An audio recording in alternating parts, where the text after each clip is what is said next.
Hey, so I think we're live. Welcome back. Day 2 of getting this upright into shape. All things upright. Maybe not all things, but a lot of things upright. Some things that we didn't want upright, like having to re-weight the backs of the keys. Okay. So that weighting problem, you're mostly going to find that in pianos that where the keys are really short, like this. So these console models. Console is what? I don't know. Anything shorter than Maybe 45. 40 something inches, 45? Yeah, 45 inches and shorter. We'd call that a console, and the action doesn't drop down below, which would be a spinet, right? So this is definitely a console piano. I'm just checking that. I'm on. I'm good. So yeah, so we're ready to go. So we're going to fly today. We're just going to get things done. So last night we re-weighted the keys. You could check out part of that process in the bonus content. But look at this. If we get in here, it's so dirty. So guys, why don't you go ahead, don't suck up a punching or team whatever, team whoever loses all their points for the day. I mean, we can fish it out of the vacuum, but I'll show you what I mean. So we've got some dirt. We've got the 2 vacuums. We've got this little brush. There's a big brush back there that you guys can grab. So step 1, let's just clean out the action cavity. And whoever gets to the change first, Landon. Yeah, so, okay, let's go for it. Ready? Oh, yeah, you're good. Yeah, just go close and show how dirty it is and all that. Because it's fairly dirty. Yes. Barely. And you guys can talk in this area, and we should be able to hear you on the instrument mic fine. So. Awesome. So don't say anything mean to anyone. Okay.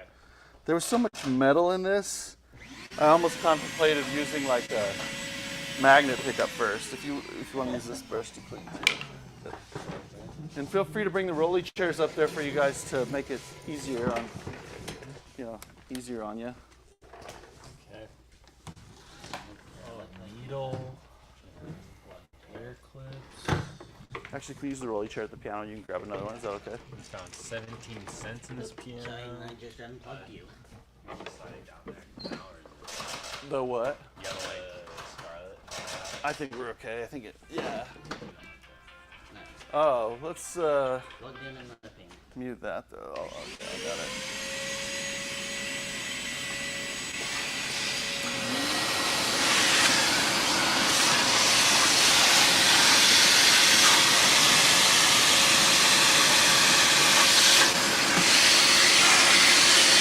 Timothy, if you want to grab the air compressor and blow this out, we've got this tube that's closest. I'll grab you a nozzle.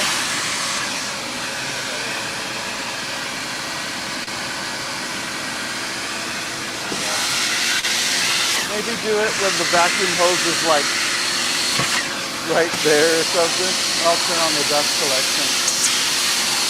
But yeah. Dallin, you can also film him. He's going to grab that and blow it out.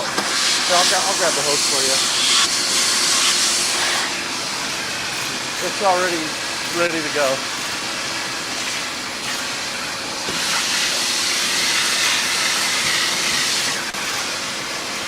However you like it. Which one, the big one or the little one? There was a big one. I set down over there. Oh. Here it is.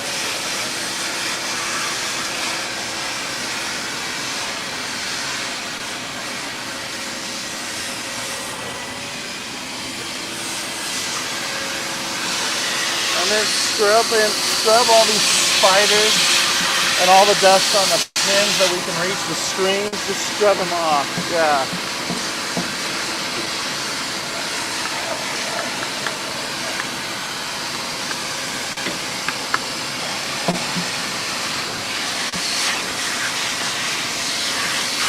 While the guys are doing that, cleaning, I'm going to ease the keys with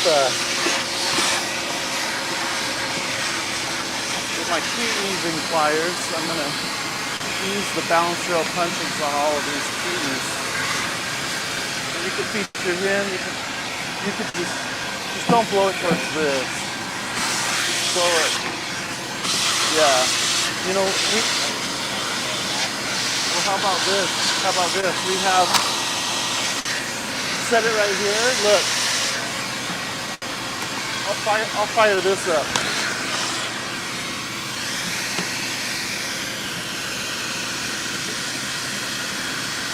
So we have lots of motors going right now. I'm firing up a dust collection unit so the dust doesn't get everywhere while Timothy blows off the action there. And Dallin, I'm doing some stuff over here too. If you want to, I'll show them real quick. So we found yesterday that these bushings were too tight in general, just on the piano. So I'm just going to give each of them kind of a little squeeze. And I've done this enough, I'm not worried it's going to be overboard, you know, but it'll help things work more smoothly. So I'm just going to squeeze each one of these, and then we're going to be cleaning off these keys with a little more detail. And so that's what I'm doing here.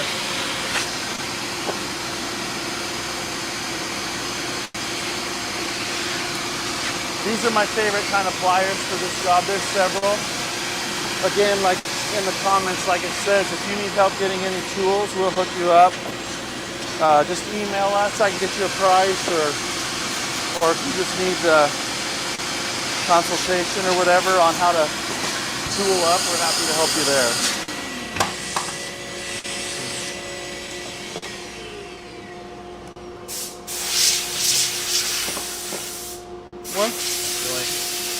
Let's go ahead and get down below too. Pull the bottom board out of the piano.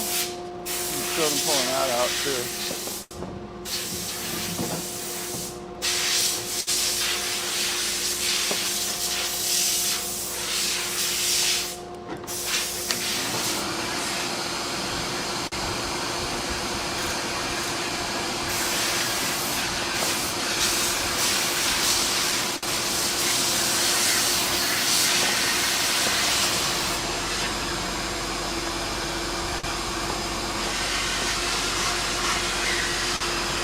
So for cleaning this, I mean, it's nice if you have a workflow, right, that's just really efficient. We have the keys out to weight them. It just makes sense to do it right then, right? We're going to lubricate everything. Before we stick the hammers and the action in the top of the keys, we're going to check to make sure the keys fit well. They're not too tight, not too loose, that kind of thing. And we're going to lubricate the key pins. Those key pins,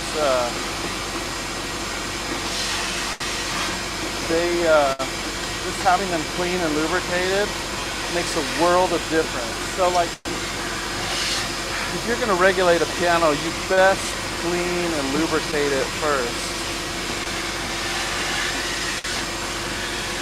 So many problems with heavy touch or just strange touch that with a weird feel to it is the result of friction.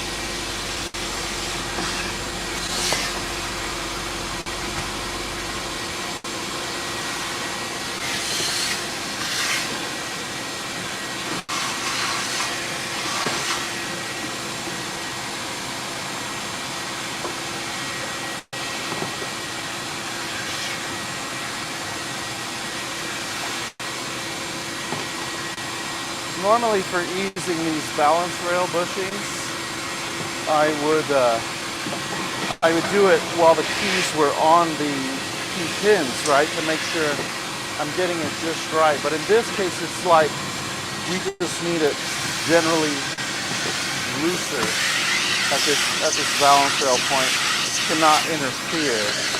And I'm confident from what we saw yesterday that no matter how hard I squeeze on these, they'll be tight enough.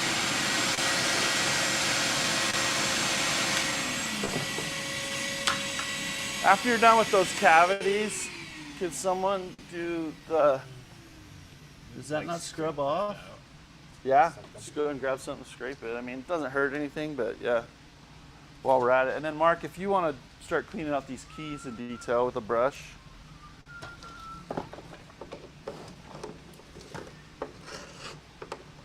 So having things clean and eliminating excess friction is like step number one for having a piano work really well.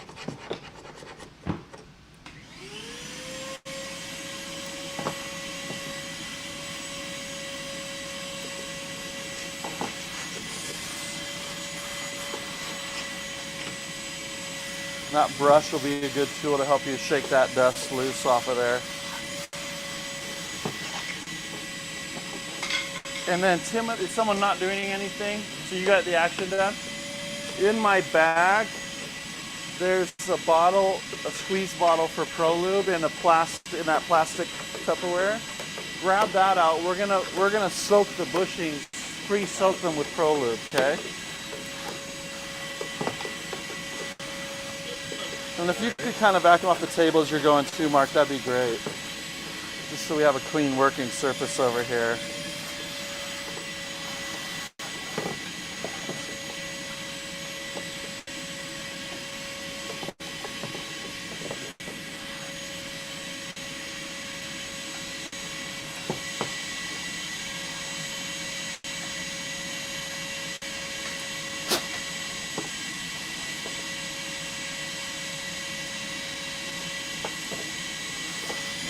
I think there's hope for this piano, some hope.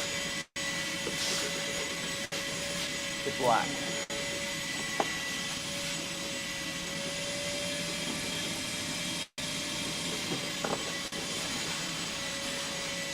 Okay, so I just want to show you how I pre-lubricate the keys, and then I'll turn it to you, Timothy. But so the ones he's cleaned here. Mark, let me just grab a group of these. Vacuum. Yeah, we have to. You got to get all that debris out of there because that kind of stuff can get caught in between the keys. You know. So like, there's more there. Yeah, there we go. And I'll usually vacuum out like. I'll take care. Can I see the hose for a sec? Usually I'll take care to suck out the holes also, because if you get a wood shaving in there like that, it'll make extra friction that you don't want. And then for lubricating them, I'll just grab a handful of keys and we'll just put a drop. You can see an indentation where the pin hits most often. Just kind of let that soak in a little bit. Not too much that they come unglued. Same thing on the top. Let it soak in a bit. I can feel these are so hard and crusty just from being old and dusty. I made a poem. So that's what you're going to do as he cleans them off.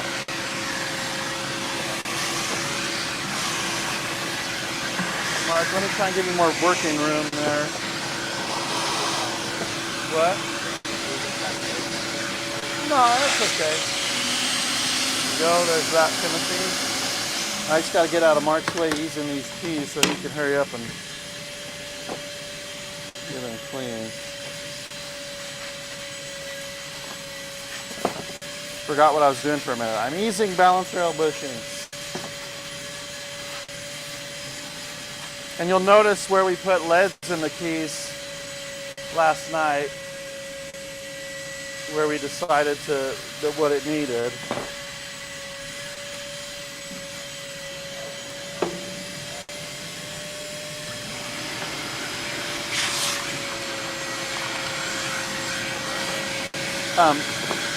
Sometimes when I've worked on uprights and gone through and regulated them and such, I'll get a comment from the customer, wow, it feels more like a grand piano. That's a high compliment when you're working on an upright, right?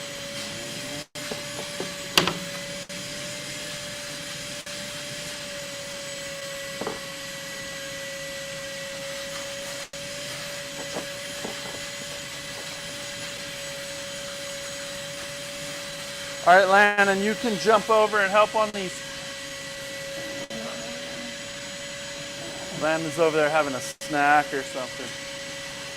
If you're done over there, you can help jump on these keys and just clean them off like he's doing with the brush. Just grab a brush and a vacuum.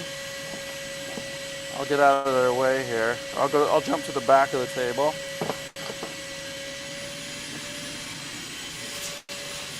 So friction, friction, friction. No good, no good, no good. Get rid of friction. Not to an excess, but you do want things to be really free,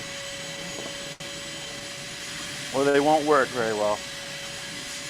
I don't know why I feel like I need to turn these keys over. I can squeeze them from here too. It's just so unfamiliar to me doing it backwards.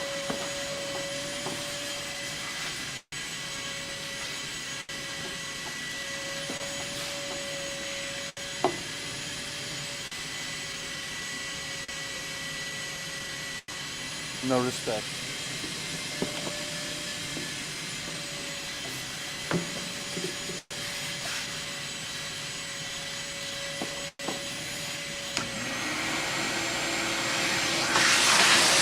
Landon's going the extra mile.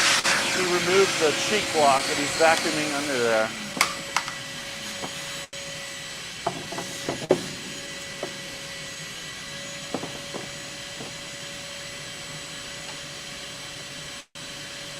And if it's comfortable on your shoulder, great, but you don't have to worry like we do around the finish of a piano if it's more comfortable to have it off. Okay.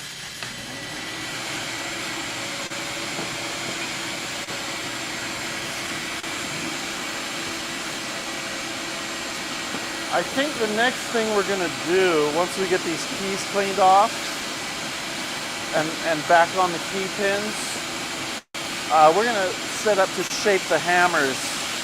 And we've opted to do a quick version of that, which has no disadvantage by being quick other than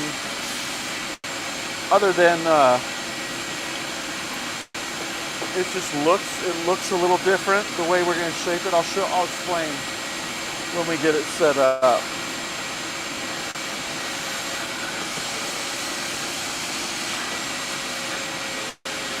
And pick them up, do the underside too, right? Okay. When we offer a service when we service pianos called a deep clean, and a deep clean to me means that we remove the keys and we vacuum underneath them. And a lot of old upright console pianos, spinets, will have so much debris and items collected in their guitar picks, money, dust, that they need a deep cleaning, and really that's all. And they'll have a lot of sticking keys because of those problems, and that deep clean will address that. And then I'm going to go ahead and lubricate the key pins, so I'll show you in a minute.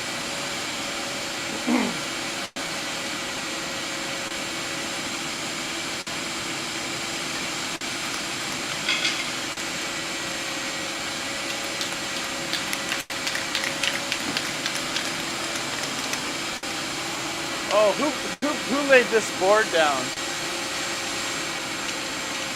Dean Mark?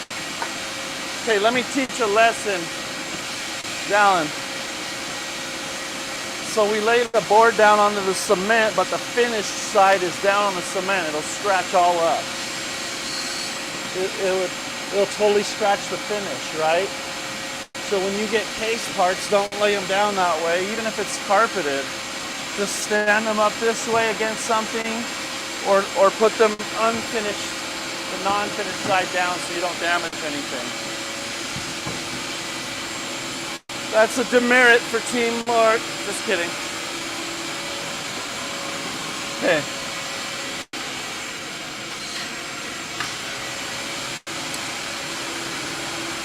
So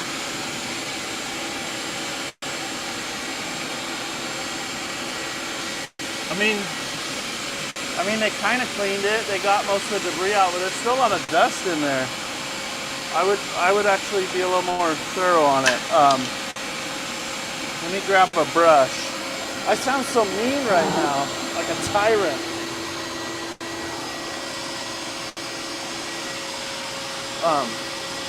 Can I grab that vacuum? Thanks. I'm a brush. Sorry, I'm gonna just. So guys,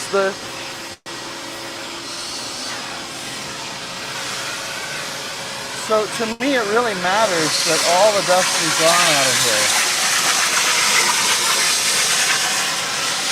Like, I don't want any dust. Like I see right here, that's loose. Anything loose should be brushed out and cleaned out really nice.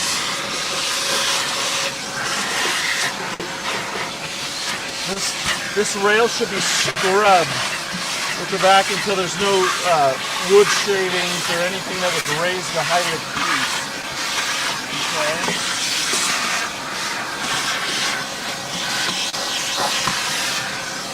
I'll go like this.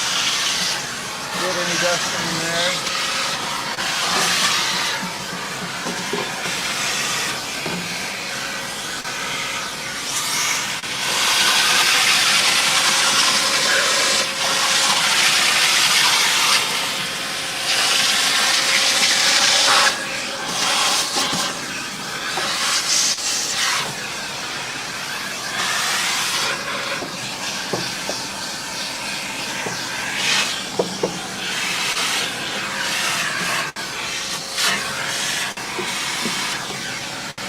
And then we can vacuum around the tuning pins. Check this out from the front. You see the dust on there? And then when I brush it, it's gonna come off. Hey guys, you wanna check this out? So, there was just some loose dust still that, like, you know, like I just want to like eat off it clean, right? You want to go ahead and brush anywhere there's loose dust so that it really gets everything, especially off of these punchings, right? Scrub them until they look like as new as they can, and then up here you can scrub the tuning pin area and get dust off, and it looks like so much better. This is more a just cosmetic thing, right? But you can get in there and just scrub. The paintbrush will work just as well for this thing. You know, so we just a few more areas where you're like, oh yeah, I can clean that too, maybe, you know. That's all I wanted to show you. So I like to scrub off the streams, they get really dusty. As far as I can reach from the top, and then I can go from the bottom too.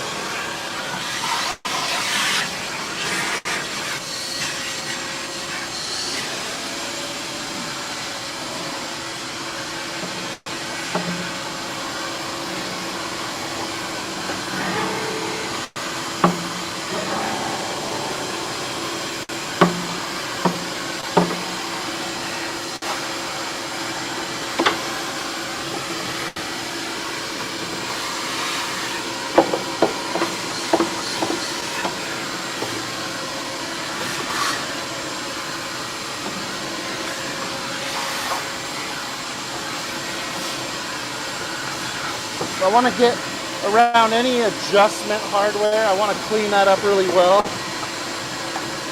you know.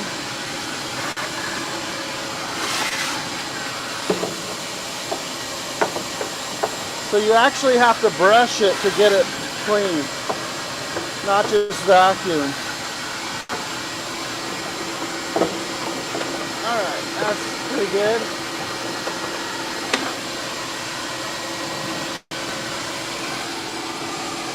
Okay.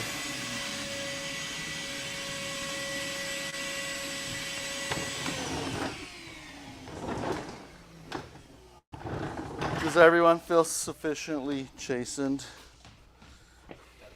Okay. Do you need to make lube? Sorry if I didn't do it in a loving way. Yeah, so now we got the key pins, we got this, all the dust. Part of it was just because everyone was trying to get in the same space, right? I think if any one of these guys were doing it, they would have been able to get it more thoroughly, right? Plus I'm cracking the whip, you know, so they feel the pressure of the speed, but, right? So anyway, though, on these key pins, okay, well, first of all, this is kind of coming up here, and that, we were noticing, Landon, do you remember on these top keys when we were trying to figure out the weighting for this? And we're like, it still doesn't feel very, it's because this was resisting it. So we'll go ahead and glue that down. Grab some glue, we'll just tack it down, simple. And then we're gonna lubricate, if you wanna lubricate the key pins, mark with 1725. And this is McLube 1725 we like to use. I don't like to just use it. I like to use a combination of this and the Pro Lube. What? You can do it with the punchings on, right?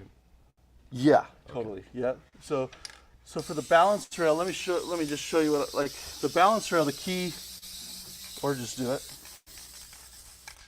That's out. Yeah, let me just show you though, because the key places that contact the friction are up here on the top sides, and then down here in around the hole.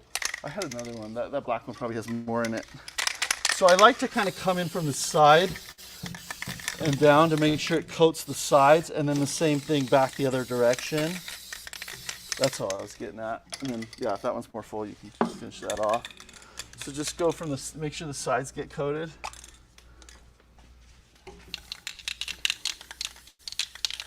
If you tilt the top of the can down, nothing's going to come out. You have to kind of try and keep the top a little higher than the bottom, and that can help.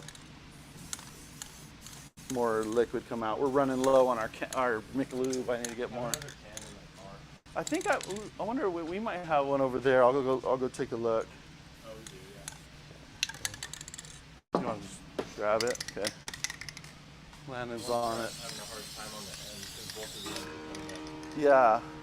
Makes sense, yeah. There's no harm at all, and you see some lubricant getting on the wood. That's no harm at all, no damage. Now for the front ones, the contact is all on the sides. So really, I'll just go from the side and down like this angle, on both rows, and then backwards the same thing on the other. But we might not have enough juice. We might need this new can, Mark.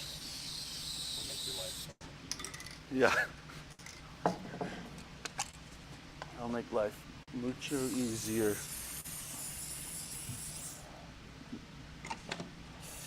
So this kind of coats the metal with the lubricant, and Yeah. oh wait, that's the wrong one, Landon. Yeah, that's 17. That's 1708. Oh, Ah! Okay, 1708 and 1725 are very different. You notice now we have a gray coating over everything of molybdenum, and so we need to get that off with the rag. So that's what's the difference between the two? So I know. 1708, 1725. We rarely, hardly ever use this one, but like for coating jacks or something like that, it's like more like a graphite coating kind of a thing. Okay. Do we have a 1725 or no? Okay, so if you spill some lubricant, one way to get it off is, can you grab a microfiber rag while you're over there? So you can see we got some gray stuff on the wood that's coating it now, and here. I'm not embarrassed to show you that because everyone makes mistakes. So, but the solvent in these hopefully can help clean them off. So like if you let these lubricants dry, it'll coat things, and you try and wipe it, and it's like, oh, it's not coming off. You're like, oh, I'm toast, right? But sometimes the solvent from this clean one, the 1725, look at that, took it right off. So that's a good trick if you ever accidentally spray 1708 when you mean to spray 1725, right? So, is there anywhere else we need to grab? Like what? Yeah, in there, it's like, it won't come off as easily. So we might as well just leave it because it's not hurting anything, but we could. Okay. So then we want 1725 on here. Now, it's not going to do anything to the friction. It'll be fine friction-wise with that other one on there. It's just, it'll make the bushings gray. Like you'll see a gray or black spot on them over time. That's not a big deal. Okay, so those are coated. So I like to use a combo of the McLube and then the Pro Lube, the drips that we soak into the bushings. And that combination seems to be really effective over time. Like we've tried it on new pianos. Were you doing that with me, I think? Yeah, and it kind of lasted for a really long time. So now we're good to just put the keys back in. So let's do that, guys. Grab a bunch of keys, just throw them in there.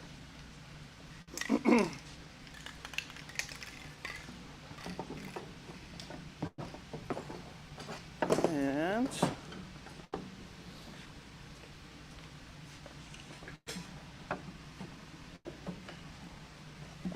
oh, sorry, in your way there.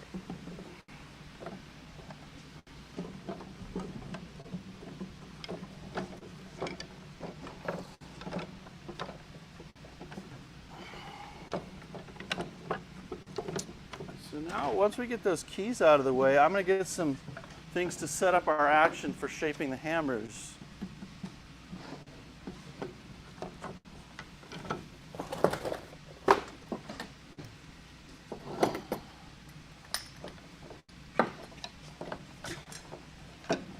Alan, while you're at the computer, can you type something into the chat for me?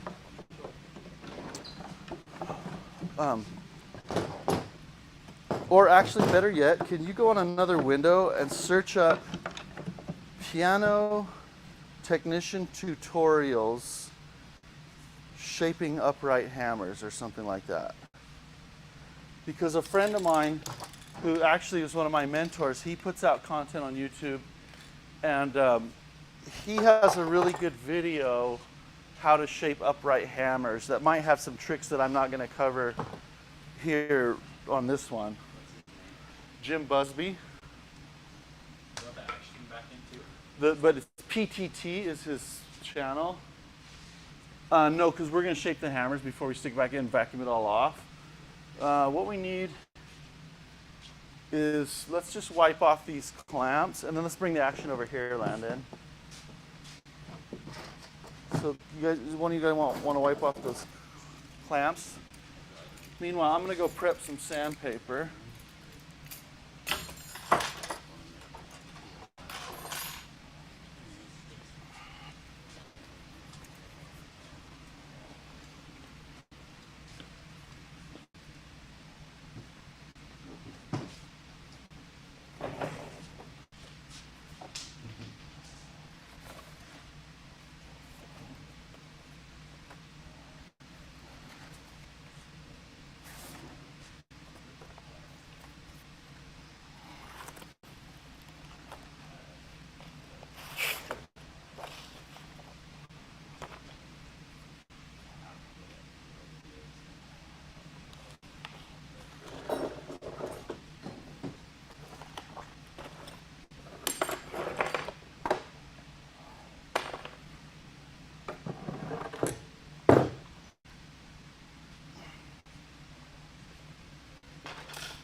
Okay, so for sanding things, for sanding the hammers, the object is to get rid of, on this piano, the grooves are so deep that it's choking the sound. Okay, so we need to minimize those grooves or entirely eliminate them in order to get a good tone, okay? But there's ways that we could do this and not end up with a great tone if we're not careful. And also, we don't want to shorten the life of the piano, right? So we really just want to file. We look at number 88, and you're like, by the time we get rid of those deep grooves, which are almost a quarter inch, eighth of an inch, I mean, those are deep, we're really close to the wood molding, right? So we may not totally eliminate off the top, and then we'll maybe get more aggressive down here, going through it. So we do have to be careful. My hands are really dirty, so I'm going to wash them, but we have 2 grits. We have 80. This is great sandpaper for shaping hammers. It's the only stuff I use right now. So 150 grit and 80 grit. And then who's done this before? Has anyone done this? Lining, getting the strips ready? Not so much. Okay, so I just take clear packing tape, and I'm going to just totally cover it. Okay, and then it's helpful to have a pair of scissors. I want to grab a pair of scissors real quick. And And we're gonna make several strips because it's nice since we have the paper cutter here, it's nice to just make a bunch of strips at once. And I only like to use a strip for one, maybe two pianos. Okay, go ahead and just trim that and then just keep layering just over a tiny overlap of the tape and just keep going over the whole sheet, okay? I'm gonna just wash my hands off.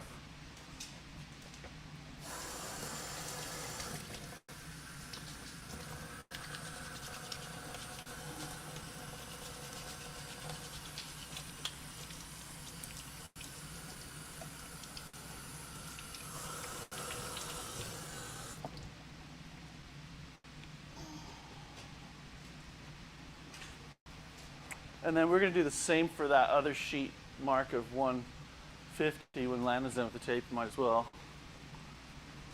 I'll get these clamps out of the way. Tape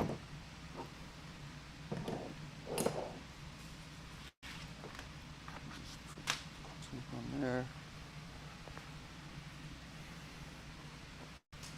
And once it's on, it's not enough to have it on. You kind of got to have something to really stick it. I mean, just anything, you can be more efficient, like something like this or something. If you want to just rub those on.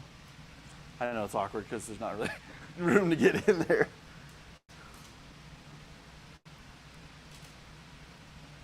Okay, sweet.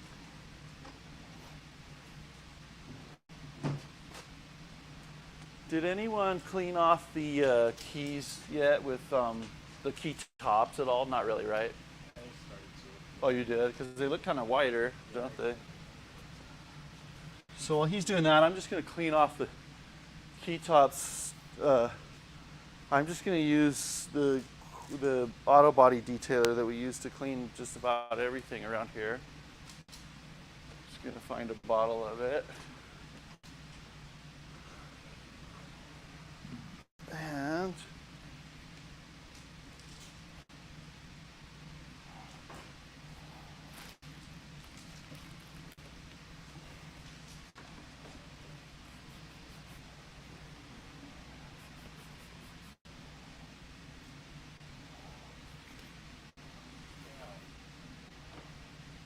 oh, yeah, he'd be super thorough on the end there. Okay.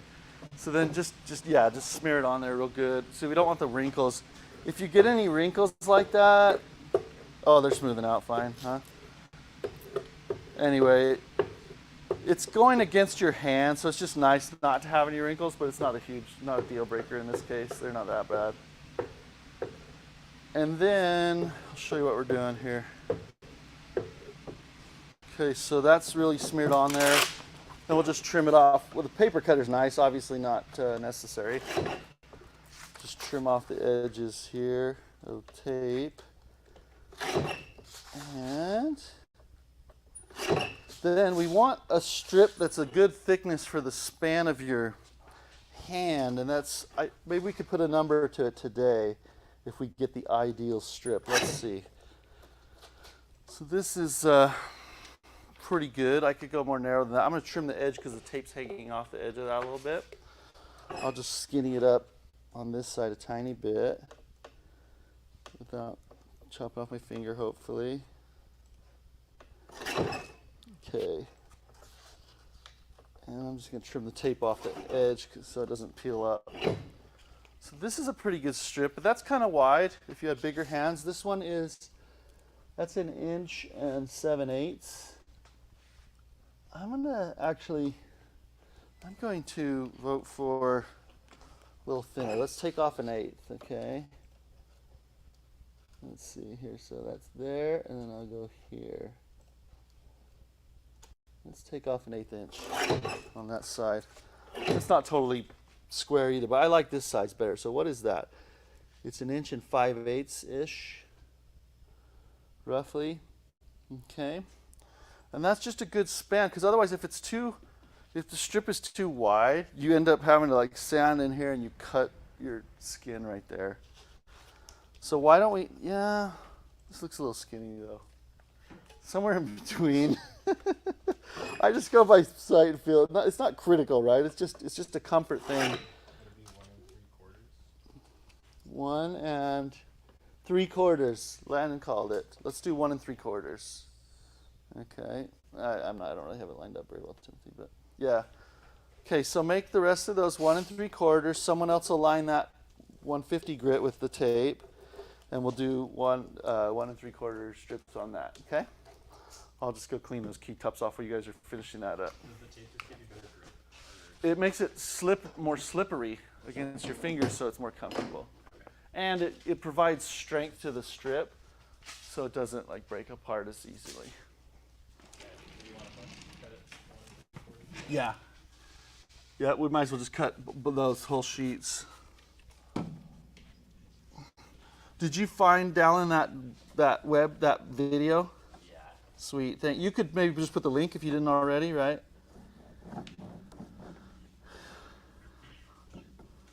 Just paste the link to the comments. Hey, do we have any questions or comments from anybody this morning? Alfred said he really likes how spacious our workshop is.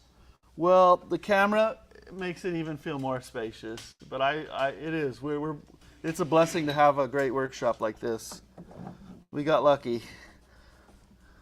It's hard to find space that's not too big and expensive, but big enough. Okay. And Dallin, if you want, you can just show them I'm just cleaning these keys with the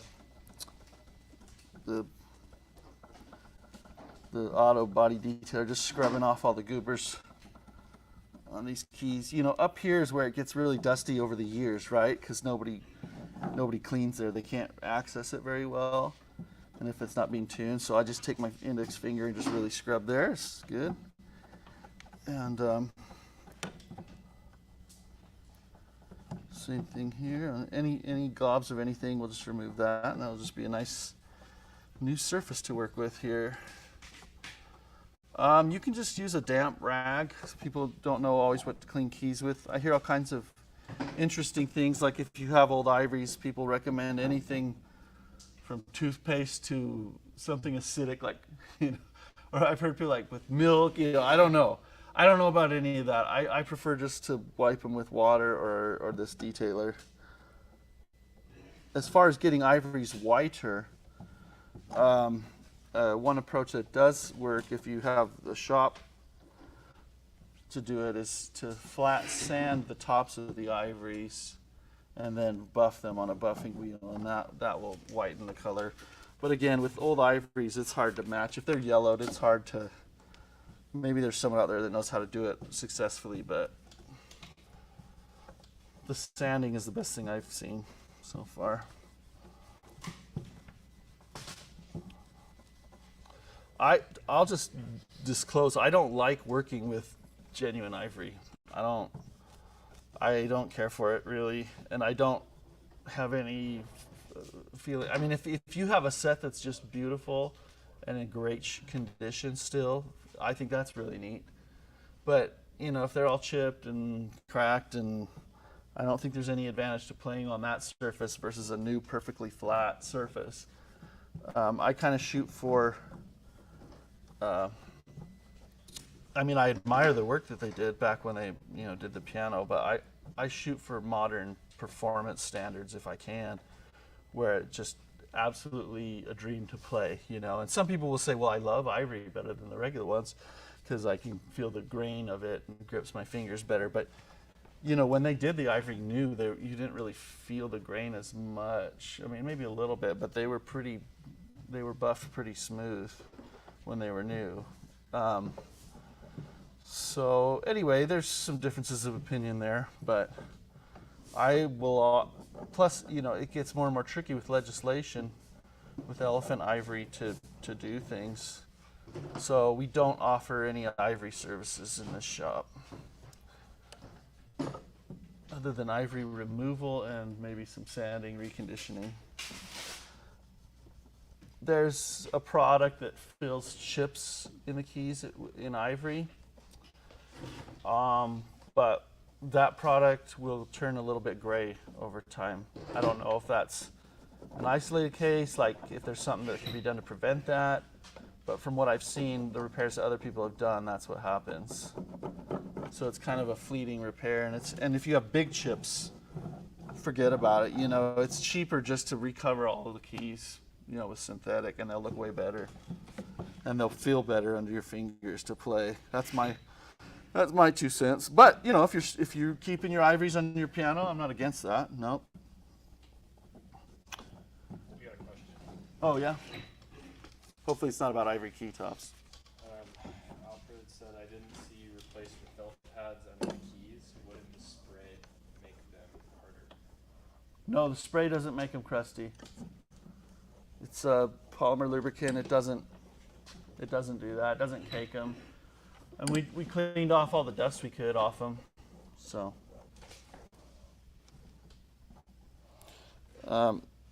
You know, these are a little harder to clean. I can't get the whole area. Timothy, do you want to get the drill? And we've got this drill bit. We had a Phillips bit to pull the key slip off. Let's just get it out of our way. Actually, before we do that, we need to set our key height. I forgot, so I'm getting ahead of myself now. But I am going to try and locate that bit.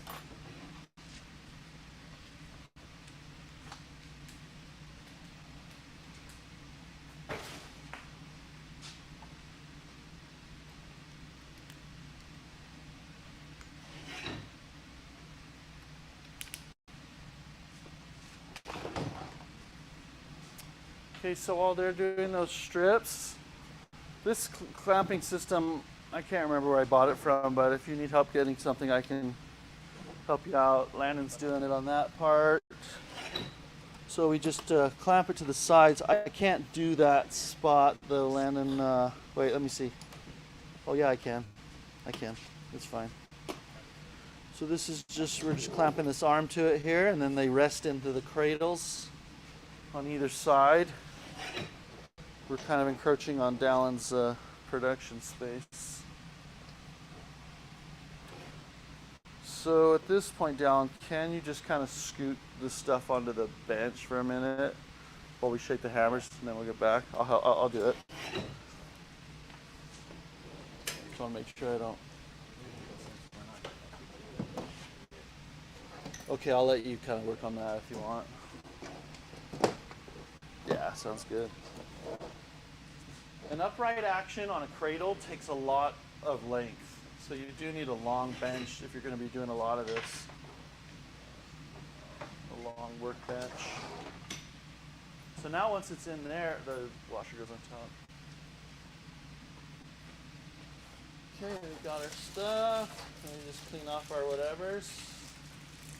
And obviously we don't need like 8 strips of.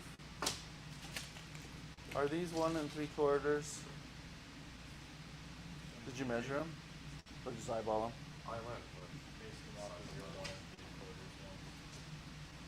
one. Okay, we got it.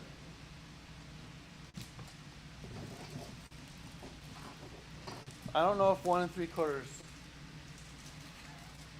Just cut a strip to whatever you like for your hand. Okay, and then there should be like an extra skinny one at the end, right? For each size.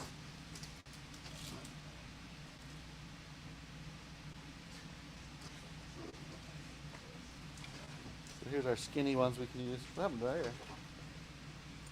Doesn't matter, but that's a special one. Okay.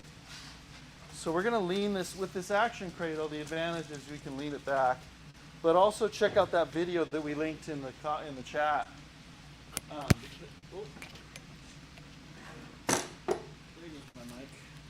Because he shows you how to do it if you don't have an action cradle or anything. That's just fine, you know. So we're going to bring this close to us somewhat. Okay, guys, so now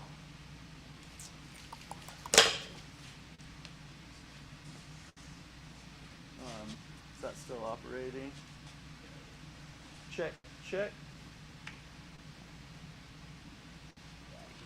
Check, check. Yeah, my mic's still good. Okay. All right, so we're going to start with the 80 grit, okay? Now this is where I'm debating. Wow, these hammers really taper. they start really fat and get quite skinny all the way to the end of the base. That's kind of interesting. So you have a choice. You can try and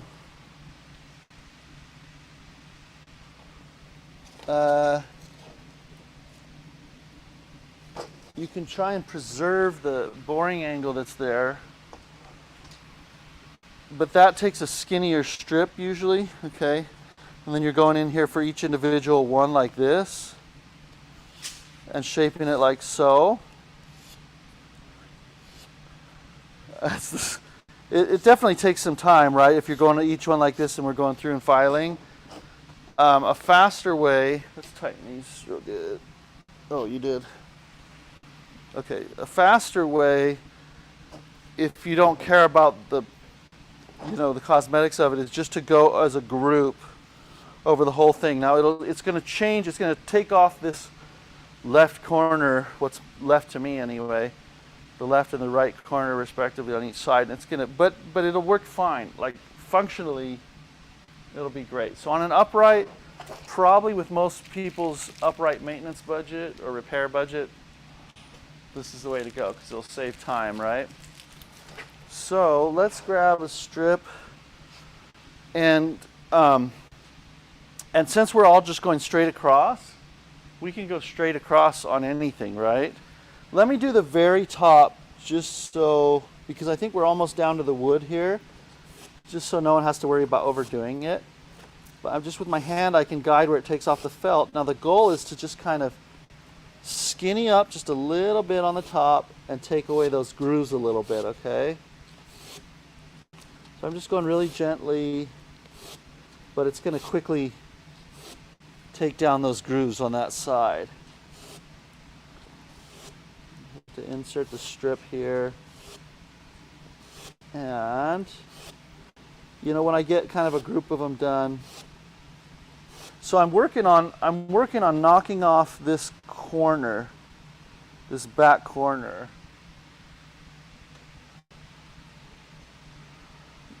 Okay, Landon. Okay, so I'm working on knocking off this back corner first. But I don't want to just go straight over that corner, otherwise the hammer will end up too flat on the top. So I do have to kind of go lower a little bit and go a little more vertical first, and then knock off that corner, you know. And I just want a real uniform thing going on, okay? So I've kind of got this group there where I just knocked, and I'm not going all the way over the top of it yet. I'm just pulling that corner off first. Now on an upright, it's really hard to get your hand in here and try and pull this way. So I just go from the front and I put pressure with the backs of my knuckles like this. And I knock off this other corner. Like so. And you kind of check your profile, make sure you're not overdoing it, you know.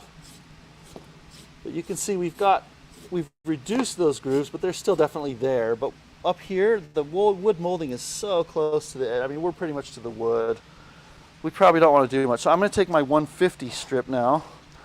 That was my 80. So I'm going to take a strip of 150 and I'm going to start to kind of comb over that corner. And once that corner looks smooth, a little bit there, you know, and again, I'm just going straight across level. I'm kind of just focusing on this group of 7 right now. Once that looks smooth coming up there, then I'll go over the top ever so gently, especially up here at the top. And I don't have to remove those grooves up at the top, but we're going to. Okay. And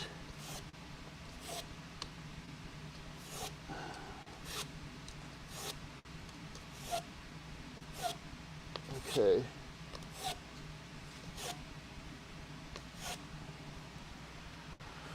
And then we can go all the way over, but I prefer to go like this again on that front side, just a little bit.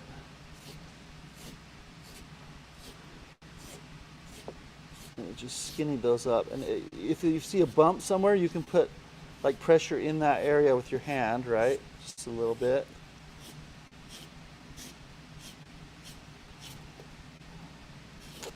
Okay. Let's see how the profile's looking if you go down there, Timothy. Profile of it's looking really nice and kind of still symmetrical for the most part. There's still, if I shade this, you see a hint of a groove there, but that's not a big deal. Those aren't so deep, right? We've drastically reduced that trough that was there choking the sound.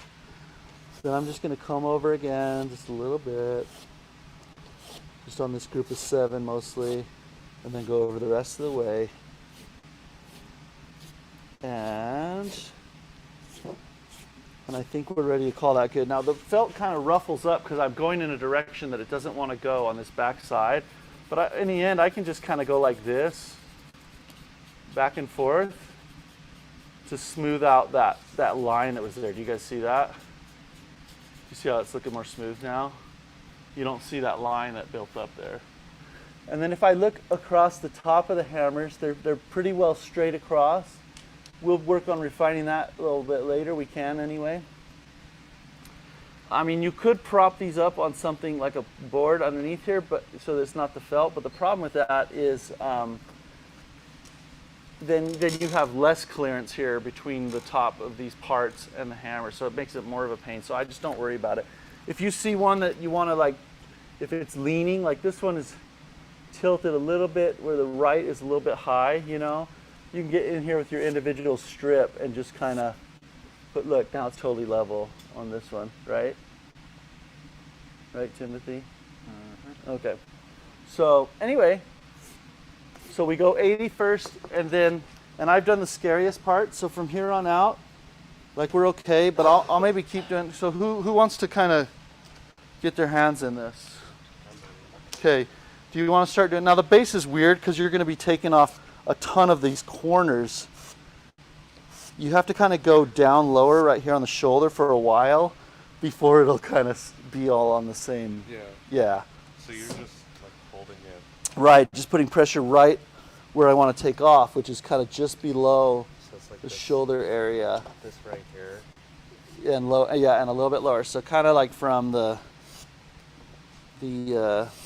9 o'clock position or 3 o'clock position to the 1 o'clock or something like that, right?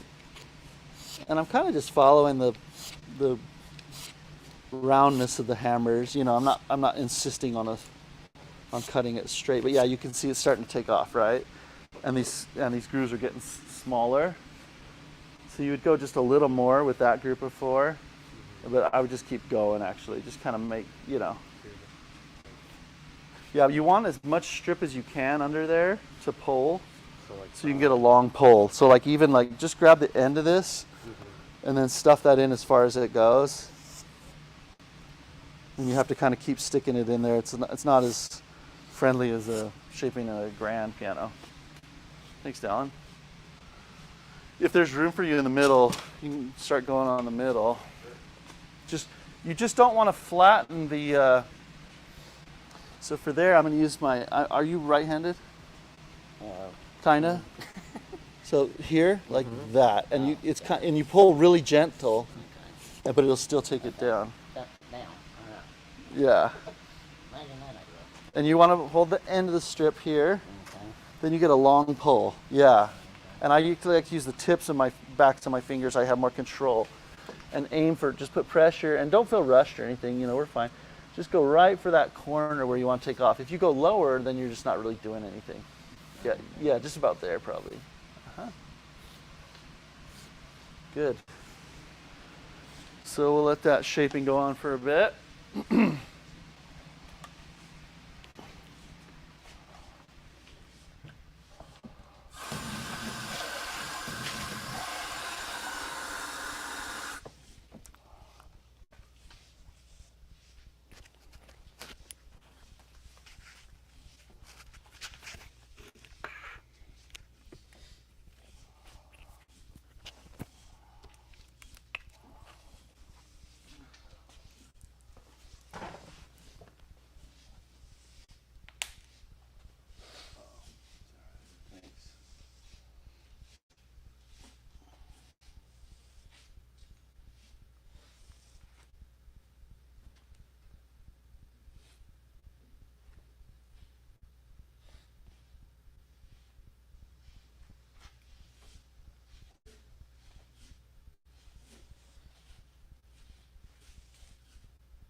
How's everyone feeling? Electrified? Feel like I'm getting hammered. I don't know. Okay. I felt that way All right. as well. Those are looking really nice. I just get So Mark, yours are the hardest ones. As Yeah. far as like how much felt you have to take off, right? Pull as vertical as you can to start. Like Yeah, so if I could put like a, so where you're really working on this, it's going great. But then at some point, look, if you look at the side of the hammer to where you filed up to, down, if you get where I am, they can see that angle real good. I'll switch it. So then you can see where you filed up to, right? yeah. And so you're almost, so maybe go a little more, just don't go beyond, imagine a line going right through the point of the wood there, up through the top. Just go almost to that line, and then switch to the other side. So am I going too far? Nope, you're doing just great. Yep, I'm just kind of guiding you with next steps.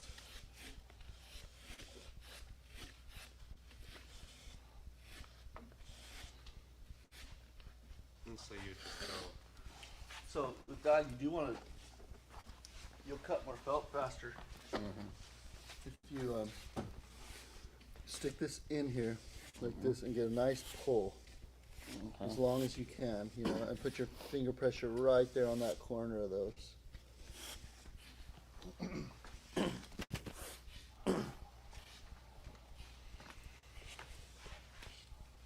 So I'm going to draw something on the whiteboard about hammer shaping, okay? While you guys are doing that, you can peek over if you want. You can use blue, it seems like a nice color. Okay. So let's say we have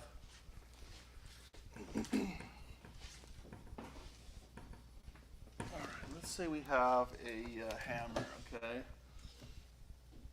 And it's cut like this on the top. From where? Alright, let's see, here's our molding. Okay, and so on and so forth, right? And then it goes on to your tail.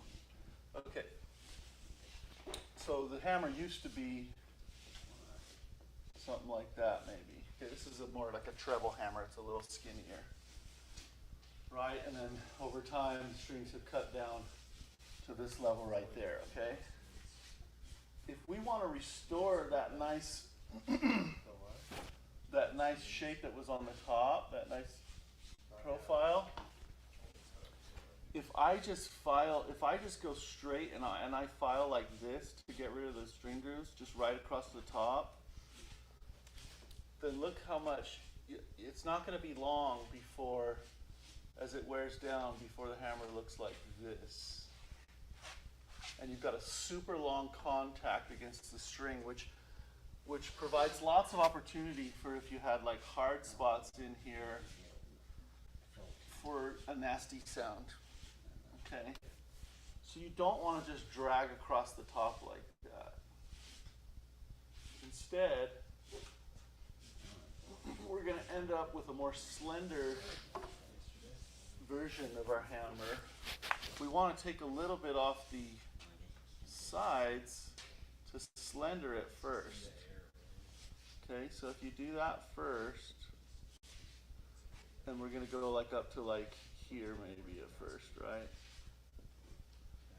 And then all we have is this small flat spot, and then we'll go over the top of it and we'll just round that like that.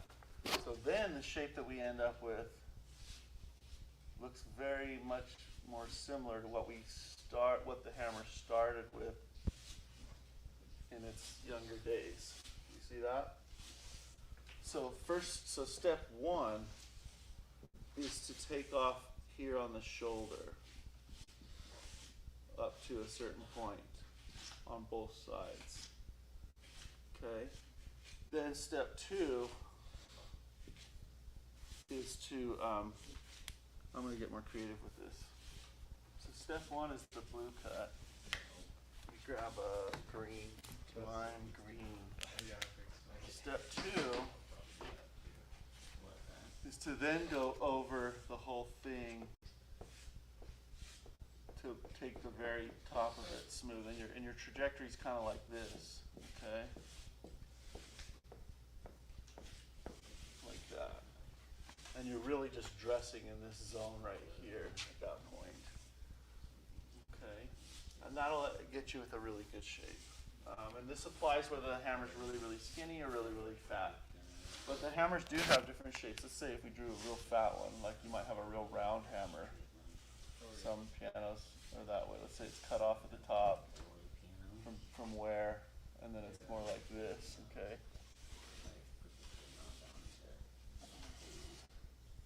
And so forth.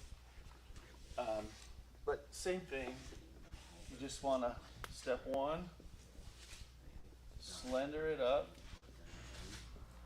right? You can even keep this round shape if you want. I wouldn't recommend it, but you can. You can round it up to almost to this imaginary line here.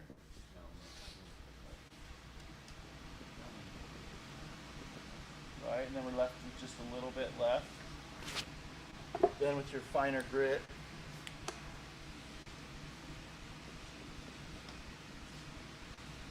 just pull over the top. And so then you're ended up with that nice round shape again without the extra weirdness.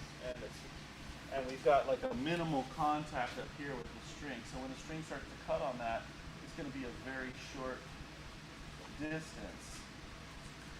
So then if you need to voice that hammer, the area that's changing is so small, you just come in with a needle, poke it wherever you need to, right there, bam, you're done. And it changes the tone way easier. It's easier to maintain a hammer like this. So did you guys look at this at all? Or have you heard my spiel much? So step one is what? Shoulders. Because if you don't skinny them up and you just go over the top, you end up with a huge flat surface on the top, right? So skinny it up, and then step two with the finer grit is just this little area over the top that you're dressing and making it just slightly rounded, right? Are you going this way? You're going like that? Yeah, and then I'll use the back of my, this is good. Yeah, exactly like that. Because you can put really good pressure on an upright without, yeah, that's exactly right. And you're going to end up with these diagonal lines like this. Yeah. Because this right side of the hammer on these angled ones is going to be cut mostly, and the left one's going to be untouched. But we can kind of hide that. But that's what I say. It's just a visual thing. Look. Oh, I didn't have my mic very good that whole time. Hopefully everyone heard me fine. On the chat, we'll check you on the chat. But so if you're doing angled hammers, let me erase this part. Talk about it. So if you're doing angled hammers,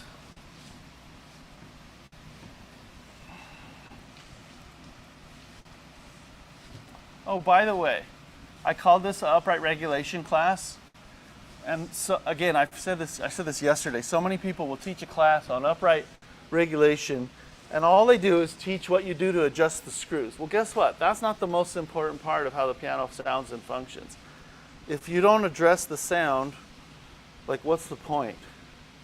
I don't think you really did anything, that helped anyone so much. And we're getting some condensation from the AC dripping right here. That's new. But we're okay. Anyway, that's a side note.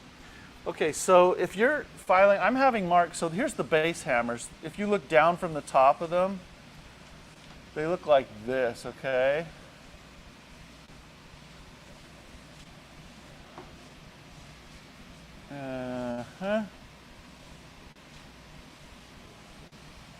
Okay, so he is, and I'm having him pull right across the top of these as a section instead of like angling the paper and going with the original whatever, because it doesn't really matter in this case. But I can do the other one. I can do this one. I can keep the angle just fine. It just takes longer, a skinnier strip or a paddle or something, and it works out fine. It's just a pain on an upright. Your fingers don't have room to get into the parts very well. And most people don't have the budget to put for me to put hours and hours on their piano, so I'll just pull over the top. So I'm having him pull over the top. So what it's doing first when he does those shoulders is it's just cutting right here. So if you were to look at the hammer, now this is from the top view, over here, if you were to look at the hammer this side, say if your eyeball was right here, right? And you're looking at it like this, okay. Then you're gonna see the hammer kind of come up like, let's see, like this. And you're just looking at the face of it. And then it goes down into the molding and so forth right here. Here's the edge of the felt maybe, okay. When you cut off that one side, you're going to start to see like these lines that form. This area was sanded, and this area wasn't touched, right? This area was sanded, and this area wasn't touched. That's not a big deal, but that's what you're going to see. You're going to see that pattern when you do it. And then, if you want to, you can smooth that out with your finer grit and just go over it just in the shoulder area and just smooth that line out to where you don't really see it so much. But Now we got a few questions over here. yeah, okay. So we've got Alfred, first of all, says, what tool are you using to hold the action this way? Okay, it's just an action clamp. I don't know. I got this set of clamps so long ago. I don't know if they're still available or anything, but I can help you find that or something similar. You want to call it an action cradle if you're searching for something online. Action cradle, and those sometimes will have something that connects, but all it does is just suspend the action above, right, so you can work on it and lean it back and tighten it so it doesn't move while you're filing those hammers. And then Elikim says, are there any significant differences between shaping uprights and grand hammers? In what I was discussing on the whiteboard, as far as the shape you're going for, no difference. In the difficulty of doing the job, a grand piano is way easier, okay? And I'll show you what I use. So for a grand piano, I'll use a stick that can go in the back of the action, and the hammers will rest on this stick. And so it's a firm, flat surface to file against so that you can get the tops of the hammers nice and flat, nice and straight. But as far as, I use the same 2 grits of paper on most pianos, 80, 150, so there's a rough pass and a fine pass. And as far as the approach I take, I work on the shoulders first and then go over the top. It's the same. So I just find shaping upright hammers much more difficult. So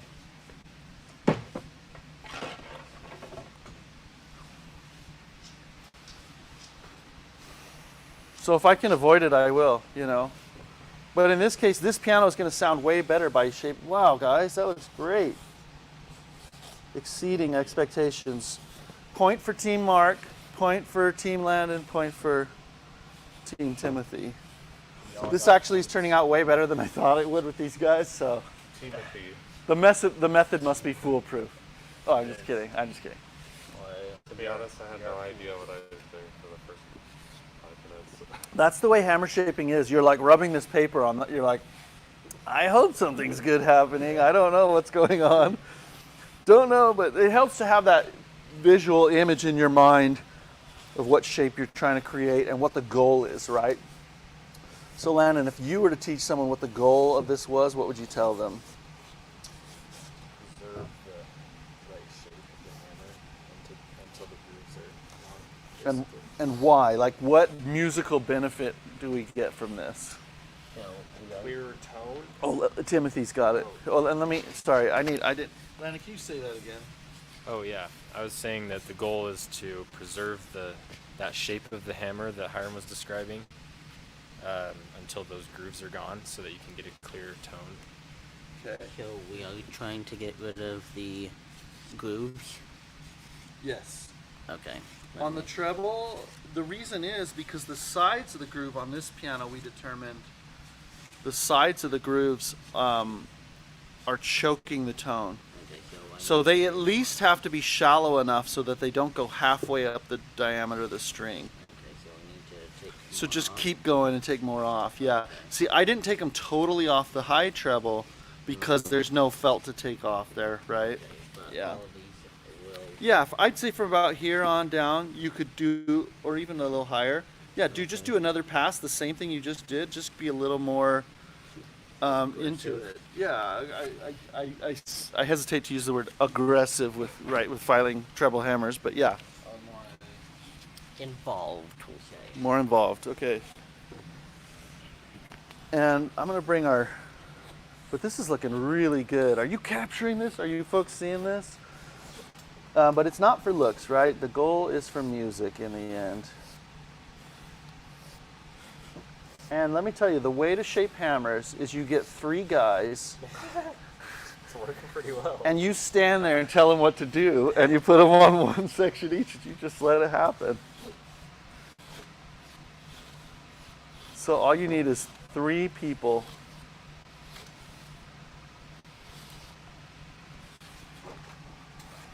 I mean, even if we were to stop right now with where they're at, we would pretty much achieve what we wanted to with the tone. But the tone will be even better and more consistent if we finish off here and get those tops. It's all where the hammer meets the string. That's where it is. Look. So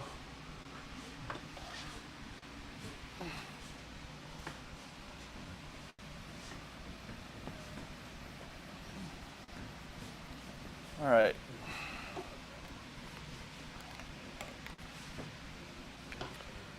There's a lot of false concepts about what a hammer does and doesn't do for the tone. I don't claim to understand everything, but the part of this hammer that's most responsible for the tone is right here, where it hits the string. Okay? How hard it is, how soft it is. This is pretty much the area that makes the bigger difference. But you can imagine that if these zones in here are really rigid, you're going to get a certain kind of interaction up there, right? I mean, you can just picture it. Just picture it. Say this was really like not dense and really loose and soft down here with a hard tip. That would have a certain kind of a sound. If this was really hard, rock hard, and a soft tip, that would have a certain kind of a sound. And in general, with any kind of hammer, upright, grand, whatever kind, you need a combination of hardness, weight, but also softness in the felt to temper that the tone quality so it's not overly bright. Okay? And so, you know, when a hammer gets cut into, what has changed? If you want to make a piano sound like it did or better than it does after having been played in, just say, well, what changed? Well, we can see right here where it changed. Now, some amount of wear actually improves the tone of a piano. Some amount of grooves in there can make a real nice sound. So you can't just look at a hammer and say, well, there's grooves in there, so we need to shape it. I mean, you could, but you might be wasting effort and money by trying to restore that when maybe it doesn't need it. Just listen to the piano, and if there's something you're trying to do with the dynamics or you're trying to get out of the tone quality that's not there, that's when you would go, well, maybe I need to change something here because I'm trying to do this and I can't. Is the cause the hammer? Look, from a side view or a top view, let's say we were looking at the hammer from the top, right? What happens is this is just like, you know, whatever down here. But here's the strings, right? And they wear into this. And as they wear into the hammer, they make these troughs. like that, right? So after a while, your hammer looks like that on top, right? So when we stick this string in there, when the hammer actually hits it, let's say it's probably going to actually look more like this because it's going to conform to the string shape, okay? Look, it's making contact all the way around, or it can make contact all the way around this part of the string. And so that's what's choking the tone. Okay, it's like, it's not good. But sometimes you can have that groove and it doesn't choke the tone. And the fact that it's gotten harder under here because of lots of play in these zones, you know, where it's hit, it's gotten harder. It's gotten harder on the edges of on these edges of the cuts. That can actually produce some nice colors and dynamics for you. So you just have to kind of evaluate what you have and determine. But one dead giveaway on this piano is when I played it softly, or no, actually no, it was when I played it really directly, we would hear a clear tone. And if I just played it regular, it was really muted, okay? You might be tempted to think, well, that's just because it's too soft, but in this case it wasn't. It was because it was being choked. So I'm not sure if I explained that clearly, but anyway, that's it. Let's see how we're doing. We're done? You're really close. What's that? Am I kind of... I mean, so the profile looks a little weird, right? Yeah. But where are you in your steps? Like, I'm trying to get this side. okay, so that's just fine. Oh. And then when you go, you're with 80 grit, right? Um, Right? Yeah. The coarse one. yeah. Yeah. So we're still in that stage. So when you come through with your 150, it's gonna smooth. We can smooth now that I should out. So start right that. now, I should start rounding it. almost. Look, we could just go just real quick, and you can anyway. And where's your 80? Oh, yeah. Well seasoned one. So just take a little more off of these fat ones right here, and aim for this part. See how it was kind of forming like a ridge and a point right there? Mm-hmm. You can feel it. It's like really sharp. Feel that on that left side. Yeah. Just aim for knocking that down with this real quick, okay? Okay. So you can go up a little bit higher. You're being careful and cautious, which is good. Now just go up a little higher on those, and then take off a little more in this group right here where we see more groove. Okay. And so then after you do that, then just switch to your 150, and that's a lot easier. You're essentially doing the same thing, just faster. You don't have to do much. It's just smoothing it out. Wanna look at my section, I don't want to see that. what improvements. Okay, we can look at the profile. It's really nice. It's pretty good and symmetrical. I don't feel any bumps or ridges as I go over the tops of the hammers. The grooves are practically gone. I'm not fussing that we can see tiny whatevers of them. That's great. That's just fine. So that's really nice. If I get down here, so that would be just your final step land, and just get down here and you can see where the right side or the left side is high, and just flatten that out with the 150 just right over the top. You just take them into the and do that. Or you can still do a group. You can still do the group, and you just and sometimes if like the right side is high and the left side is low, then I'll file the group, but I'll kind of drag to the left. That turns the hammer and exposes that right side, kind of helps to flatten it out. Okay. So you're just about done there. Timothy's are looking really good. Really nice profile there from the side. It's looking really symmetrical, you know, and smooth on the top. I mean, that's just really nice, guys. If there's bumps, like Timothy, when you get like a bump like here, if you look from the side, right? Mm-hmm. It's just because this one was cut so deep, we still see the grooves, right? Mm-hmm. And so, not that we necessarily have to do anything about that, but you can just focus your, you know, in this case, I think it's just cut deeper. So I think we leave it. And you just do what you're doing. Just finish off over the top to make them as flat as you can this way, and then we're done. We don't want to fuss with it too much. If you have an individual hammer that doesn't look the way you want, if you sit there and fuss with that hammer, all of a sudden you've taken way more felt off of that hammer than the rest. Team Mark gets an extra 5 points because the base he had to do way more on the base hammers. So is this the point where I want to start doing? Yeah, Holy. it's hard. What, Mark? No, So when I start doing the 150 now, trying to round out the top. Yeah, but you first just stroke it over the shoulders just the same. So the same 2 steps. So you did shoulders. Well, you did shoulder, shoulder, and then you did over the top. Well, actually, you didn't do over the top with 80, right? Not with the one. Yeah, I should clarify. With the coarse grit, just do the shoulders. Don't go over the top. I mean, you could, but you don't do it. Then with 150, do step 1 and then step 2. So you're just going again, and really you can put your hand a little more on the top there to get rid of that ridge that's forming. So it's more of a rounded, smooth So with thing. this 80, you want to do this side, right?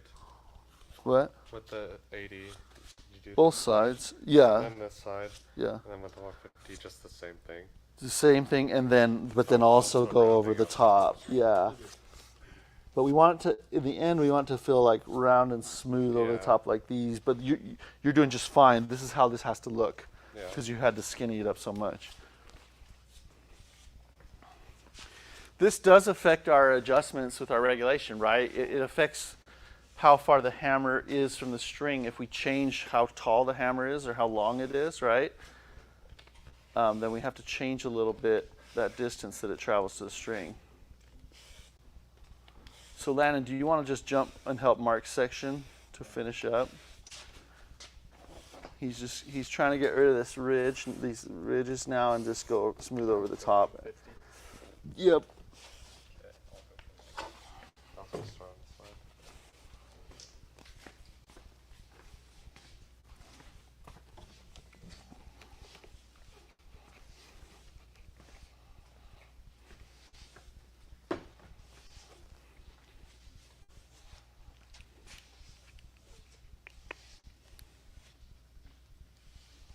I think I got the easiest section.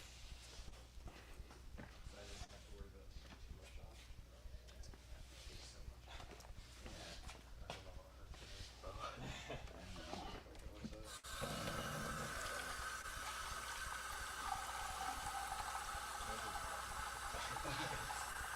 I don't know about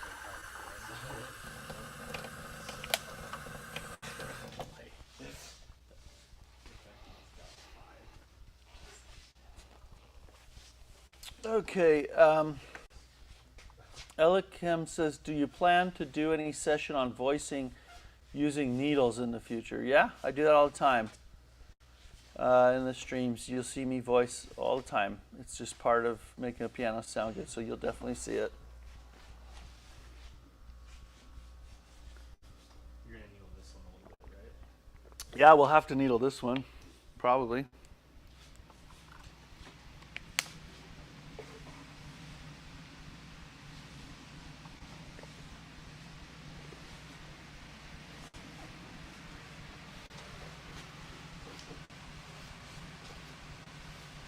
When you're doing those sides, we're not preserving the angle.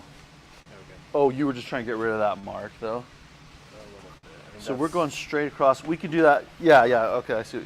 Just so you knew. Okay. Straight it up like this. Yeah.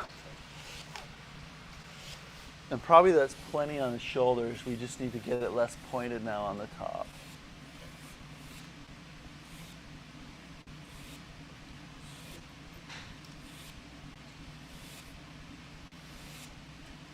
Just go for it. Just go right over the top now. Yeah, and get those around. And then I would put my pressure instead of down here, I'd put it more on that top back corner. Yeah. Yeah, now those are starting to look nice and rounded there, less pointy. You don't even really have to worry about, yeah, just mostly the top. That fluff will just shake off at the end. We'll just shoe shine it or something, it'll be gone. These look really good. Really good. Starting to get there. They're going to look a little weird, right? Because we totally changed the angle. Can I see something real quick? Yeah, those are really getting there, right? You feel that nice smooth roundness over there.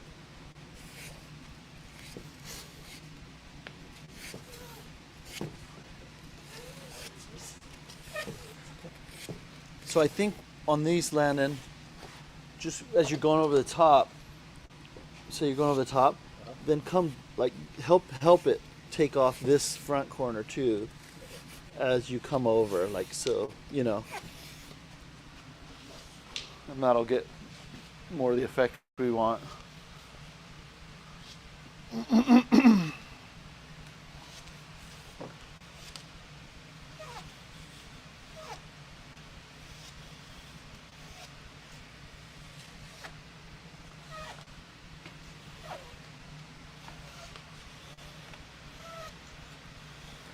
After we shape these hammers, we're going to take a 15-minute break, and I'm going to, yeah, it's mostly feel, right? And look, this is still pointing here because you guys were running into each other, right?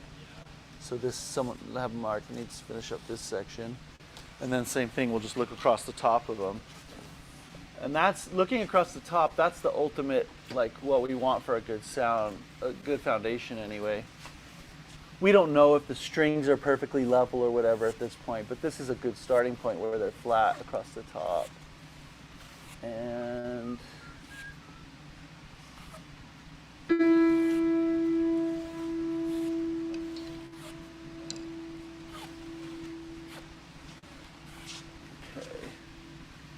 that's pretty good. Okay, that's pretty good. And these hammers, look, if you look down the line like this, Don, they're not like in a very good straight line. They weren't hung really spectacularly, right? Which makes the shaping job even harder, which justifies not taking too much into how you're shaping them, you know, as long as functionally they're going to work. But these look great too. They really do. If you have like a ridge like this, Timothy, in the front, did you go side to side? You can kind of just make it look better by just going side to side until it disappears.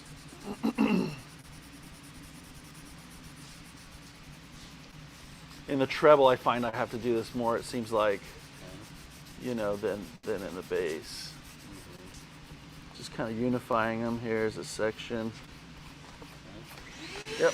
You can kind of shoe shine, but that's harder to do on the upright.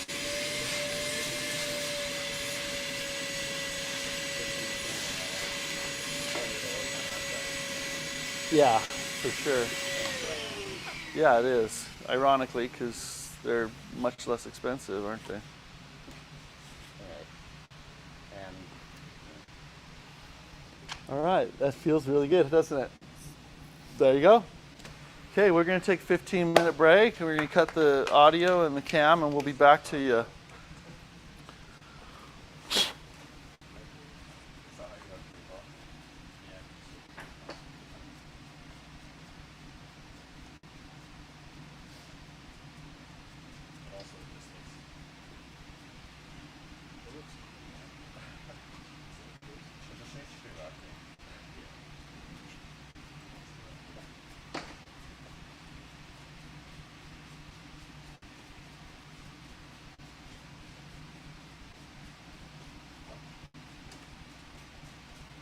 So you can just show that banner, and then we can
we're back. Is the camera running? Yes.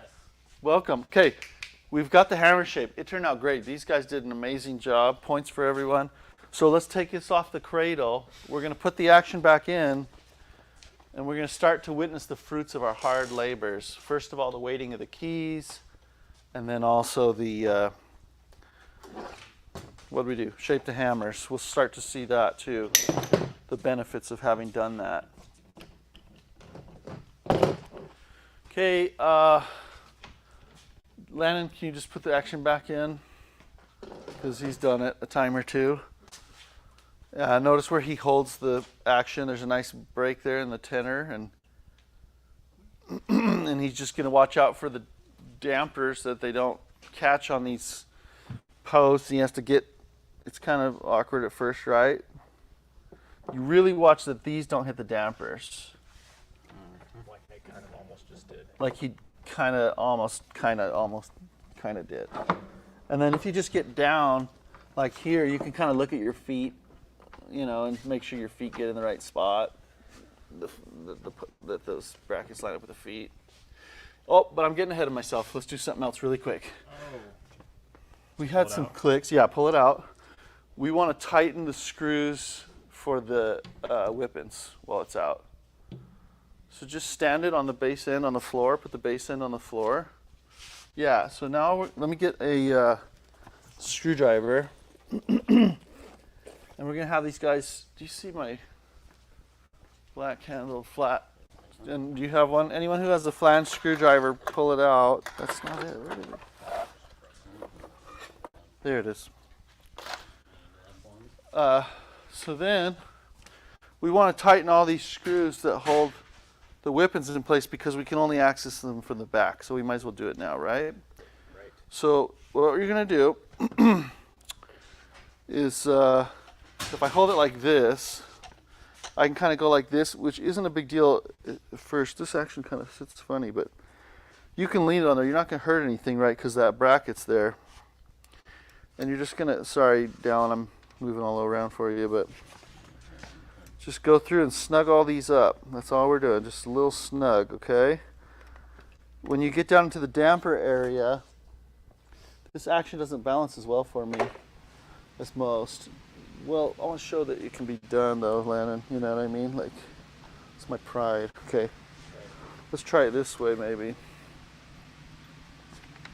I can also go like this. No, that's left-handed mode. I like to, yeah, right-handed mode is to use this, but this action is, there we go, just step on it. Okay, so I can reach in here, I want to push these down so that this lever here comes out away from the screw. So push, then you get your screwdriver right there so you're not breaking anything, and snug it up. Don't, if you have really loose screws, don't turn them crazy tight all in one shot because you might break a whipping. Make sure that it's not tweaking apart, okay? So I'll just do this first little section of dampers, and then I'm gonna have each of you guys on this doing a little section, okay? It's like a relay. Whipping, screw, tightening, relay, okay? So who wants the easy part? I do. Okay, minus points for Landon. So just, you're gonna just go like this, just tighten from here down to there. And then you'll hand it to whoever's next, and then you guys do the middle, and then the last person will do the bottom. But for the bottom, you don't wanna be like this, right? No, flip it up. Flip it around.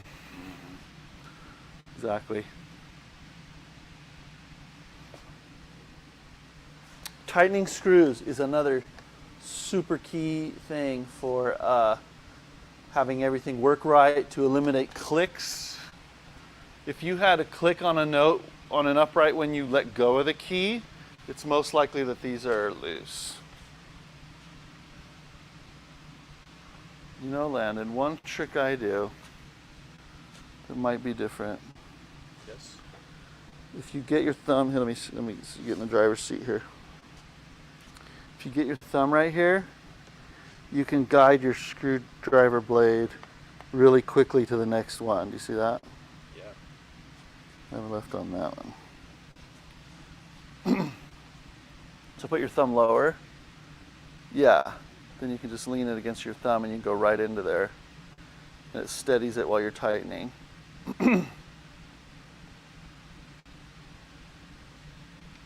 Are your fingers okay?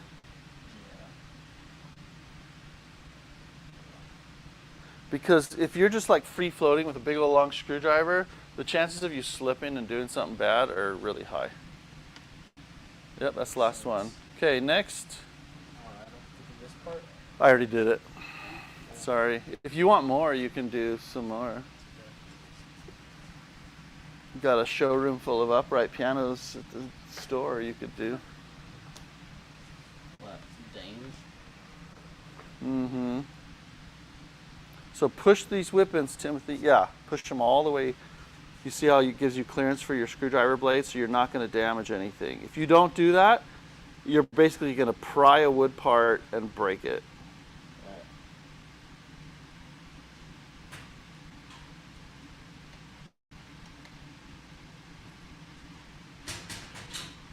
And you have to be really careful with your screwdriver blade that you're not pushing these down or up or anything. As you tighten, exactly.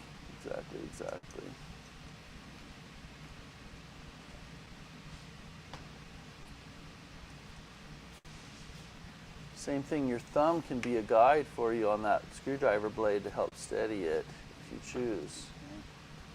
And I always choose.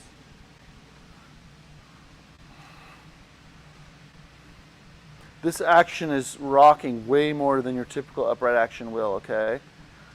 So that's part of what makes it feel weird. But if you use this same posture and everything, it'll be really easy on most pianos.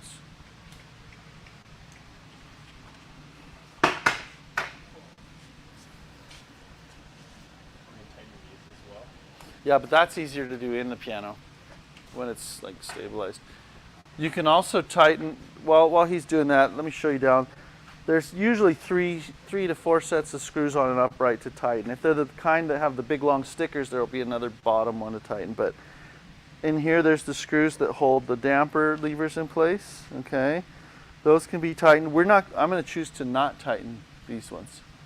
I don't think they're going to be loose where it's going to be a noise problem or anything. And if we tighten them, we actually run the risk of misaligning or de-aligning the dampers. So Timothy, usually I only go down to here and then I flip it over. Okay. Because you notice it gets really top heavy otherwise, right? Mm-hmm. So, and then the other set, so we've got this set of screws, the damper lever screws, and then the screws that hold the hammers, and those are accessed through the front deep inside. That's why we use the long screwdriver that we use. But in there, it's easier to tighten those when it's in the piano. Okay, so then you're usually going to just grab it here, just flip it upside down, right? Mark, try that.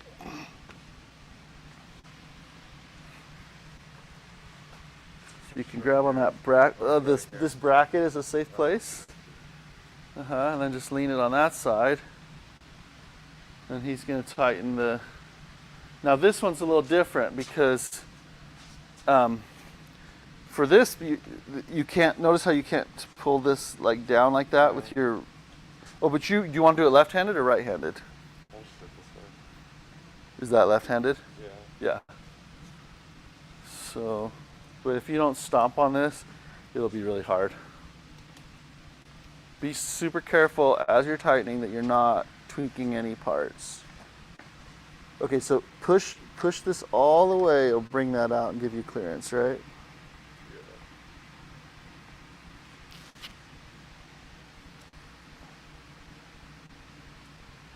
And get as straight into the screw as you can. So you don't damage the screw and so you're not putting pressure on the wood parts side to side. Side pressure on piano parts will break them really easily.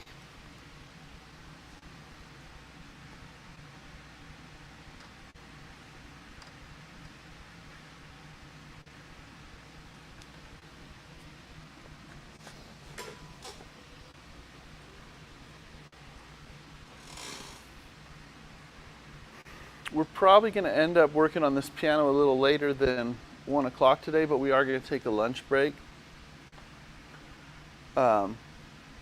Just because there's a lot to do on it, and if we don't finish it, we don't. But that's the plan. We'll see how far we can get.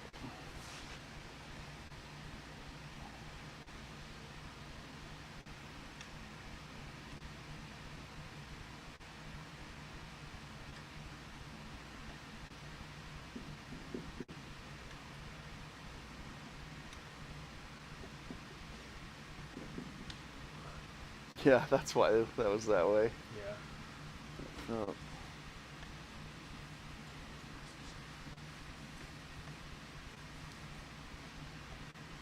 This is much easier to do when 4 people aren't standing around watching you and there's a camera pointed at you. Trust me. I'm not watching. It's only 3. Especially if you haven't done it before.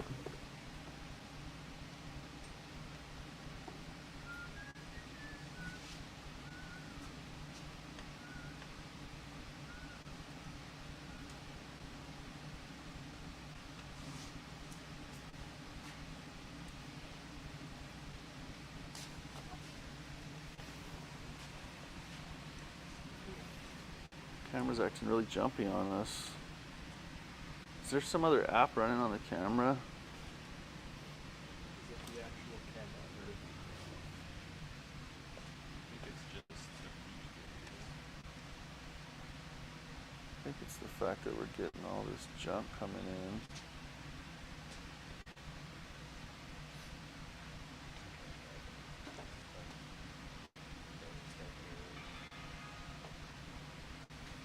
Okay. Okay, we're done. Okay, Landon, you want to throw that in the action?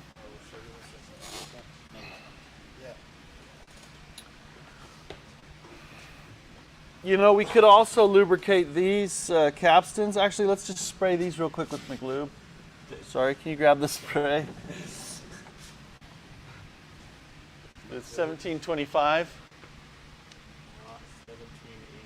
not 1780. not 1708. 08. Just one quick spray across those things. I'm gonna go grab the other one. Tip that top up as much as you can. The top up, like this? Up, other way. Or like this? Yeah. All right, get the other one. See if I can get one section out of this. Oh, and then I shake it too. That helps too. Okay, you just have to do the other 2 sections. Oh, I thought you were getting the other one. This is 1725. Shake it back and forth. You'll get some out of it. Yeah, go for it, Timothy. Okay, done. Almost. All right, Landon. For real this time? Yeah. Okay. Oh. Okay, go ahead.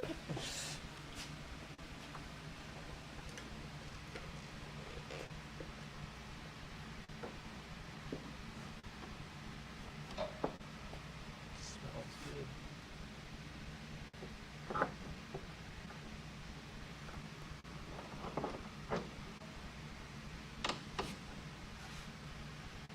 Okay. Now, if your brackets are tight, you just grab a screwdriver and tap them on. Mark's going to do that. Okay.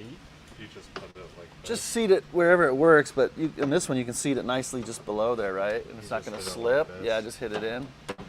Just do it on each of them. Just don't slip and break a hammer. Okay. You can use a dowel also, but usually I have this with me in the field and I don't have a dowel. That's really tight, isn't it? Oh yeah, don't do that. Just go to the other one. Go to the end one and then the other one will slip into place. Something's going on. What's going on here?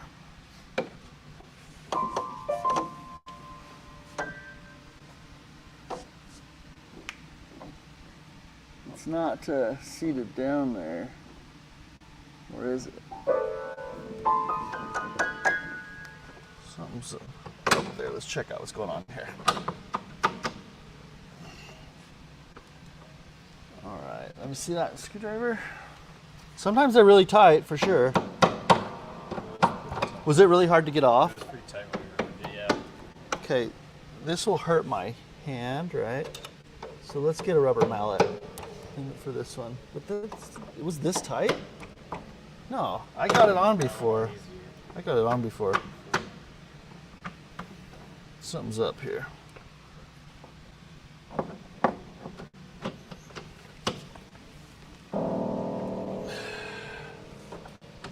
I don't know what changed, Landon, but something was not seated quite right on the bottom.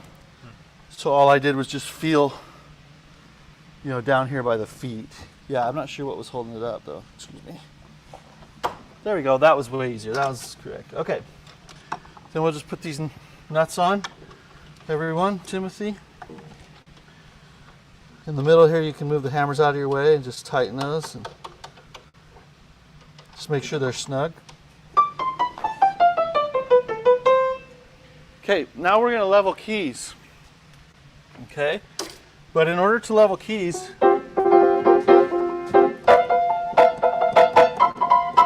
first of all, Mark, just play it. The tone is different, the feel is different already, right?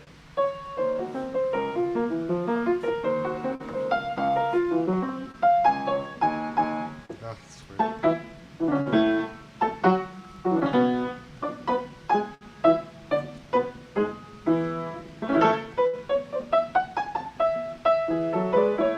So it sounds different than it did, right? Yeah. And everything, and it feels different too. It's like I can repeat like really well on this action now.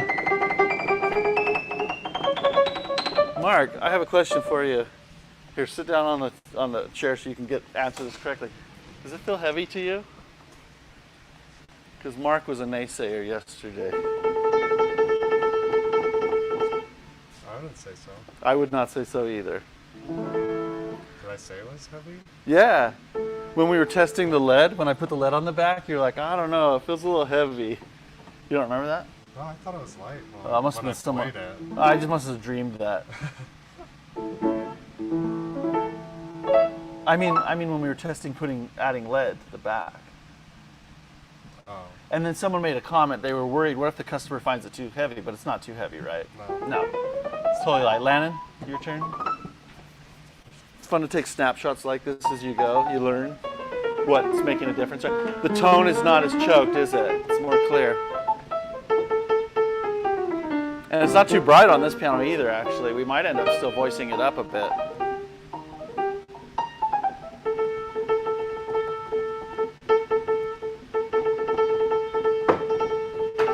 Yep. Sweet. It repeats well. Yeah.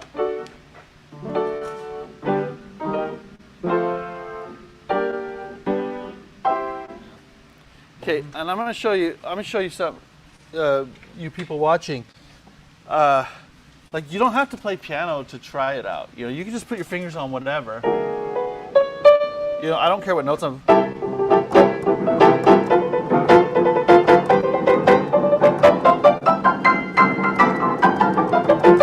And you can get a feel for how the action responds. If you need to do a 2-finger repeat, you can.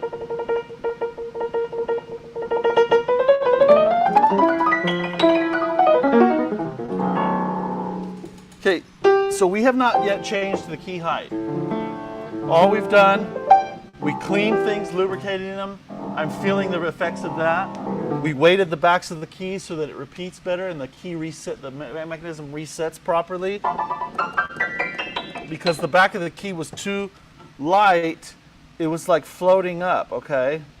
Now we're gonna regulate it. Now we can regulate it. Priorities for regulation. Number one priority for regulation is, Level keys. I don't know. That's the first thing. what is it? Level keys. Well, I don't know if it's a priority. I mean, but we've got to do it. We have to do it in order to see. So many people think of sequence for regulation. I think of priorities. That'll help you make good decisions when you need to pick your battles and make a difference, right? So we are going to level the keys next, but we're doing that to be able to do what? Make the starting line. So that's the starting line for the key travel. And so then when we set how far the key travels, that's the number one priority of regulation, is how far the key travels. Okay, I must have said something mean to someone. Okay, sorry everyone. Anyway, the way we set a consistent distance, we reference the keys next to it. Plus we want it visually to be, we want that starting line to be consistent, right? Right now it's like, you know, it's crazy, right?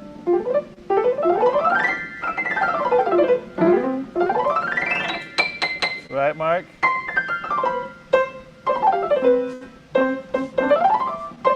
Anyway, that's harder to do when the keys are all like this, is my point that I was trying to make there, if you couldn't tell. So, but we do need to finish, before we get too distracted, we're going to tighten the screws. This one's harder, okay? You need the appropriate screwdriver. Your screwdriver from the hardware store probably isn't going to do this. We have to stick this back here, scoop the jack to the side, and get into the screw and tighten it. And we have to be really careful that as we do that, we're not going to be breaking the jack. The jack can move side to side a little bit, the whip-in can. Like, I can scoot it over enough to tighten these screws. The way the light is, it's making it harder right now. Can you feel, go ahead, Timothy, get right on my right side and go in from the bottom. That'll help better. Nope, let's do, yeah, that was good wherever you just had it. Right there, up a little, there, that's good.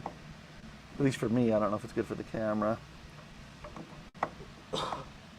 I also have a little stick light, but anyway, we're getting in. Here, I'm gonna do something else. Let me show this. Okay, so I'm getting in right here. Landon, you've tightened these before, right? Yeah. Here, I'll just drive the camera and let's just stick the light underneath here. Okay, you want to do this, Landon? Get in there. Where's your screwdriver? Okay, there's a screwdriver. I'm going to try and get that view. Oh, this is not so easy, is it, Alan? All right, let's do what Timothy did. We're going to put this right on area of focus, right in the back there. Okay, that's a little better. So he's scooting that jack over, and there's a screw under there.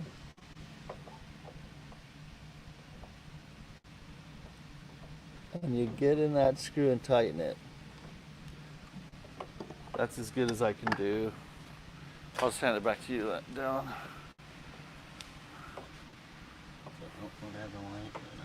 It'll be easier to show on the end one. We'll show it on the end note. Just right over here. It'll be really easy.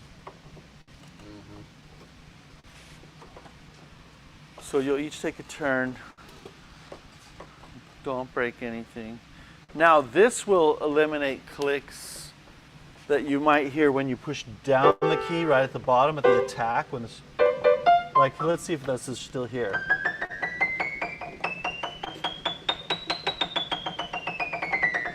Whatever was clicking before is not clicking now, and that's just from cleaning and weighting the keys. So I don't know what it was, but on a lot of upright pianos, you'll hear a click, and it's either going to, most often it's going to be that the hammer is loose, and you need to wiggle it off like this and just put more glue on it and pop it back on, or it's that this screw is loose down here that we're tightening, and this screw holds this whole hammer assembly. The hammer, the shank, the hammer butt, the catcher, that's what fastens it to the action. So if these screws are loose, you could see how that might add some lost energy into the part as you put a tremendous amount of force on it. Remember, we were trying to like make a sound with our hands and the hammers, and that wasn't doing much for us. So we're moving this at a lot of velocity. So if these parts are wobbly at all, you can lose some strength of tone.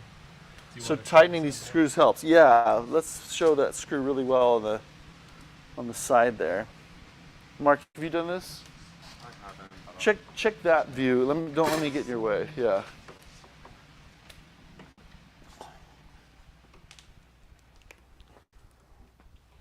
Now the AC is off. Okay, I'm going to turn it off for a while here. That'll help us with our sound. You retired? Yeah, I finished my section.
What? Got a comment? He said I was the one who said, "What if customer finds it heavy?" Oh yeah. So no worries. I mean, that was a good concern, right? Do I sound like I'm backpedaling on my comment, trying to be nice? No, Just taking the blame for for saying it. Oh, for Mark, yeah, you were saying that said it. yeah. So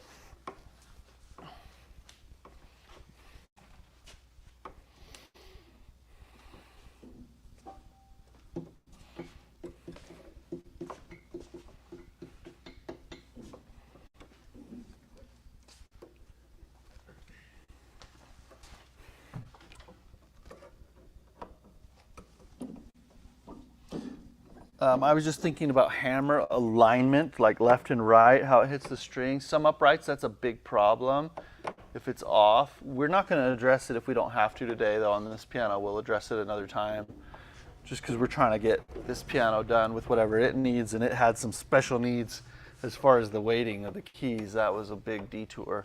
But so the way I'm going to approach the alignment on this piano is if we run into a problem as we're trying to get the sound or tuning set, the voicing, then we'll address it on those particular hammers, and that's it. Because these hammers have been in this position for a long time, and we didn't totally eliminate the grooves. So by leaving it in that position, we'll have a much more clear tone because the hammer's more likely to be hitting the strings at the same time, all three strings of the note. Sometimes, and I probably fell into this category when I was learning, sometimes if you learn everything that can be done to an upright piano, let's say. So then you might fall into the trap of thinking, I'm just going to do all those things to this piano and it'll be a better piano, right? Wrong. You have to use judgment and skill, knowing that sometimes you don't want to address a certain thing on a piano. It can actually make things worse with the tone, or at the very least send you on a long detour that will take much longer to finish the job, and it won't end up that much better to be worth the time. Okay, Mark's retired. So easy, hard, what? It's easy. Were they loose at all? Just some at the left side. On the right side, they seem pretty tight. Mine were all a little loose. Just a tiny bit, yeah. The whip-ins on this piano, maybe an eighth of a turn, maybe, if that, 16th of a turn. But it will make a difference to have them all snugged up. This is very worth doing. Like if someone said prep this upright and you don't have much time, I would prioritize making sure the keys don't have extra friction, that they're eased and clean and lubricated, that all the screws on the action are tightened, and that it's tuned and voiced. Those would be my priorities.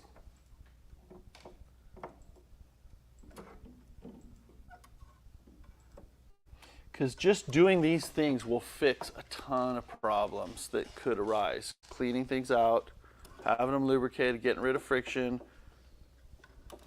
tightening screws.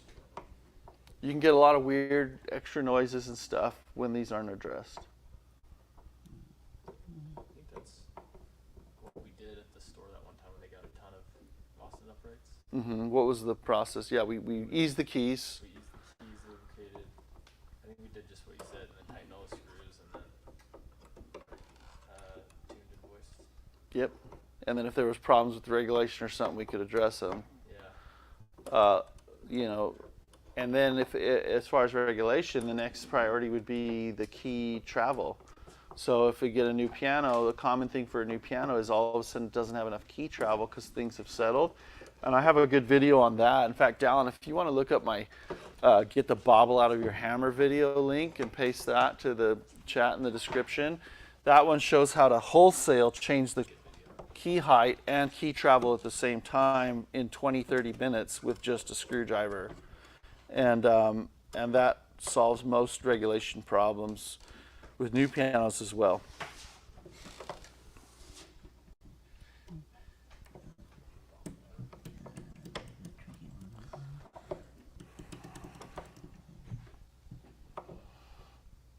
So are you getting much turn on these? A little bit. Can I offer a little something? Sure. Let me just get in the driver's seat to make sure I'm not lying. Sometimes I'll think I do something a different way than what I'm watching something, and then I get down and I'm like, oh, it's the same. Okay, my microphone just went. So I don't know, which one were we on? Like here?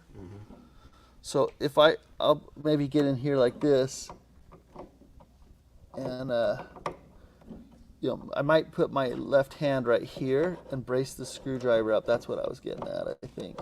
You're closer to your work. If you're closer to your work, you're less likely to slip, do damage. Those are all tight already, so it must have been, let me find where we were. These are all tight. They're all pretty good, huh? Yeah. Oh, that was the loose one, so probably right there. But see how I'm cradling it with that left hand? And it's way closer than working back here. Back here, you have much more chance of, yeah, you see what I'm saying with that, right? So.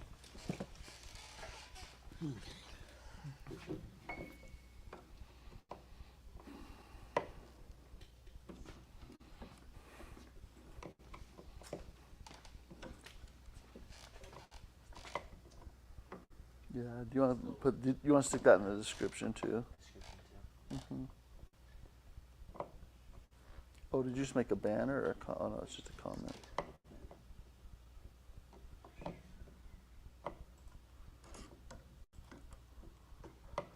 I think you can even, well.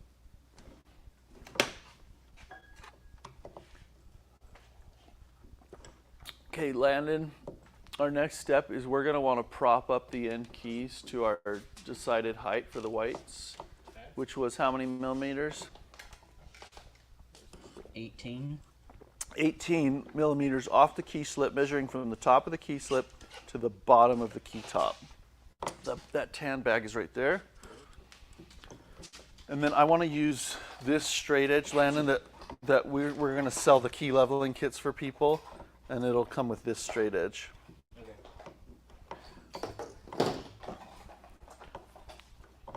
So much of being able to do this efficiently is just having the right toolkits, right?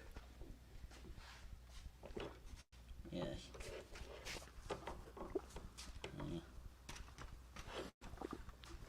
Checking the last one. Did we settle on 18? Looked about right. Yeah, because when we went higher, we were seeing a big gap below the key. And that's a little higher than 18. Yeah. You want to set the other one, Mark, on the treble? So Timothy, they're just setting those end samples to 18 high. Do you need a screwdriver? Yeah. I'll grab you one.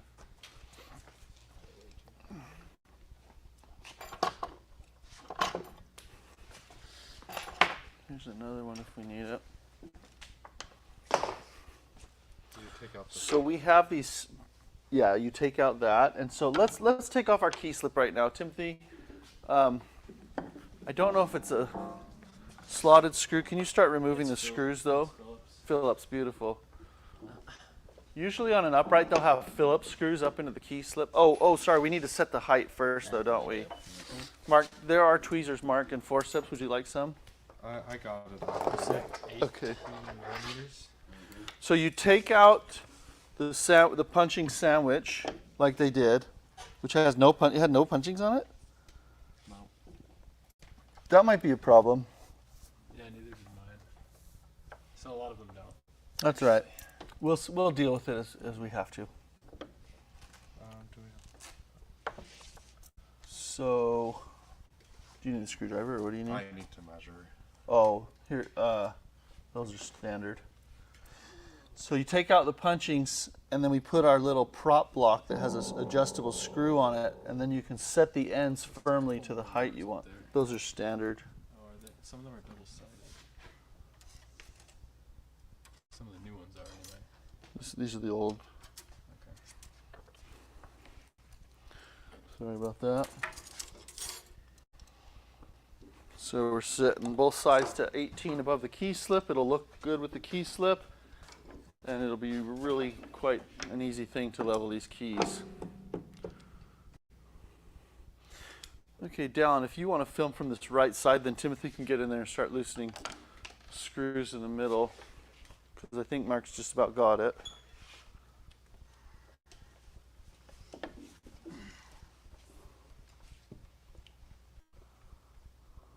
There we go. Yeah. Did I measure one? Yeah. So that's our 18. Yeah. Yeah, that looks good. It's pretty close to what I already put it in, Yeah, the end keys are usually close to where they were set. It's usually the middle that settles the most, or where it's played.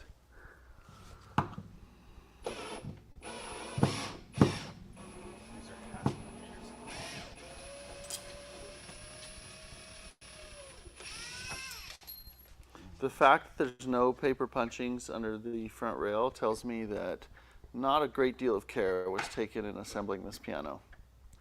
We're kind of seeing that all over the place. But, you know, someone bought it, so I guess it was good enough for someone.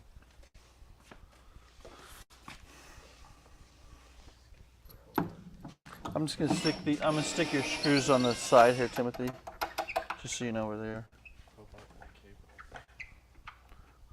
Yeah, Hobart and cable, craftsmanship and quality. It's only 10-year warranty. Yeah, 10 for 10 years. Looks like this piano spent some time in Oregon, and now in Utah in the desert here. It's done okay for that.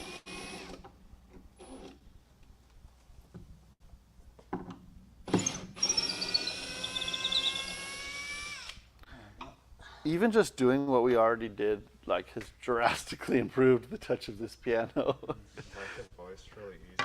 Yeah, yeah, you can voice really easy. Let's just vacuum that sugar up, or whatever it is. Okay. Anyone? Vacuum?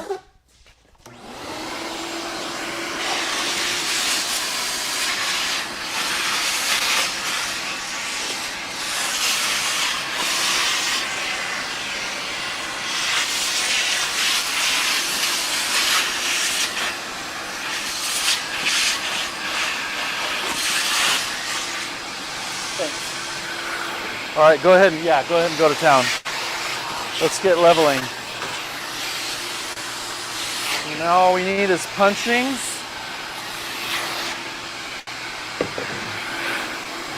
And Punching's not gonna does that bother you? help with leveling.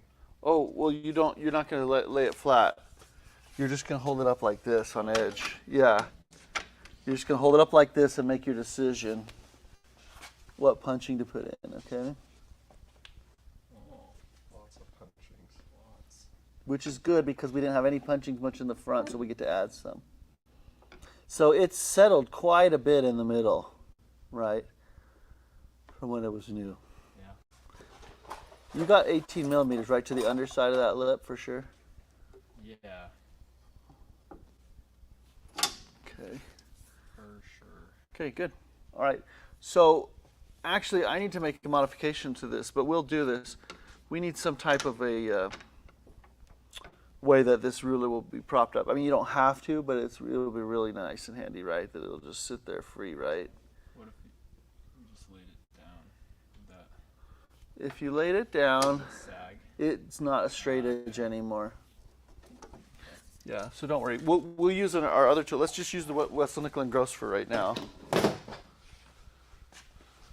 Okay, and we're gonna do, yeah, let's do 3 people. Just break it up.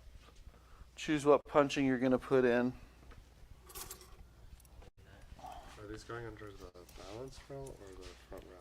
Well, we're changing the key height. So this would be the front node.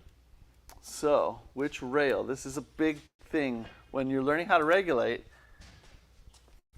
I had the same thing when I was learning. It was just hard to wrap my head around. How does putting a punching under the balance rail lift the front of the key? Right? But it's the balance rail, right? Yeah. Because that's what. It's the balance rail that will lift it because the key at rest. I'll draw a picture. You guys just keep going and choosing what punches you're going to put under there. And Landon, you can talk kind of up towards here. They can hear you and stuff. You can tell them like how you choose which. Those are front rail punchings. Okay.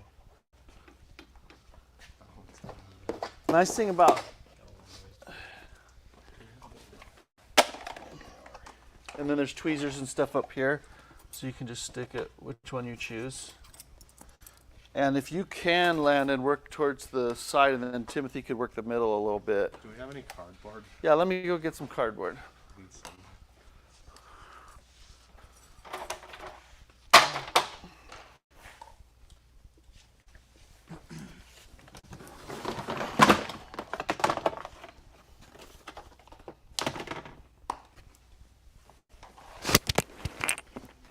I promise we have cardboard, but where?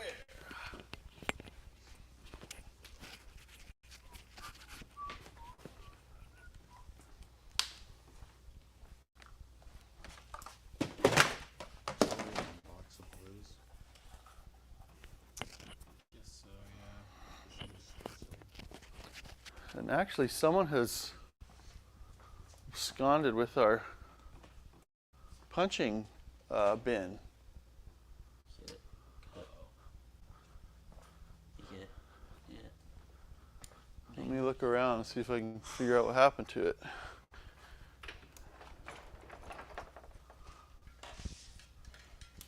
Taylor stole it. That's what I'm wondering. That's where my mind went first. That's where my mind went first. Yeah, 'cause I want to add like. Where did that go? Yeah, I have to do 3 blues too. Yeah. You have to. This one might take a green though.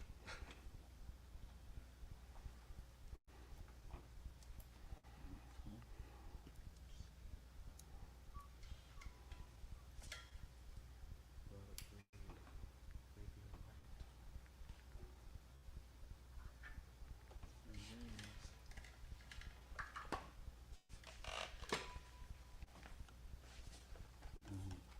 Honestly, what if we just put 3 greens on all of them initially and then came back and So Dallin, I'm looking for a yeah. fairly big Tupperware. This size that says balance rail punchings. If you want to kind of help me spot around. See if I'm just overlooking. Oh, yep. It just got kicked under here. Thanks, Dallin. Wow. That was amazing. Here's cardboards, guys. Thicker punchings. These ones are a mix between cardboard and whatever. Here, put them where you can access them. So they're just choosing, based on the gap they see in that rail, right? They're just choosing which punchings to put under the balance rail that will raise up the front of the key to this sample height on the ends, okay? And this is quite a gap on this piano. They're going to need some thick punchings. A general rule of thumb, if you stick 2 of any punching in between your stick and the key, and if it doesn't interfere at all with the key, you'll be able to fit that size of punching. This one took 2 of the largest cardboard size, I think. So you'll put one of those in and it'll be right. Just one. Can I see though when you stick it in there? Yeah. Yeah, you don't stick 2 of the punchings in. That's just your test. Because a change in height of the balance rail is going to equal about 2 at the end of the key. See what I'm saying? So just the one. Yeah, 2, you stick 2 in just to see what size you need. So then when you've chosen, Mark, which one, then stick it somewhere where it won't blow away while you're taking keys out. So stick it, like I like to stick it underneath the cloth punching So like. of the note. Yeah, but wedged in under there. Oh yeah, I see. I remember. So it doesn't. Yeah. So if you sneeze or something, it's not going to go anywhere. Yeah, That'd like be right there. dangerous, since I'm very much sneezing. It could very much. It could be a reality. See right there by my fingers where he's putting those. Timothy's putting some in there and just kind of sticking. I just like that way of kind of keeping track of which punching you're going to put in. I put like one there for that. Thanks. That like me. And don't forget, this aluminum rail can scratch the keys easily, so we do want to be careful. Okay.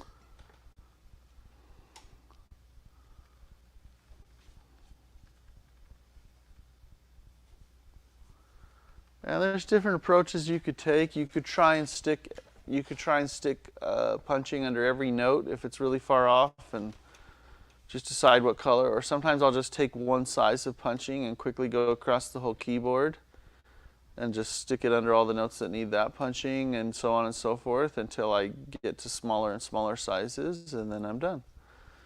Usually I plan on key leveling taking about 2 to 3, well, no, it's usually always 3 passes. So three times through this. But this is, it's this kind of work a lot of people don't do, and it is the biggest, well, it's the precursor to the biggest step, the step of biggest importance.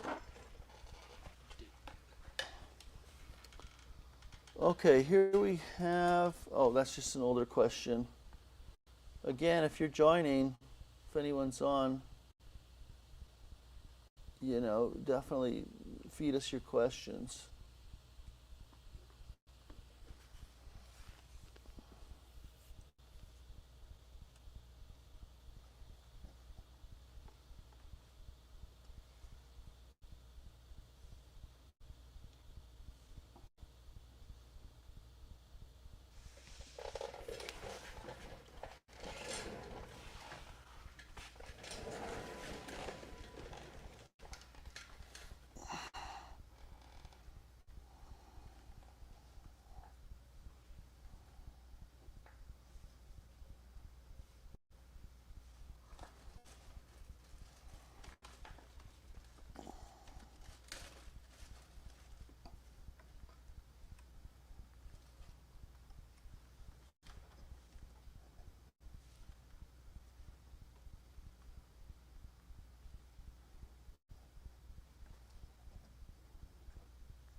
You guys are so quiet.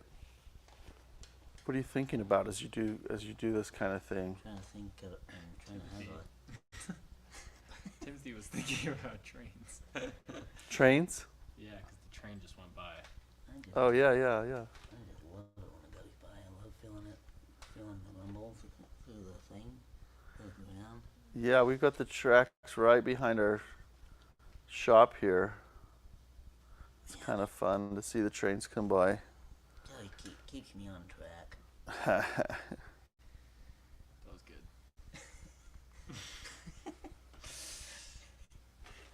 Otherwise, I'll get derailed. Yeah, totally. I don't get it. Maybe because you got all sidetracked then. Maybe you need more training. Anyway. Yeah. What's the question? How much do you charge customers overall?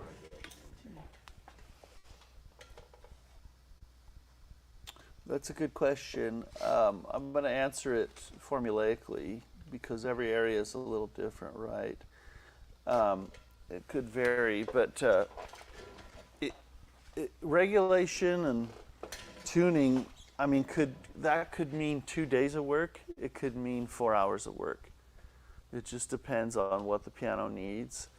And so I try and sum it up by about how much time it's going to take me. And then I just multiply that by my hourly rate, and that's the charge. So if you have a technician in your area or you are a technician, kind of calculate. And even if you charge by the job, that's fine. But most jobs factor in, at some point, you're factoring in the time it takes to accomplish that job. So that's the way I bill. So just take your hourly rate and multiply it. Now, I would, for a full regulation of an upright and tuning, and the kind of level that we're doing here, that's 2 days, because I would have had to take the keys back to the shop to put leads in, bring them back to the house, and keep regulating and so on and so forth. So that would be 2 full days. So you figure about 16 hours of work. B7 is like already, and then A sharp. It's not cheap. But sometimes I can do wholesale versions of the regulation, right? That'll make it work a lot better in a lot less time. So, I could have tweaked the let off on this piano that we did yesterday wholesale. I could have raised the keys wholesale, just shimming up the rail, Work on them. and maybe spent a total of 4 to 6 hours on this piano. And it would be a lot better. So hopefully that answers your question. But so it varies.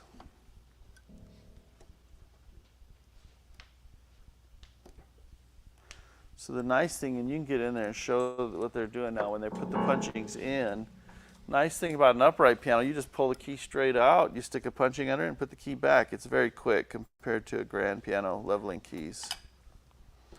That's a lot harder.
So as you lift those keys, if you didn't see yesterday, I kind of talked about being careful as you lift them. So who's on the left there, Landon? Are you trying to put a key out or back in? Just holding it up while I put the punching in. Oh, just hold it up. Yeah. Is there a better way to do it, or? Well, I like to take the key. I don't like to just rotate it up because it can enlarge the balance rail hole if you do that. I try and lift it off as straight as possible and get it out of the way that way. Yeah, that's fine, lifting up there. Is that what you meant? That's what I was doing. But once you do that initial lift, and then if you're trying to take the key all the way off, like Mark just did a group of them, it's nice to just lift these whippings out of the way.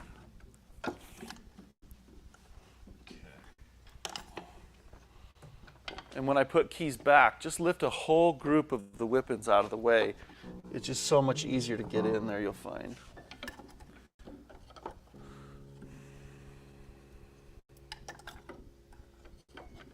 Wow, you're just doing that with your fingers. Yeah. I have to use tweezers to do that. The pin is like tall enough. It's like. Well, I can stick it on fine, but I mean, you're grabbing it from under this punching. Like, that's pretty good. I guess on an upright, it's easier. It is. There's more room down there. Yeah.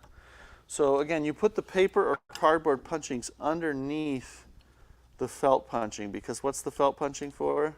Noise reduction. Noise reduction. So it needs to be in the position where it reduces noise between the key and whatever's under the key. Punchings, I guess, in this case, or the rail. You know what's nice about this piano? I think the sharp height is going to be really close to where we want it after you raise these keys. Are you noticing that? Yeah, I'll have to go up a little bit, right? A tiny bit, but maybe not much. Like, it looks terrible, though, right? The whites look way lower than the sharps. And then when you're raising them, they look more correct. Sweet.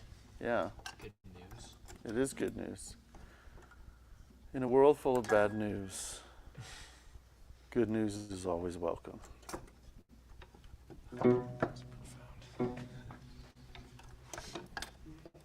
So again, the best way, the most efficient way to do key leveling like this is how, guys? 3 people. 3 people. And I do, seriously though, I do like to have 2 people in the shop. We do it on the shop. It makes a job that just seems overbearing all of a sudden become not such a big deal.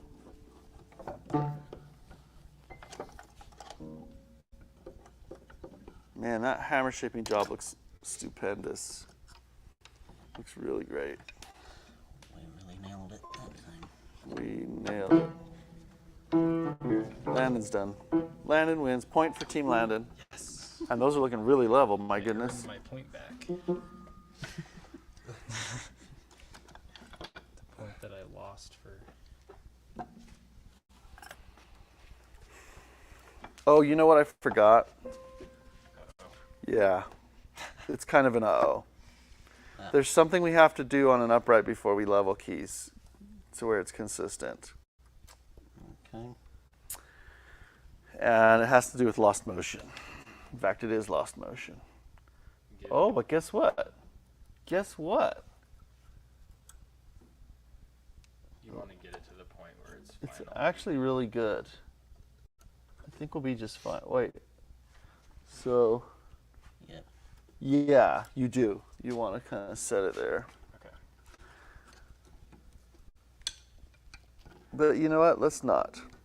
Okay. Because we weighted these keys, we know the backs are going down fine. I think we're fine. Let's see what happens. We'll just do a little experiment. What happens if we level the keys before we do lost motion? But we also weighted these keys so that the backs all go down the way they should. What's wrong with this hammer, Landon? See how it goes back so slow? It's probably a spring out of place. Yeah, it got knocked out of place. So if you look in there, maybe from this other side, see, you have to go higher and look down. You see that spring out of place on that hammer to my left? It's not in that groove. You see that down? So we got to tuck that in. Go grab the spring tool out of my bag and put it in place. I just randomly played a note and the hammer was returning really slow. This one, I thought, oh, what's wrong with that? Okay, pass number 2. Mark, that's an interesting shape you have there on yours. That's tricky. You think it's too high? Yeah, it's definitely too high. Take them out right now, then we'll save some time.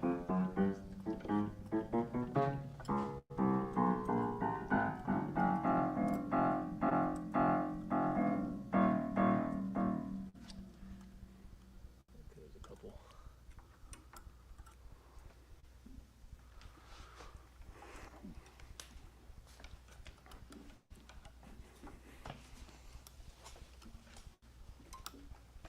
if you're seeing that they're obviously too high, yeah, just take them down now. Because our next step, I don't like to work with highs and lows at the same time. I like to make sure there's no highs and then work on the lows.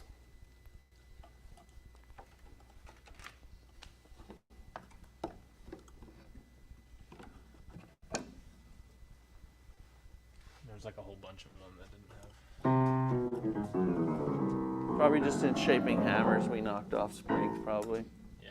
Yeah.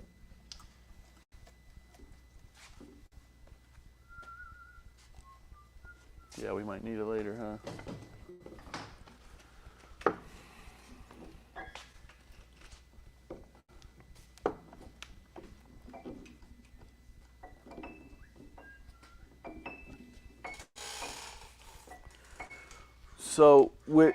So Mark and Timothy, you're finding that some of the choices you made ended up in it being too high, right? Yeah, I think just those two though. I think maybe some more Yeah, these ones. those groups, and then the one to the right. We want to check it with the stick real Yep, check it with the stick. And so the way you check for high is you push down on one end, on Landon's end, and then Mark's going to move up and down, and push all the way down, Mark, till it hits the. See how all those are high? All of them. Yeah, that's all right. So, because you've not done this or haven't done it in a long time, right? So just pull it off, and let's just. Well, you do the same thing on your end, though. Hold it down, Yeah. because I have a couple that are high. And Timothy can see his high ones when you do that. So you switch ends. You might hold the left end of the stick down and move the right end up and down, and then switch to the other side, and it'll expose your high keys in both places. Real quick, which ones I need to take. Oh, that's smart. Would anyone else like some chalk? Chalk. Mine won't take very long. I just need to put two sides because they're just whole sections. If anyone wants some chalk, I can give you some chalk. I'd like some chalk. I would also like chalk. Okay. Chalk is. Timothy? Chalk, Timothy? Hmm? Would you like some chalk? I guess I'll chalk it up to experience to some good things here. I'll chalk it up to inexperience. White or yellow? I'll take white. I wanted white. Yellow or yellow? Timothy, there's a piece down there if you want it. Let me hold mine for a Yeah, I'll second. hold it. So I like to play, this is like a putting game in golf, okay? You want to I like to ease up to where I need to be rather than just trying to nail it right off. I want to make sure that I'm not going to be too high. It ends up saving time in the end. Okay. Okay, I got it. All right. Ready? Yep.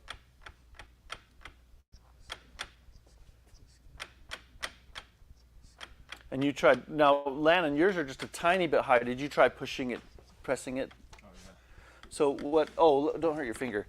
So Landon, I'll demo this. Don't hurt your finger, man. Okay. I don't want, which, show me one that's high. These two. These two? Yeah.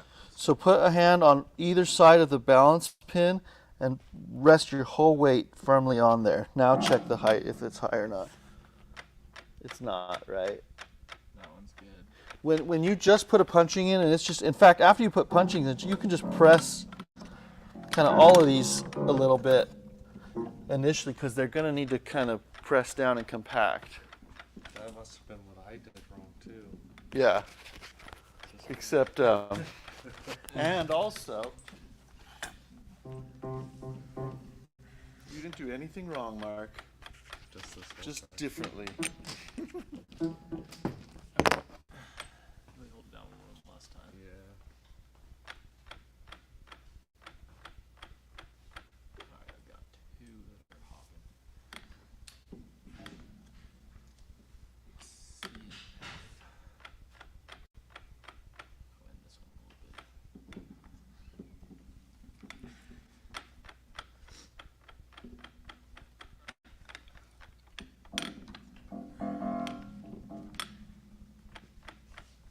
That's that one. Okay. C and F.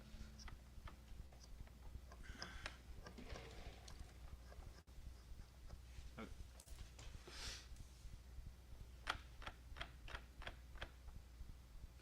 And then do you guys want to do any punchings for the ones that didn't get it all the way up? while you're at it? Okay. Or do we just want to address the high ones first? I'll put them actually. Might as well, I guess.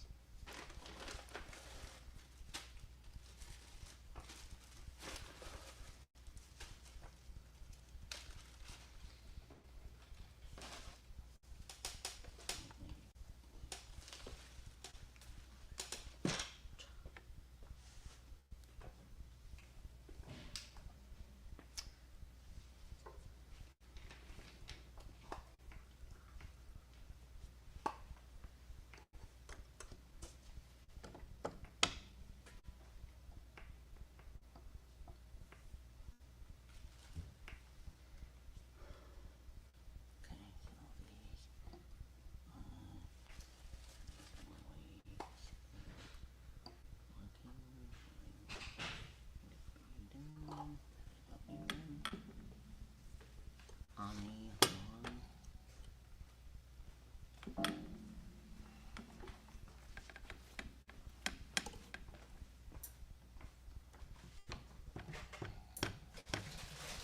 You guys have any weird, like, angled ones? mm-hmm. Fix? Cause that might be a good time to do that too.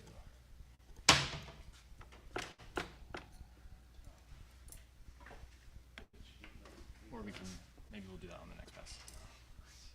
I can't really do anything. Yeah, so. because usually, okay. Let's do it. Did you get some really exciting Ready? angles or anything? The aerial shot. Up there. Kind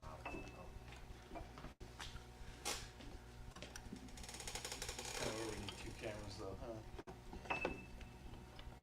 Team Landon's. Oh wow, and Timothy's are really starting to look level. Feel singled out right now, Mark. What? Do you feel singled out right? Wow. Two of the teams are looking really great.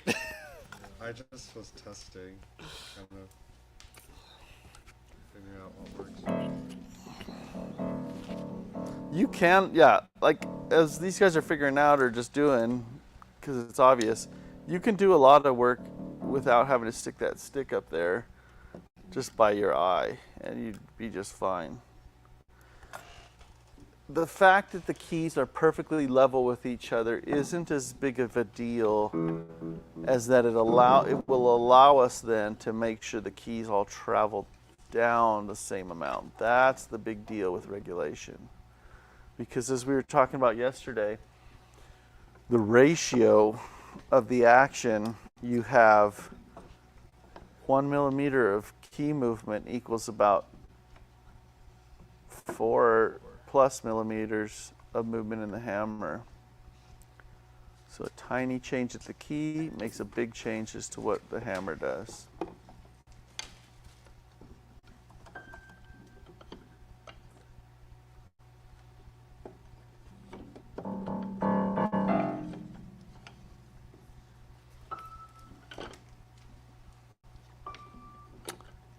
And after we level the keys, while we have that key slip off, we need to remember to wipe off the dirt off the front of those keys. There's some lines where they were sitting. We can do that later, but.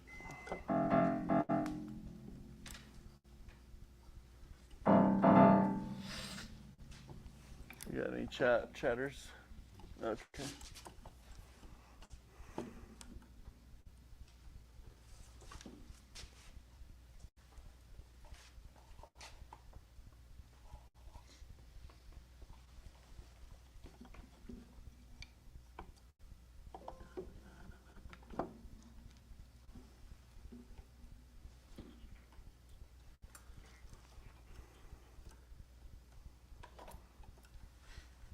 So when you set up a regulation job, this process of leveling the keys and setting how far they travel down, I would say takes the bulk of the time of the regulation. And then the rest is just quickly turning screws and things. And so many people, when they teach it, I don't know if it's just more interesting to talk about the different parts and adjustment screws, but they're really not the big deal. All those are doing are just kind of finessing the regulation.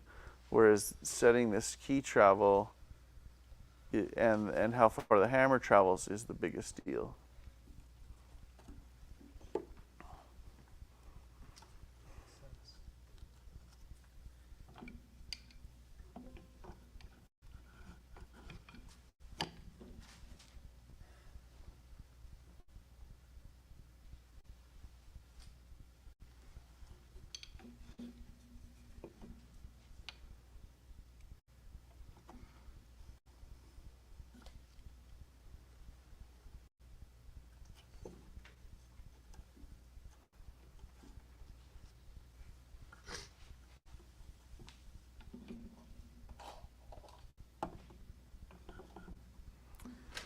And I tell you what, if you want to have a relaxing experience leveling keys, just have someone else do it and watch them. Maybe, or 3 people.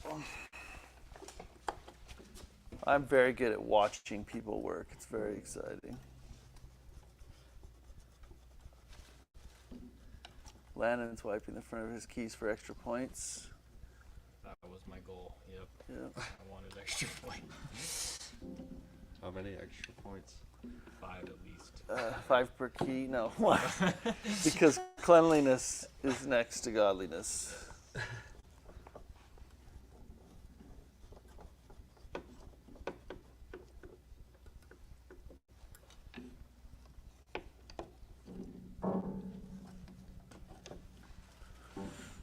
Starting to look like a new piano, folks.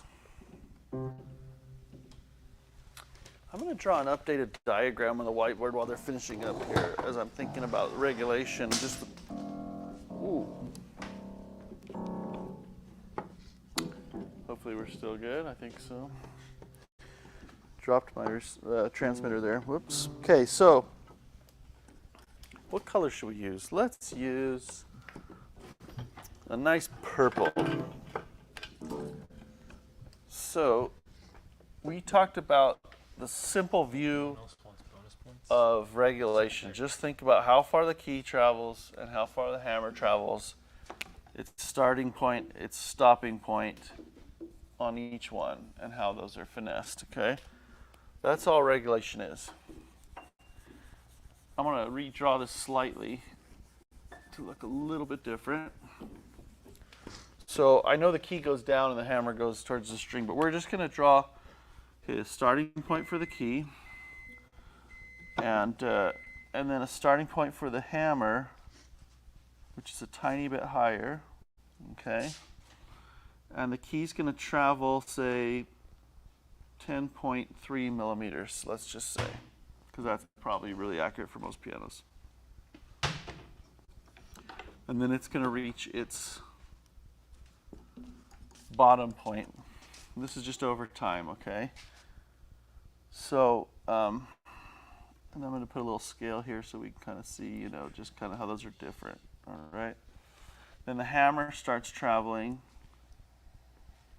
Guess what that is? and it travels about 4 to 5 times farther in the same amount of time as the key. And then it has a stopping point. At BYU, they make you like scrub that off with Windex. But really, the key stops pushing the hammer a little bit before that. So now I'm going to line these up, okay? So the timing of it, Ready, Tim? Yeah. Here we go. so let me think about this. So the way it lines up is the key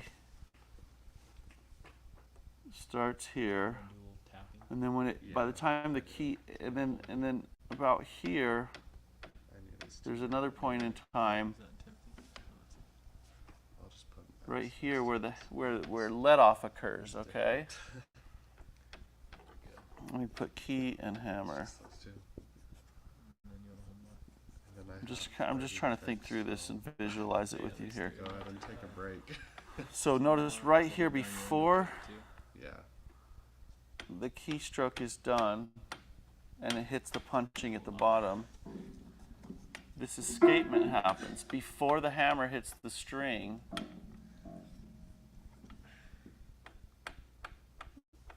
this escapement happens. okay?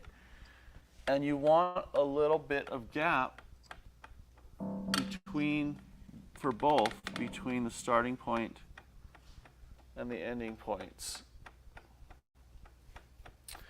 Here, if you don't have this ending gap, it'll just go donk, and it'll hit the string, right? And then the string won't sound.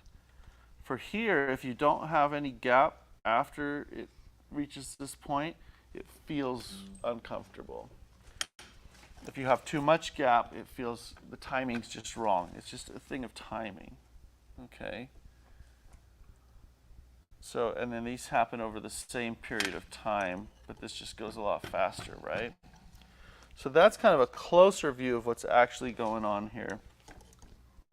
We have a tiny, the key starts to push. We have a tiny bit of lost motion in the key on an upright. Then the hammer starts to move, okay? The hammer goes towards the strings, the jack trips, and it escapes. But it's free to keep moving, and so it keeps moving and it hits the string. Okay, let me write this more clearly, right? String. Okay, the key starts to go down, the hammer escapes, and then there's a little bit of a, I don't want this to look like a triangle. The hammer escapes and there's a little bit of a distance right here. Right, I'm just going to put this over here so it's maybe a little clear. And that distance is what we call, on the key, is what we call aftertouch. Another way of thinking of aftertouch is follow through. If you're swinging a bat or a club and you hit a ball, do you stop there or do you allow your swing to continue? You allow it to continue, right? Because it allows you to get a more effective hit. So we have just a little bit of follow through with the key. Some people talk about regulation as if this was the end all and be all of regulation, and it is not. Okay? The bigger deal is how far the key travels in relation to how far the hammer is traveling. That is the bigger deal with regulation. But you need to have this because this makes sure that you've reached this point and you've completed that escapement. If you haven't completed that escapement, then the hammer will not, the jack won't escape all the way from the mechanism. It'll just bounce on that jack, okay? So let's say we didn't have any aftertouch. Let's say this line lined up directly with the bottom of the key. Okay. So what that would mean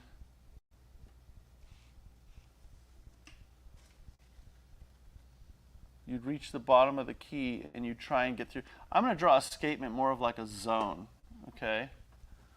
Let's do that, actually. I'm just kind of making this up, but it's good stuff, trust me. Okay, so if you reach the bottom of the key, and here's this zone of let off or escapement, okay? Zone of escapement. Because it takes some time for that escapement to happen fully, okay? So if you just get to the bottom of the key and you get to the beginning of the escapement, but it's not complete, you're going to get bobbling hammers on an upright. It's going to feel very uncomfortable, like you're getting stopped in your progress. If you have the right setup, where this occurs right here with a little bit of cush, that means you can get all the way through escapement and a little bit, okay? And that's kind of nice. And that's kind of what we want, really. We don't want to end up somewhere short of having completed that motion. So Dallin, who's filming, doesn't know, hasn't worked on pianos much, right, Dallin? Does this make any sense to you as you're kind of watching things, or no? Yeah. If you were to ask a question, what would it be? I know you weren't thinking along those lines when I was saying this, but I might have zoned out while you explained that bit, but yeah, no, Wait, I have a question. that's okay. I'm gonna keep going with Okay, I'll ask my question later. How come you go past the Zone of escapement. Yeah. I'm just representing that. Maybe we would just say that we completed at least. Yeah, we get to that completion point. Because it does take some time for it to fully escape. That's a good question. Yeah. Is it the jack that's escaping? Is that what you're saying? The jack is escaping. It's no longer pushing. It's no longer accelerating the hammer towards the string, right? Yeah. So at the point that it totally escapes, is that when aftertouch begins? Yes, that is when aftertouch And begins. then when you're Good question. and then when you're Say it really loud too for your mic. oh. At the point that the I mean, that's good, jack yeah. escapes, yes. Then aftertouch begins. And then if you have like earlier let off, you have more aftertouch, right? Is that how you control? So if you take this zone of escapement, which is also called let off, right?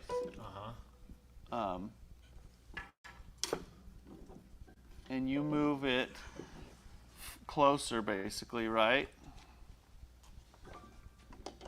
Down here, further away from the string, right? Yep. Your question is, do you have more aftertouch? Yeah. Yeah, because in time, remember these are relative to time with the key ratio. So this will also occur much sooner. Right? And so then you have more aftertouch. Okay. Yeah. Gotcha. What do you think, Timothy?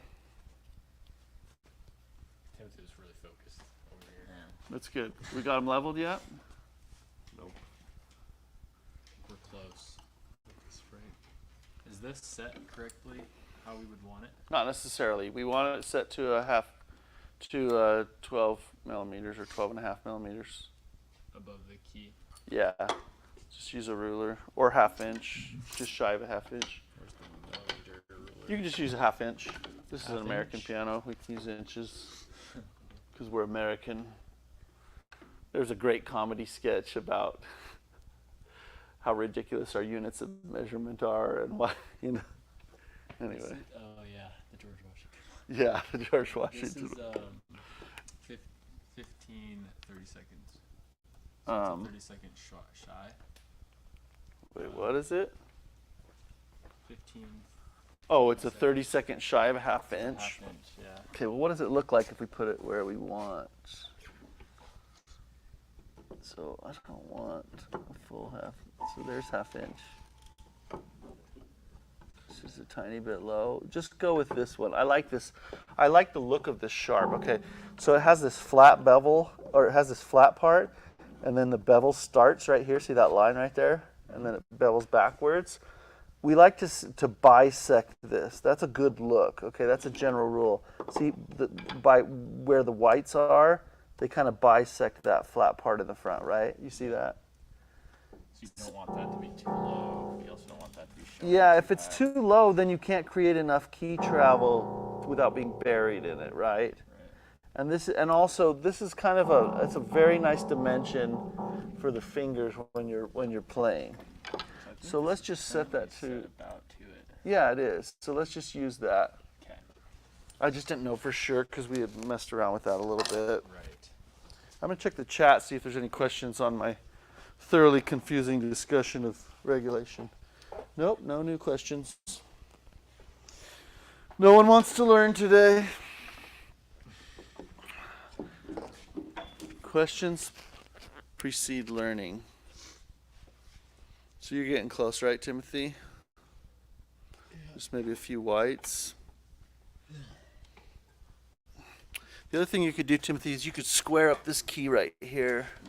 These two, right? Why don't we square them up to see where they actually land? So he's going to bend the balance rail pin on those keys to. Wow, I want to point out something here. Okay. Yeah, Okay, Landon, we need. Yeah. Okay, get in closer, Dallin. Okay, check this out. At the front of the key here, the keys are virtually level. This C, right? Look right here. That pin on the top up here now is almost buried compared to all these are not. What happened? And look also the front of this key, I don't know if you can tell this, but it's not straight down, it's an angle inward. It's angled inward, it's not out as far as the bottoms of the rest of the keys. Look at this, man. This key just did a total warp this direction basically, since it was, you can't see it visually, right? I can't tell just looking at it, but that's what happened. what happened? It warped this way. It's a bowed. So Got it. so you're having to raise that. That was the one that was way low, I think, before, you know. Yeah. So you're having, oh, look, and it also, look, the key top also has a fissure in it, a little crack that's not from someone like hitting it. I think it's from the wood underneath it spreading differently and bending away from it, and so it grabbed on the front and the back and it caused that fissure. So warping of the keys is what caused that. One key warp. Some of the others maybe did, but in that area it did. I don't know. I mean, they were theoretically cut from the same board, right? Yeah. But it is what it is, and we can fix it at least.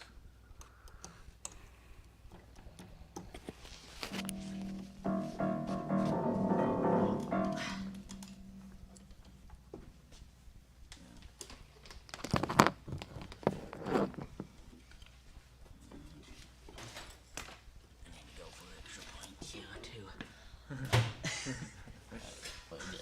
I'm not keeping at all. I mean, Good, because I am. yeah. I'm just kidding. Down. What's the score? Not necessarily wanting to. This is a dire competition, Timothy. I hope you know. Do you want to explain what you're doing, Landon, on the sharps? Yeah, am I able to be heard? Yeah, you are. Okay, so I'm setting the level of the sharps with this tool. What's this called again? Jarris tool. Jarris tool. Since the naturals, the white notes on either side are already level,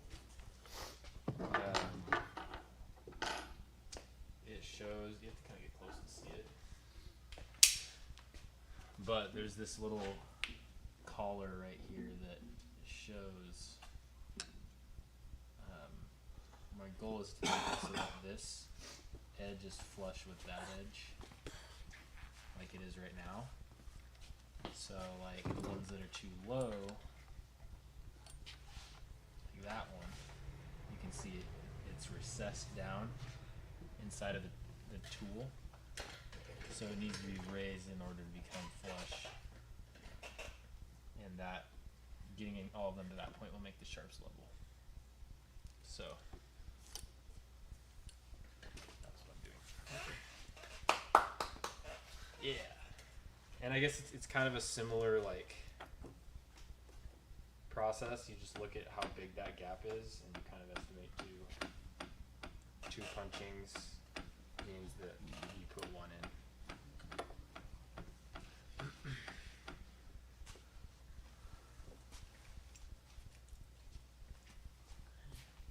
What am I doing? I need this.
So iMerge is just saying that they would like to see grand regulation on the grand next. So stay tuned. You'll see a lot of grand regulation happen here.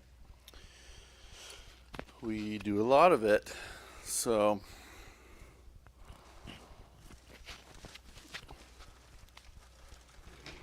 and it is kind of a there's some differences, right? There's some definite differences between the two.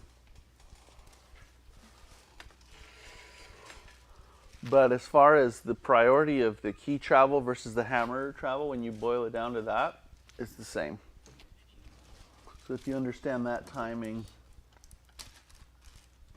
then it'll serve you well for both upright pianos and grand pianos.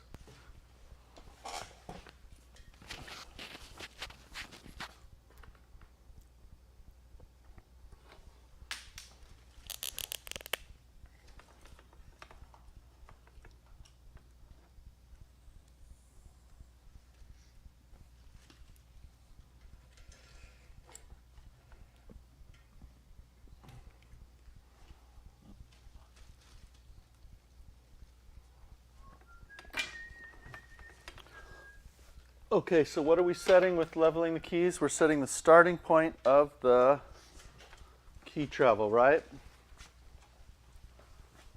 Yes. That's the U3. Right. Correct. Okay. And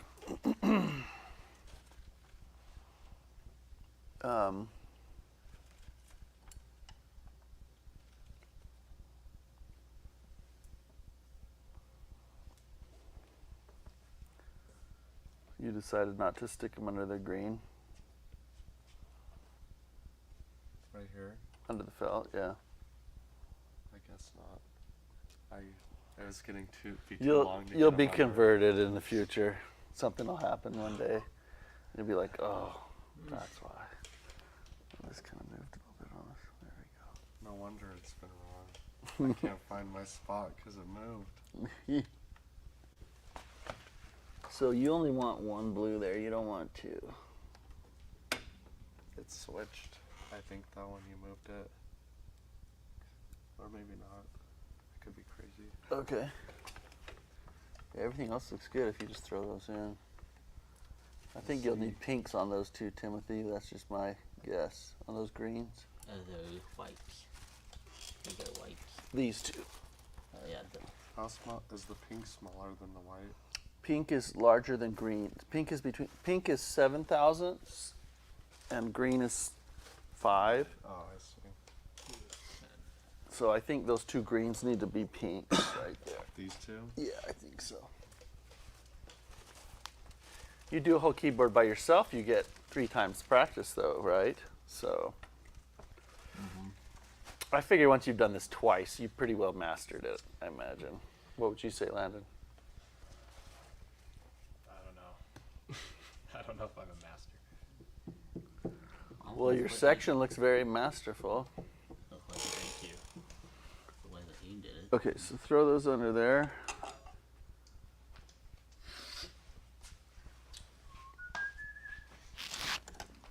We gotta. I'll just hold it for you. Oh. 'Cause we got. I'll just try anything I can do to help us move along. Good.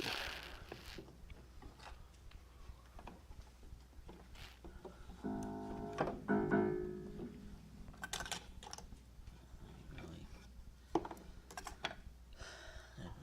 Well, one thing about hearing the train still is I don't think it just seems like a powerful thing, train going. Like I can't can I show what's the largest steam locomotive in the world? That's the largest Yep. train in the world. Yep. Good old big boy 4014.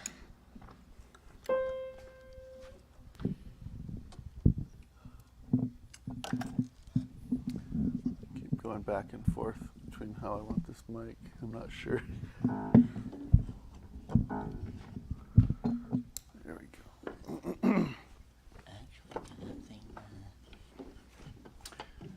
cardioid mic. But what happens is if you get it too close to the action, at least on the grand, you hear noises that aren't true to what we're hearing in the room. Okay. Or That some will notes will, make it- some notes will sound really, really bright when they don't actually sound that way. Make it pretty concentrated. Mm-hmm. Concentrated.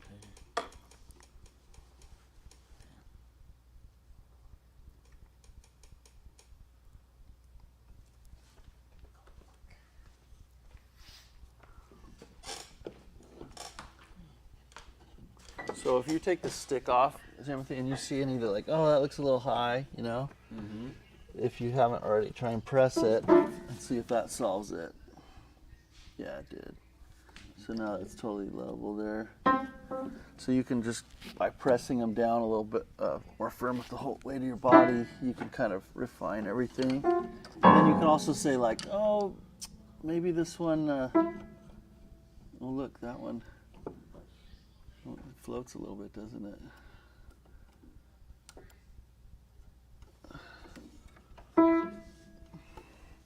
I can add a weight on that. Okay. I might want to do that. I'll just do that real quick for you. No, I won't actually. The drill press is kind of involved, isn't it? Well, it'll work still.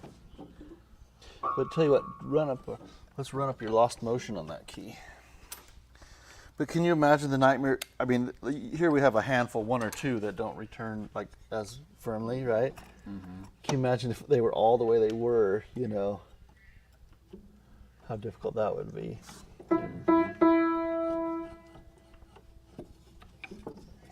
Needs a little more lost motion there.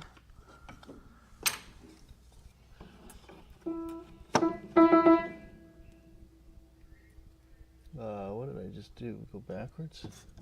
I don't know, but I didn't do enough.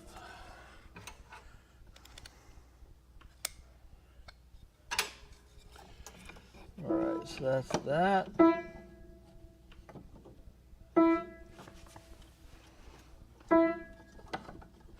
At least it's going to come to a more stable height now, you know.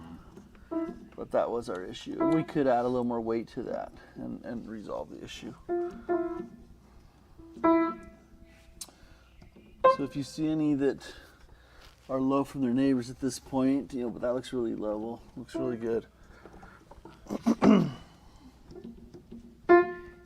I'll kind of just play them and see where they settle, if there's subtle differences.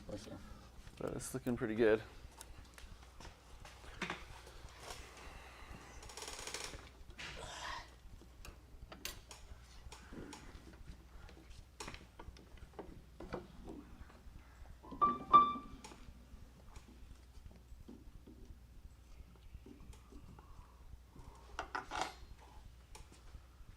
Okay. That's pretty good there. We are so close.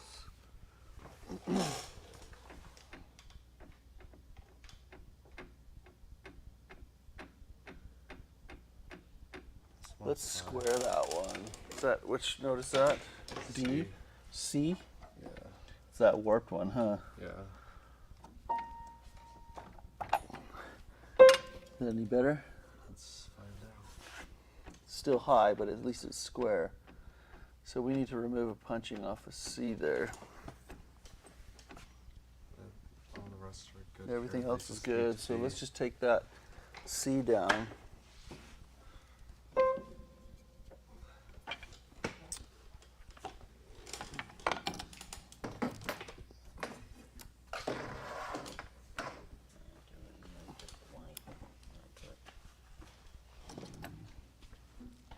Try these. These. Do you think like a green from it? No, much more. More? What's under there? How about- well, there's a lot. Thin cardboard. A thin cardboard. So is that all that's on there? Yeah. So just that cardboard right there. Okay. Try that. And then if you have to build it up a little bit, oh well.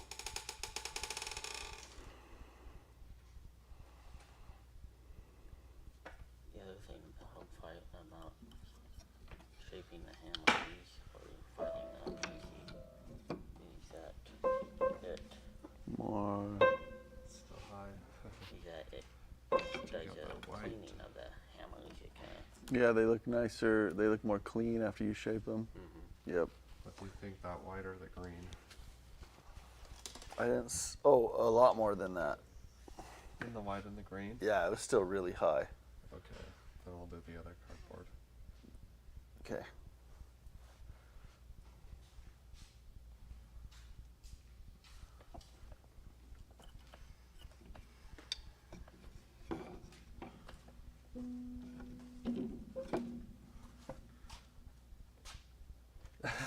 Nobody's perfect.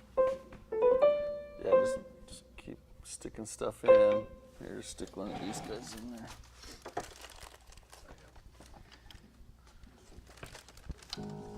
Actually, stick that one in there.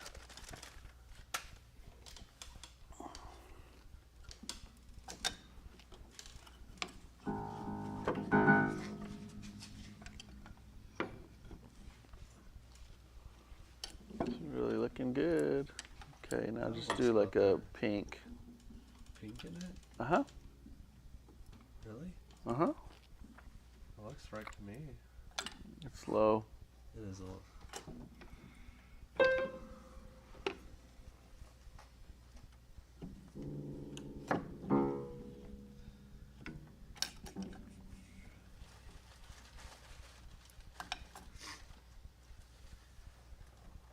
Since we're going to run things a little later today on this streaming this, we're actually going to probably get something in our bellies and then come back. We'll make it a quicker lunch break. Come back at 1 and hit it again.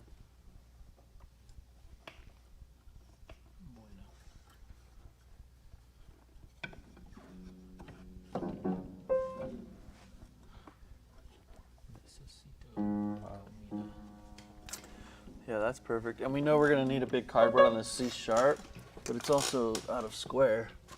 Let's square it first. Let me grab that. Grab that screwdriver. So squaring something up means bending the balance rail pin so that, oh, look at what I just did. Don't do that, okay? I don't normally use this tool. Here. Don't use yours. That's all right. It's too late. I mean, we're still okay, but yeah, actually, I do want to bend mine a little bit more. So we need to square this up. Okay. That tilts that differently. Now we can see more clearly if it's high or low. So let's go ahead and put a big punching in that one. Big cardboard or something. Okay. Did you want to look at the whites again, or? What do you mean? Like with the Well, I stick? wasn't really finished with my. Oh, it was looking good. I just wanted to check, but. This one's a little high. When you get really close, just refine it in by eyeball. You know, maybe you could add a white here, but doesn't matter. Everything else looks really good. Maybe a white here. That's it. That's all I'm seeing. Do you want the stick or no? I would. You're so close. Just look. If you, I don't see that much of a difference. It's just whether I would actually push this one down, the B, and then yeah, a white would almost be too much. You know what I mean? When you get in that realm, So I guess then you know you're basically done. Then you're just pushing keys down here and there. none of these need to be squared, do they? Technically, this one's leaning. Yeah, that one was the. Everything else looked pretty square, but for this one, you can brace it from the side and try and pry over like that. But we're gonna just do the same thing for its sharp neighbor.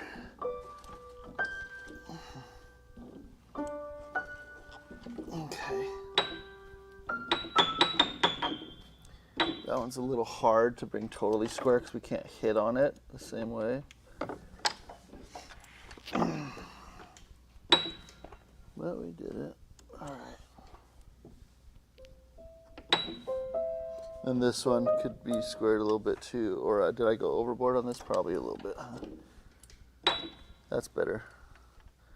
And I can't see from down there if this one needs to lean a little bit to the left, a little more.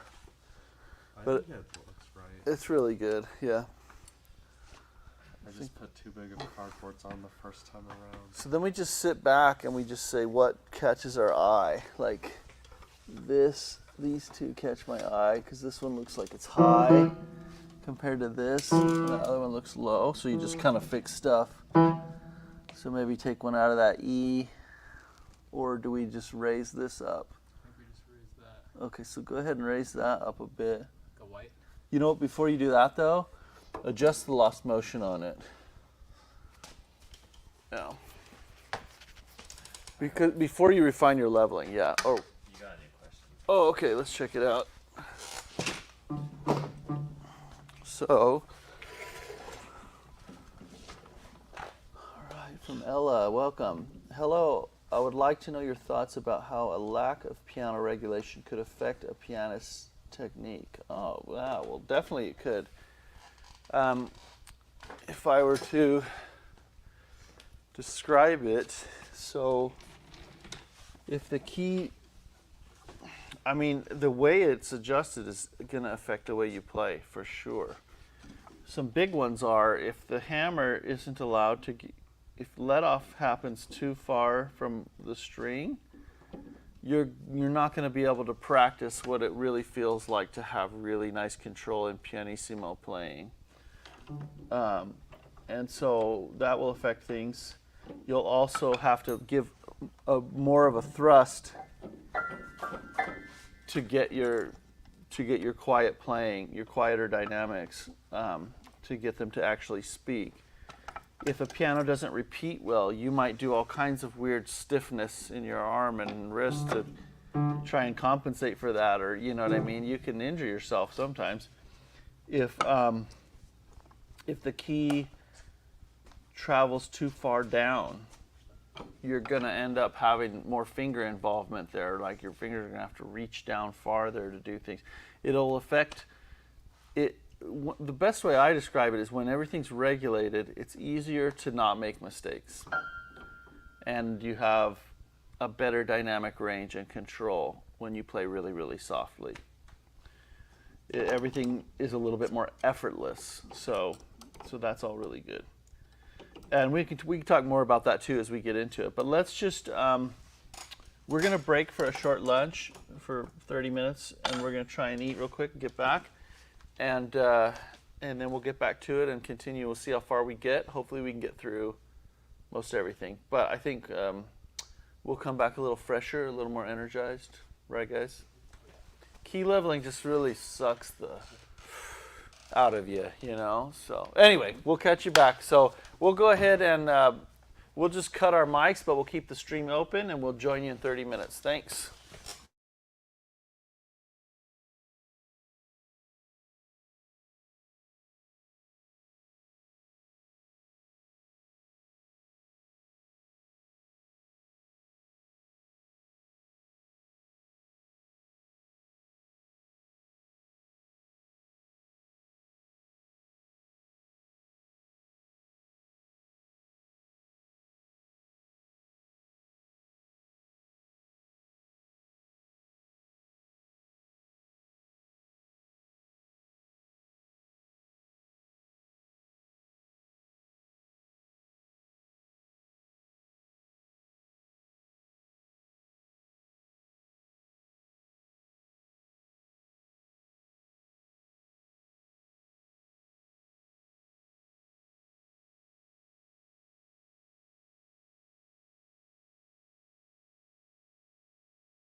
And we're back. Let's get into it. So we've got the white keys leveled, and we've got the ends propped up. We don't need to prop those up anymore. There's a few keys. This one's like ending up really high for some reason. Is that the one you set lost motion on, Landon? Which one? This E? Let me go to the D. Okay, good. So fix that E real quick. Just pull punching out of that E. And then, oh, here's the various pliers, or not pliers, tools and things. Okay, so we need to set Mark, while he's doing that, grab this Jarvis tool, and you start working on your section here, these 2 octaves, and just right to the end, right? And we're looking for this to be flush. Oh, look, it's already done. Close enough.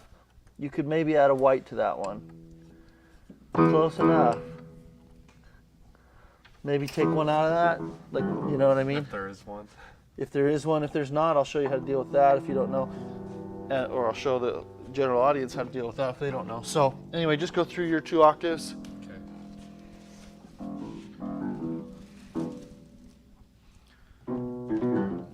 Now here's one way to do it. This will kind of mimic. So Landon, are you done with your sharps? Almost. I'm gonna put these 3 in, and then they'll be pretty close. Okay, well when you're done, let me know, and then I'll. Okay. So Timothy has to do the most work, or whoever works on the middle has to do the most work, bringing the height up on those, because the ends were pretty close. Welcome back, by the way, anyone who's joining live online or later. You're part of the group here, and we welcome your questions and everything. Hey, Jeffrey Boyle's on. Welcome. And Ella, I don't feel like I answered your question super completely right before the break, if you're still around, which was about if a lack of piano regulation can affect a pianist's technique.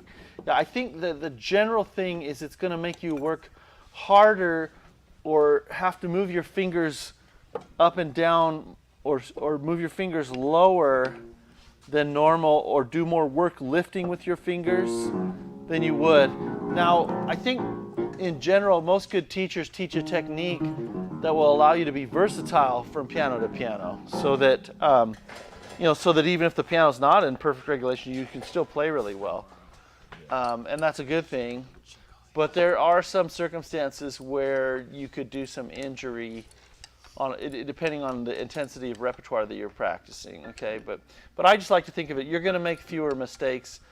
It's going to feel more effortless. There's not going to be distractions as you're playing your music when the piano's regulated well. That being said, when I service a customer's piano, and let's say I go to it, I'll notice, and this happens a lot actually. Yeah, I'll go ahead and just talk for a minute. So this happens a lot. I'll service a piano, tune it, whatever, voice it, and the regulation is not to speculation, okay? It's not correct, maybe, according to factory specs. But the piano plays really well. I don't have any trouble making music on it. Why would I then say, oh, your piano's all wrong, it needs to be regulated in this way? That doesn't make sense. So usually I'll phrase it to the customer. I'll ask them, I'll say, is there anything that this piano does not do for you that you'd like it to do? Or do you feel like you can control this piano, the tone and the touch? Do you like it? And if they say yes, I'm not going to try and push a regulation job or a voicing job on it, because everyone's a little unique and they may only play that piano in their lives. They may not be a professional performer going around to stages, so they don't need it to be exactly the same. And that particular piano, for whatever reason, might work really well, deregulated. So I just always keep myself open to that it's not incorrect if it's not, what's the better way to put that? If you can make music on it and you like it and you can control it, it's fine. There's no need to make a change. That's the way I approach it. So. A lot of these are a little bit high. Yeah. But there's no punchings to remove. Oh, perfect. Okay, let's show what to do. So we want those sharps to be a little lower, but there's no punchings to remove. This one's a good one. Okay, so what we're going to do is remove some wood. And the fastest way that I found to do that is with a little pocket plane like this. You can get at a hardware store, okay?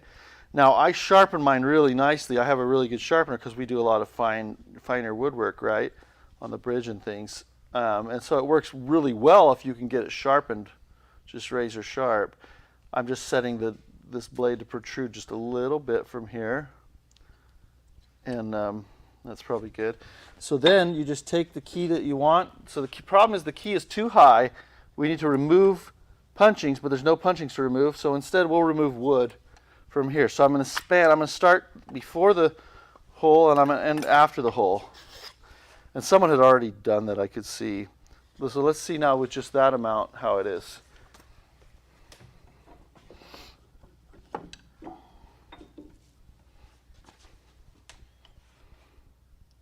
Almost there. Okay, one more? One or two more? Yeah, this one was really high. Yeah, so we'll just do another pass. Again, this is making this look easy and it's peeling off this right like butter, but it's because it's really sharp. So I'd recommend sharp tool goes a long way. I have a question. Yeah, and then I want someone else to try this instead of me on the next one, So, Now it's just a little bit low. which is fine. Then you add a white or whatever you want. No, I think it's fine. Yeah, that's good enough. The sharps you don't have to be as picky on their height because they're black, and that's why. That's it. They're better. But what I'm saying with that is you don't see the difference as well, right? Like the white keys you see a difference more. The blacks don't draw attention to themselves if the height is a tiny bit different. And we're not setting the key travel on the black keys. The key travel is not, it's not set by some neighbors directly adjacent to it, right? We're setting it independently on each one. And so we don't need a perfect key height to the 1,000th of an inch, not necessary. so when I put this on in this middle section, there's a lot of lost motion on these notes, Yeah. and it kind of like drops the level of the weight of this drops the level of the whites. Well, before we go any further, let's do lost motion. Because that might cause us, like I was saying earlier to people, on an upright, always do lost motion before you level the keys. And that's not what we did here. And I was kind of doing it as an experiment to see if it would matter, okay? So, sorry, I'm just moving things out of the way, then I'm going to get a chair here. Nice comfy rolly chair. Okay, so where's our capstan wrench? And if we could get the camera on the left side so we can see the fastest ways to set lost motion. Now, what is lost motion? It's where the key has started moving down, but the hammer is not yet being pushed up towards the strings. So again, just look at the green and the orange here, or whatever color it is, brown. The green moves a lot, and the orange hasn't moved yet, right? So one of the easiest ways, just go like this, just tap the keys, and if you see all these green things moving, and the orange and the hammers are not wiggling, or the orange isn't moving, then you know you got to raise it up. So just tap the key a little bit, and just raise it up. Usually you can, these capstan screws are a pain, but usually you can just reach in there and go like that. And then afterwards you check to make sure that the jack goes under. Let me push it just a little bit further here, if I can. Let's see. These capstan screws are a pain, but you know, the jack still returns just fine. Now look at what there is though here. The green moves and the orange doesn't. Now, if this were a different piano, if this were an Asian-made piano, or some others, I would set it a little bit differently, but basically the same. Just a little bit of green movement, and whatchamacallit. Do you set Asian-made pianos to be about the same time, like not like little lost motion? The Asian pianos, Yeah. they don't need as much usually like this piano would probably, because they have a stronger spring in there. And so this is how I normally set it. The green moves tiny bit, and then the red or brown moves. Okay, if I tap on the back of the key, the hammer doesn't wiggle. Okay, now don't worry about the fact that let off is wrong. We can fix that. Let's grab a let off tool as well.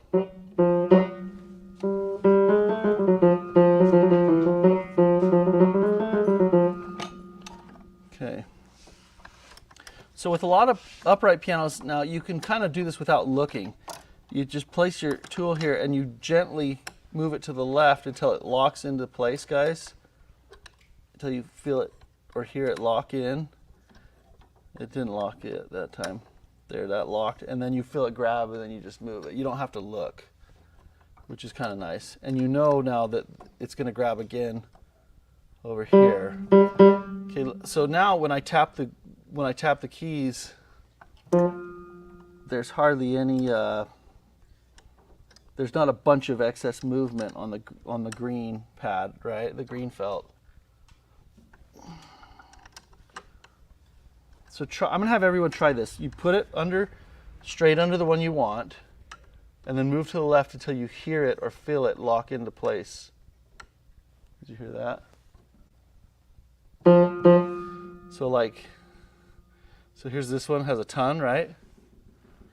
Place it right here. You butt up against the screw, move to the left gently until it grabs.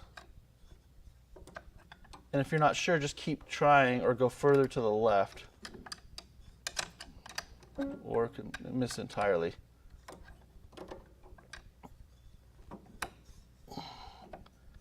That one finally grabbed on me, I think. Some of them won't fit very well, though. We're getting up. It's moving up, right? A little bit. Yeah. So you're going to so it's like you're moving here. It's like this. It's like you're butting it up against here. But look, don't go down where the threads are. See that? You got to kind of lift it up a bit off of there and butt up against the screw. Then just rotate to the left. And hopefully it'll lock in place. These capstan screws are a pain. Let's do this. I'm going to open up this tool a little bit. From time to time I do this, and I find it's not a big deal to make it a little wider. It still works on pianos, if it's a little wider versus narrow. I'm just going to grab a file and open this up. You want to grab your capstan wrench, Timothy, in the meantime and start working on lost motion there. Look on the section that I set it. Do those keys look higher? Those two keys? Not, I don't know. Maybe, maybe not. And I might have to take the key out to do that.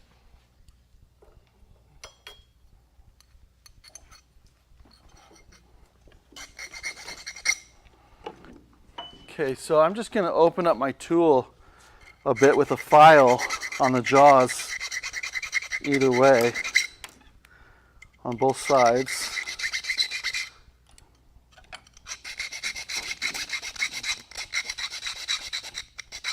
I mean, it's just a little bit, but it'll make a difference on this piano.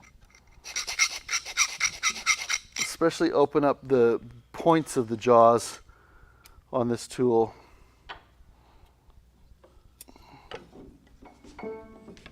And just widen it a little bit if you're having trouble getting your tool on.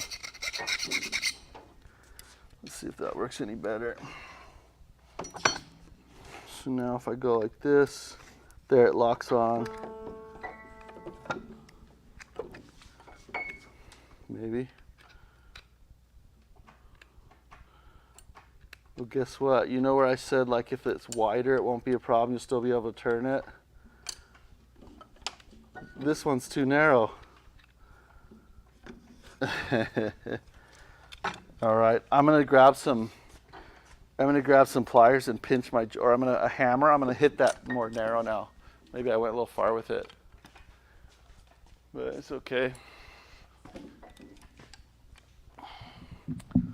Landon, while he's doing lost motion, you could maybe assist Mark getting those sharps up to level.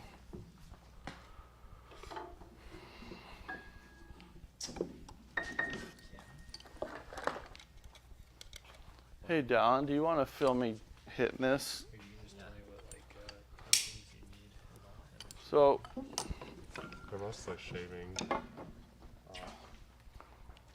So it's just a little bit too wide, okay? And now it wasn't gripping. I'm just gonna go on an anvil and just hit that a little more narrow. Try again here. It may not be something that you see. It may be just do a couple taps and try it and then do it again if you need. But I think that probably did it. Can you check the fit of this on that screw? If it's too loose or too tight or whatever. Or just right? Too loose? Yeah, maybe a little too loose still, but it works. Okay, I'll tighten it a little bit. Just go hit it again is all.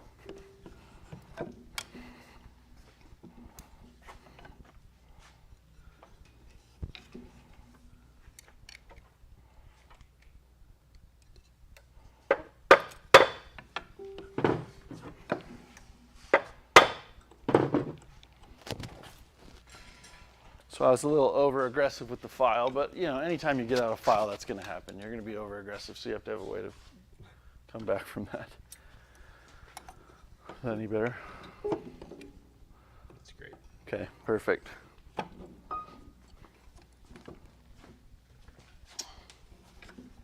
So if you want to be setting lost motion on yours, Landon.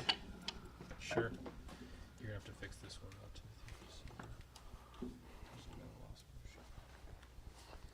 So we want just a little bit. Yeah, a little bit. Hey, actually, before you guys go to town on the lost motion, can I show a couple other tricks with it, Timothy? Okay. So there's just a few tricks to really know really quickly what your lost motion is doing. First one is just push down firmly and put your hands on the keys. I see this hammer moving tiny bit. You guys see that? The D? Yeah, it's the D. It's moving just a tiny bit, right? Here, I'm gonna make it really obvious. Watch this, I'm gonna make it really bad.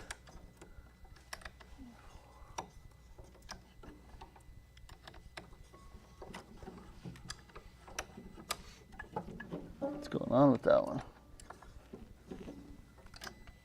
Okay, watch now as I brush my hands. See that moving? You know right away that the hammer's not resting on the rail. And people get this confused. A grand, the hammers are not resting on the rail, but the upright, they have to rest on the rail, okay? So that's too high, right? The too low check I already did. You just lightly put your hands on the keys and you see the green things wiggling, right? Got that one. Here's another one with that you can tell for the whole thing. Wiggle back the hammer rest rail. What do you see right here? They're all moving except that one. Yeah, they don't move. So that tells me that they might not be. But look, this one doesn't wiggle when I tap the back of the key. So that one's actually maybe just right. Then we see if the jack returns. It doesn't quite return. So on this piano, but most pianos, that would be just right. If you tap and the hammer doesn't move, and you pull this back and it doesn't move back a bunch, it's just right. You've threaded the needle. But this piano, that's too much. So we have to go down on this one just a touch. Let's see, did I get it? But the way I like to do it is just gently tapping my finger and watching the green part here. That's the best way to set it, like on any piano. And you do a few samples, and when you play the key, then you release really slow and make sure that the jack returns underneath. That one didn't return. Oh, look, that's because it was the D, right? The D. Okay, why did I choose the bad one? How did I do that? Okay, so then I'm just gonna try and lower this. I have to lower it to the point where the green is gonna move just a tiny bit before the brown, right? That's not quite enough, a little more. There, see the green's moving, the brown's not. Let's see if it returns now. Not quite, a little more.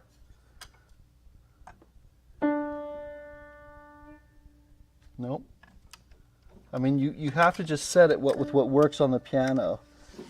You can't just say to someone, well, I set your lost motion correctly, it's going to feel better to you. But then the note won't repeat because it's not enough for that piano. Okay, and I think I don't have to have it that bad. Let's see here. Okay, I think that should work. Yep, that's good. It's good enough. So, okay, so those are the tricks. You pull this back, you can see things move. If it's high, it'll stay, right? If or you run your fingers on the keys. If a hammer wiggles, then you know it's too high. Now, we're not seeing anything on this action because all of these are too low, or they're set just right. Okay, I'll get out of the way. Here's one wrench, and then we got the other wrench. Let's get that set. And just trade off for the odd man who doesn't have a tool. Just, oh, I guess he's going to do a sharp height, right? Yeah.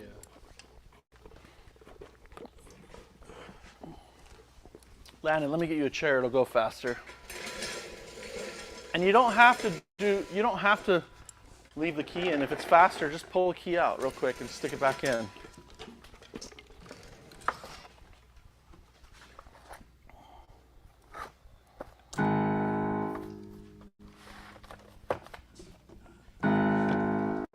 All the sharps are correct. Nice. Except for the section about making it hard. So just trade off in every couple of notes with one of these guys.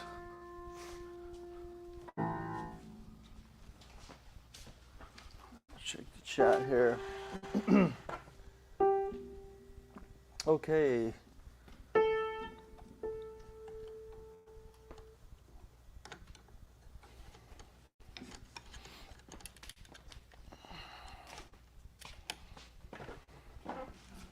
Is everybody having a good time?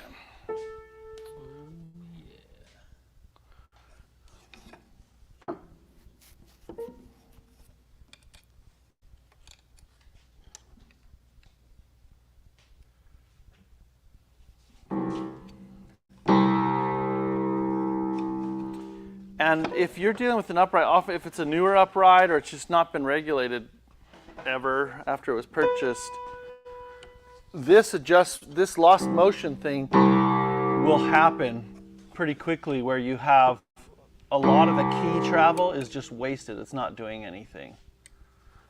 You want as little lost motion as you have to have in order to make it work. So the two parameters are, you don't need it unless the jack, you need it a tiny bit.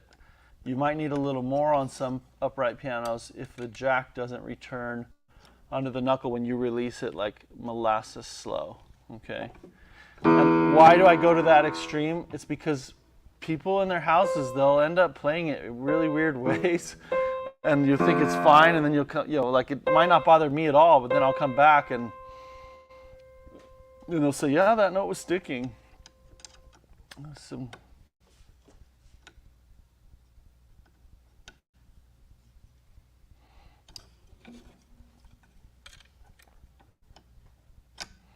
Again, we're doing things in a little bit backwards order, not the most effective order. Usually you would adjust lost motion, okay? Well, honestly, to avoid redundancy on an upright, this is what you do. You set the distance of the hammers to the strings first, okay? And if you're like, well, what if I don't know what distance? It's different than a grand piano. Just set it to like where when you push the, does anyone know where the millimeter ruler is? Oh, I think it's right there. Can you grab that to me? So if you set it where you push your hammer to the string like this with the ruler, and then you read the reading right here on the tail next to it, it should be 43 millimeters. And that'll work for most all uprights, or work well enough. So if you set that first, and you do that by propping up, like you put little pieces of felt under this rail, or you remove them to get the distance you want.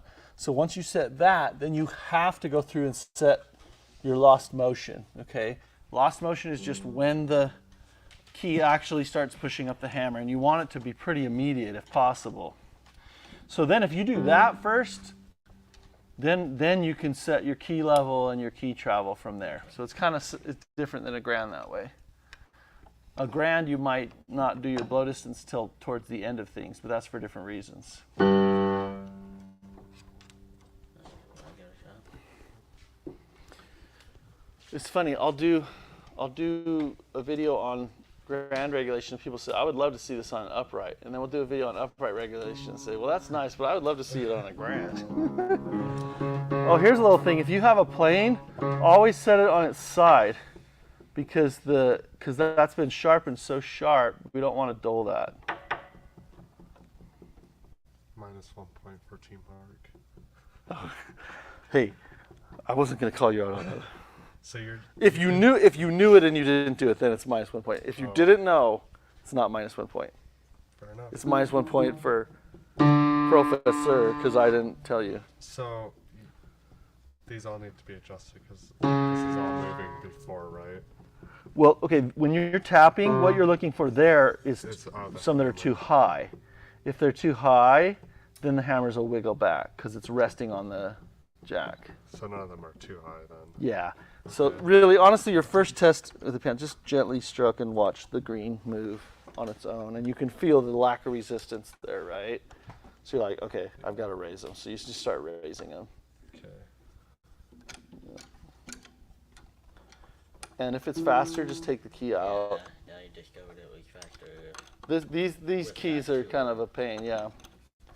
Yeah. If you have to make a big change, take the key out. So anyway, I didn't do it in the order that I told you was probably most efficient because the blow distance was already correct on this one, for what I think was going to work for the piano. So and this one, do you want it to have a less lost motion? Right, Or is it pretty close? less. No, you want it to have less than that. So what about this one? They almost start at the same time. Go much slower than that.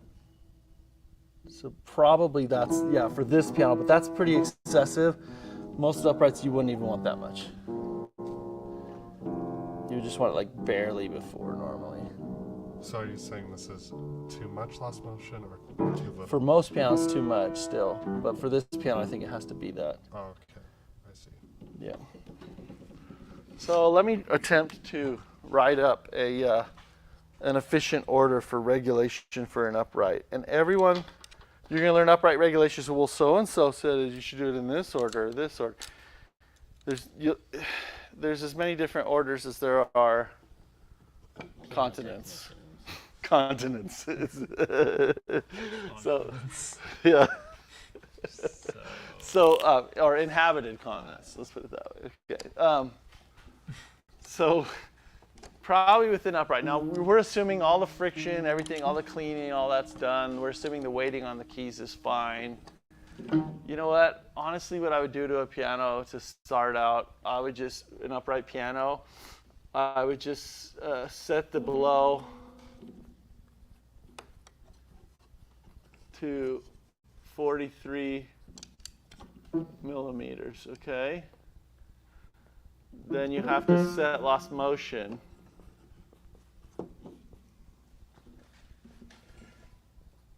for that engagement of the key, where the key actually contacts the hammer butt through the jack and starts lifting it, okay? So from there, I would probably level my keys or set the key height and level the keys.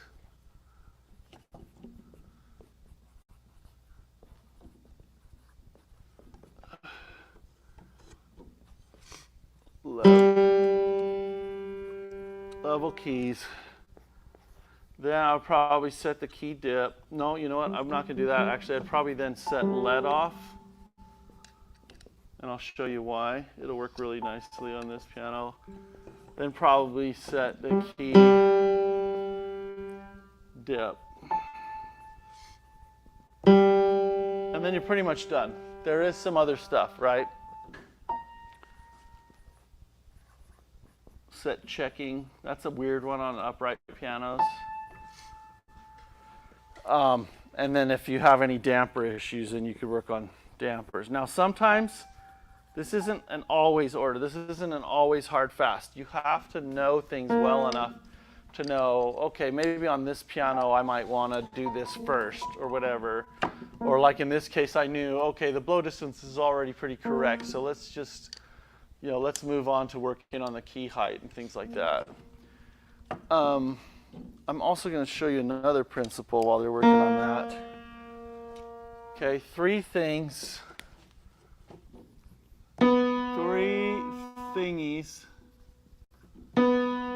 that affect. People always say that affect aftertouch, right? People are always talking about aftertouch. I understand why it's very useful, but you might also, I'd like to think of it as this way. Three things that affect where you land with this zone of escapement. Whether you sail over that bar just perfectly, or you undershoot it, or you're somewhere in the middle, is, basically things, the hammer has to get to this completion point all the way, or it's not going to work very well. It can work, but not very well, okay? So the three things that will affect where you end up here on this line, okay, or even over here, are, the biggest one is key travel, or dip, okay? How far the key goes down. That's the biggest factor. You change this by 10,000ths of an inch, and you've changed this by how many thousandths of an inch, Timothy? 10,000ths on the key equals how much movement on the hammer? Assuming a ratio of 1 to 4.06, which was the ratio on this piano that we measured. So basically it's 4 times, right? So we're going 10. 40. Yeah, 10 thousandths is 40 thousandths difference at the hammer. So this is the biggest factor of aftertouch, or full escapement. Or complete escapement, right? Complete. This maybe aftertouch is a more succinct way of saying it, but I'm going to say complete escapement with follow through. Okay. I just like to think of it that way, because then it helps me diagnose problems. Okay. Okay, number 2. So that was number 1. Number 2 is, and these are equal. I'm going to put hammer travel distance, or hammer travel. Where did you start? Okay. Some people call that blow distance, but blow distance is really, technically, blow distance is just the distance you measure from the hammers at rest to the strings, which is a straight line. And people will pick you, they'd be kind of nerdy and say, well, that's blow distance, that's not hammer travel. Real hammer travel is on an arc, and you need some serious geometry to know that. So I don't worry about that. I think that's just academic at that point. But so people will call it blow distance. The third one is not really a new one. It's really just affecting number 2, okay? And it's let off. It's just setting the end point. It's setting where this let-off zone is relative to when the hammer will hit the string, okay? So it's really just the finish line for when we're pushing the key for hammer. But these three things will affect that the mechanism has complete escapement with follow-through. And that's what you need for a piano that works well. If you have too much follow-through or too much aftertouch, that's not good either, because that will cause issues. You want just enough, just a little bit of a cushion there. Okay, so that's what we're dealing with there. Okay. All right. You're done? He is. Yep. Yeah. This is the secret workshop. It's being broadcasted live, so it's not a secret. It's a secret if you find the channel. What's the channel called? Salt Lake piano service. It's real original. Should have my brother Brock. Yeah, to learn. Oh, do what with it? Put it out for you. Oh, yeah. Is he good at that kind of thing? He's and until a couple months ago when he started, the beginning of the year, that's what he was YouTube. Oh, cool. Subscriber. Wow. This. Wow. Cool. Already way better. You guys sing good though? Yeah. Except the damper pedal doesn't. No, that's cool. You don't need that. Okay, so where are we at with? So Timothy set the middle section. Look, the key level looks great, so it's really consistent. So We haven't our done- weighting, if we had not weighted the backs of these keys, though, it would be awful. I didn't do the black keys. I know, I can tell. For the leveling, yeah. Yeah, we just need to raise these up in the middle, so let's do that. Here's this. I mean, you can keep working on the, yeah. I'll just start with this. Mark's working on the, So you want this at the point where it's almost like they're moving at the same time, but there's still escapement from the jack. so So like through this. so don't worry about escapement on this one. Oh. So it's okay, so it's almost at the same time, but the reason for that gap is that at this angle, when it's resting against the hammer butt, the jack can return. Yeah. That's the reason for the tiny bit of lost motion.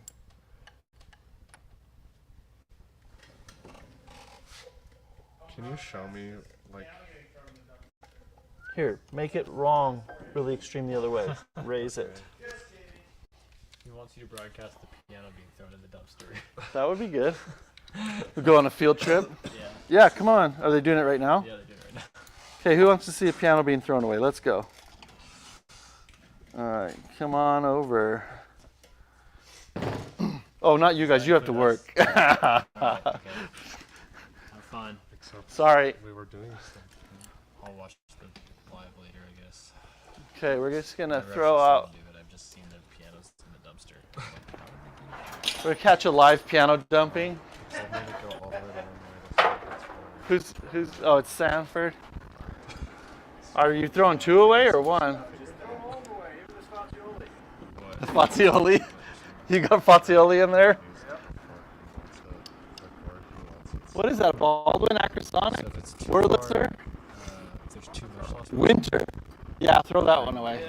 The green moves like way early. That's what I got. So you want to get it as close as you can to I got it. they move at the same time. Yeah.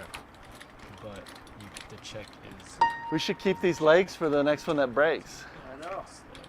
Or for home defense. Or for defense. Okay, that's what I was doing. Keep it to him. No. Should I just chuck it in here? That's just So- the thing, just that it's not too far. Okay. I try to declutter. But usually, like, if the green is just moving barely before the orange, then you're like probably. But the check. Some is, people are highly offended by pianos being thrown away. It kind of makes me feel good in a way. I got to Okay. Yeah, because Yeah. you need like a Okay. lid on it. So I was doing it. Yeah. You probably just. There you have it. At Piano Gallery, we dropped one off on a forklift, raised it up first, I've always wanted to do that. just for the drama. Yep. Cool. Well, there you go. Piano disposal.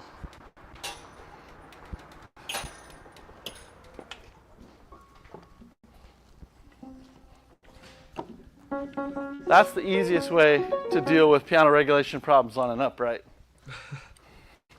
Awesome. Throw them in a dumpster. Yeah. I just lost half of my subscribers. They're like, come on.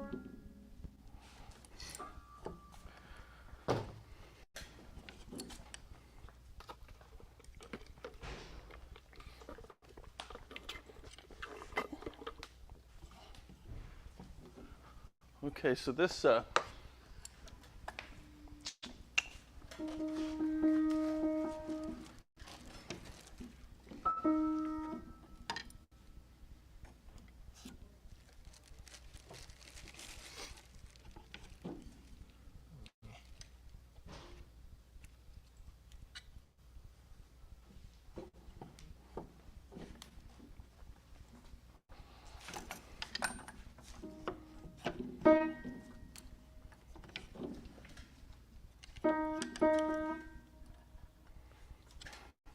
Well, I'm glad that on this piano, it didn't seem to matter that we didn't set the, what do you call that?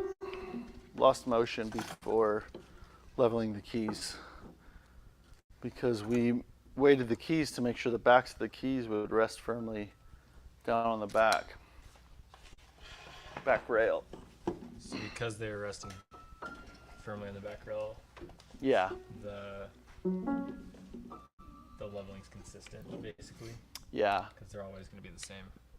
Yeah, and on this piano, it's not like we're bringing it to the point where the weight of the upper parts is on the key. It's not, right? There is a little bit of gap. Right.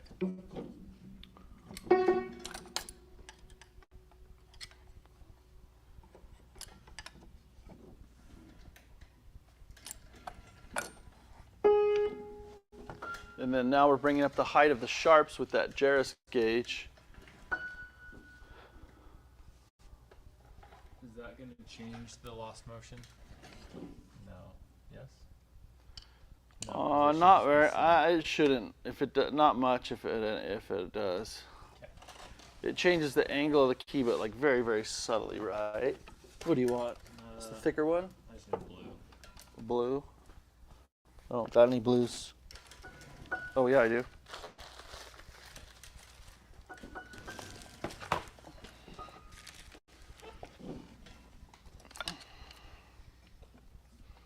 So here's another thing that we're exploring with this regulation class, and that is things on a piano take longer than you think it's going to.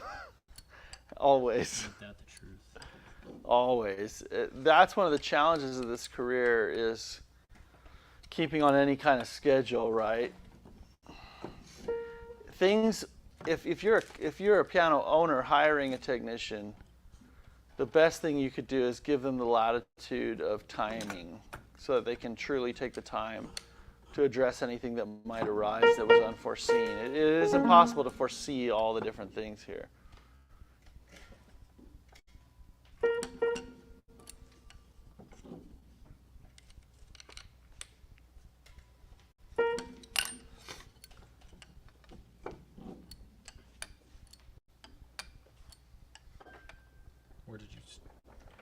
Where did you start? I think I started somewhere here, I believe.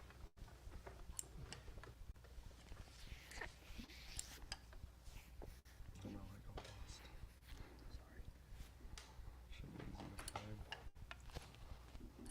find. It's a white. We've just about got it, right? Yep. Okay. You've got that lost motion cooked up in that top part, Mark? I'm halfway there. Halfway? Yeah. So you want us... Let's see, we're going to...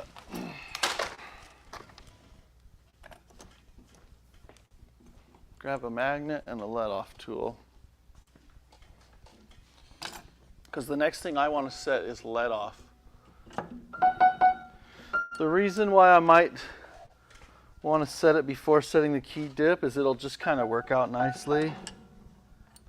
Could anyway. And this is harder on these copper strings that magnet doesn't necessarily want to hold, but there we go. I'm just going to stick a magnet here. So those hammers are going to hit this magnet.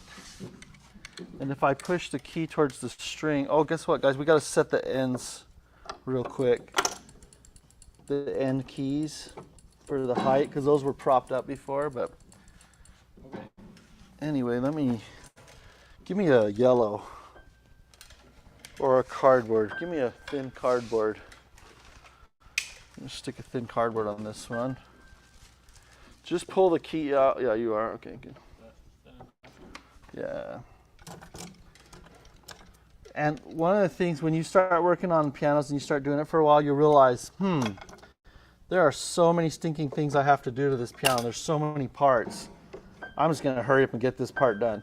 You know, and you just kind of develop a working pace that other people might think, oh, why are you working so fast? Or why do you do that? But it's kind of just for survival. Because otherwise you get bogged down in the energy of things just by how long it takes. Okay, so now if I push this key down, down. Right now I don't have escapement. I have to push kind of hard to get escapement. And I can hear it and feel it tripping, the jack tripping.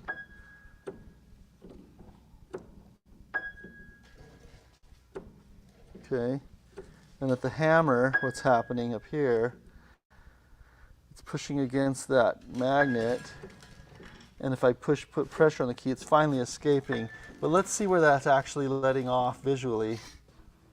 Here, it's like touching the string, okay? So we're way too close, right? It doesn't escape before touching. So I know that I need to put very, very light pressure with my finger here as I turn this let off screw. Okay. To test it. So I'm going to turn this screw down so that it lets off sooner. And I'm just going to keep pushing it up against that magnet until I barely feel any resistance on the magnet in order to get it to escape, all right? And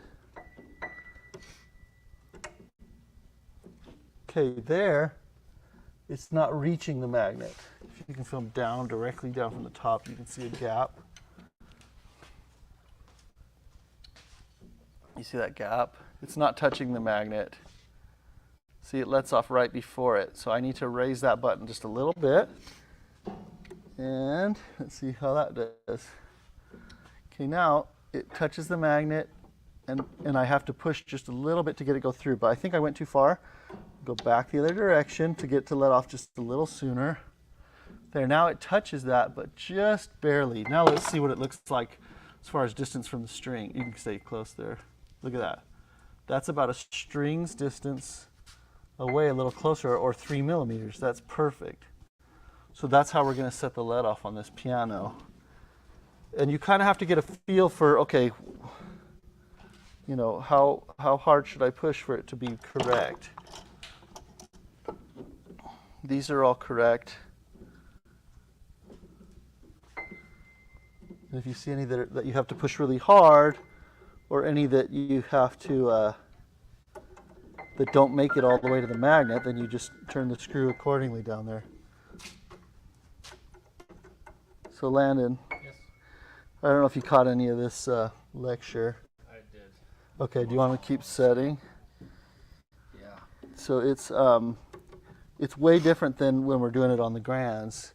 You just want to feel barely any resistance, but enough that it makes it to the magnet. Okay. You can always pull the magnet away and check, you know, if you're not sure, and So did you have that? recalibrate yourself. Yeah, the D. Yeah, you can feel what all these feel like, especially that first one. So that's a real quick way, without having to strain your eyes or your body. You can use that magnet as a pinch gauge.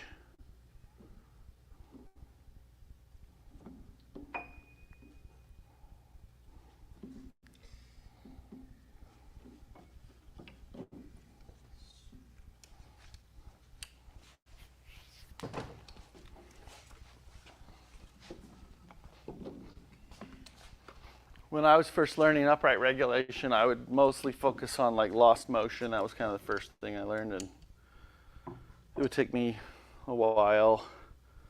But like anything, when you really understand what you're changing, right, you can go a little faster because you're not thinking about so many different things at the same time.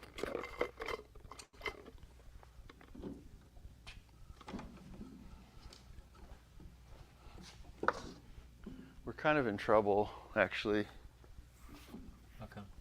because I'm out of Diet Dr. Pepper. Oh, I got you on that one. I knew you walked right into that. Okay, so Mark, I'm going to hand you a thin cardboard to stick under that end key. That C. okay. Also that felt thing can go back in. Yeah, and then put the front rail punching felt. Put that back in.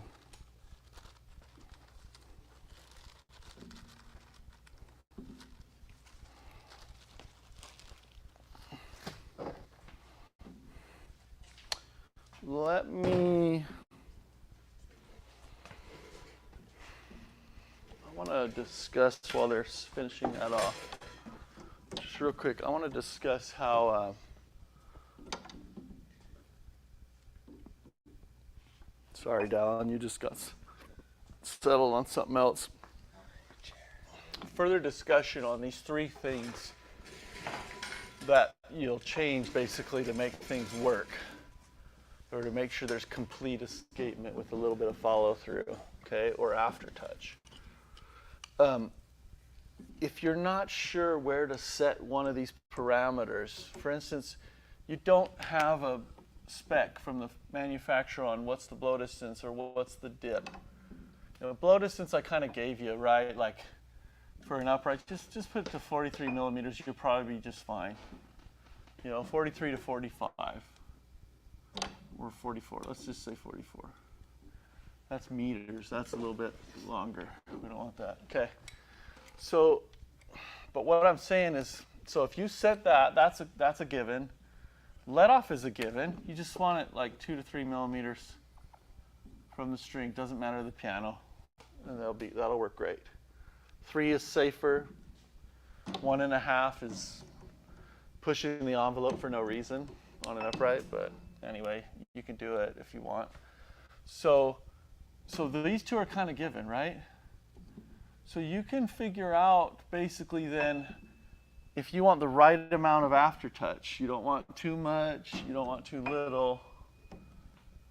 You're going to adjust that mainly by how much key travel you have. So just lock these two things in place first, which is what we're doing on this piano. That narrows it down. Then the only variable is how far do we want the key to go down. And you just simply adjust it to exactly what you want.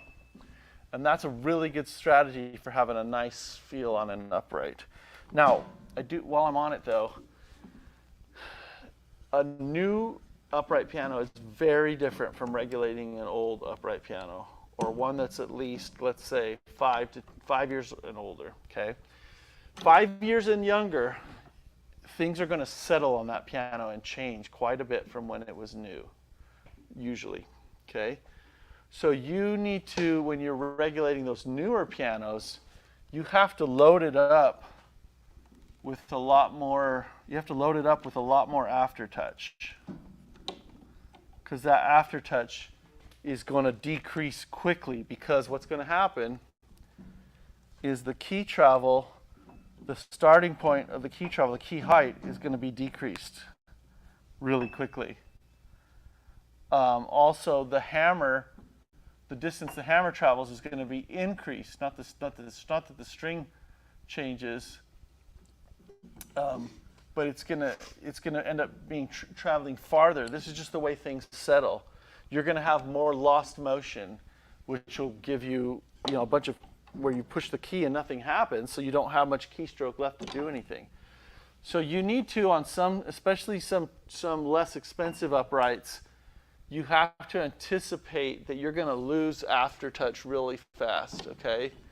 Or you're going to lose this complete escapement with follow through. You're going to lose that gap because all the factors are against you. So regulating a newer piano, 5 years or younger, let's say, you need to kind of load it up with a little bit of extra aftertouch, more than you would want per se in an ideal setting. Okay, so it's different from a grand that way. So you load it with more aftertouch, and you're very likely to have few problems, if any, if it goes to a home after that, or if it was already in a home. And so that's just something I just wanted to highlight. Yeah. Thanks, Dylan. Okay, how are we doing over there? Getting let off set? Yeah.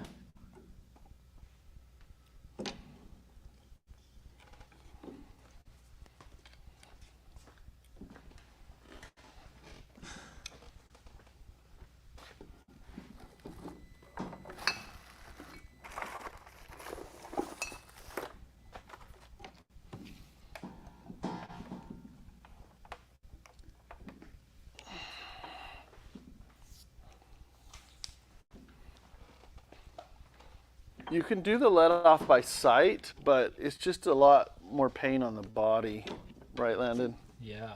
And just having a pinch gauge like this. Yeah. I'm just gonna cut this shorter. Mark is mastering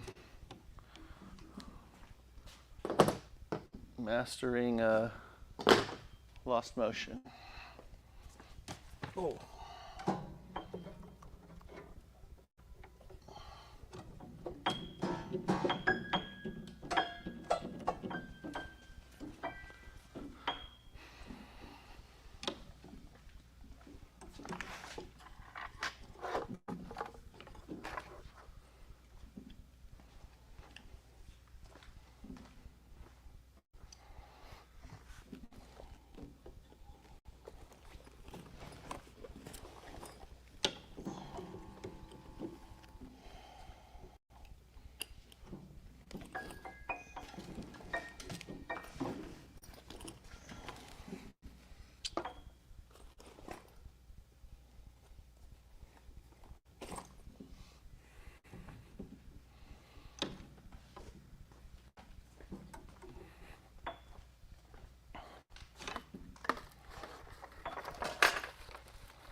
I thought I had two different let-off tools hanging around, Landon. Do you know where the other one is by chance? This one? Well, not the one that you. Oh, yeah, thanks. Because you're not using this one, right? That way we can have two people setting that let-off point. So,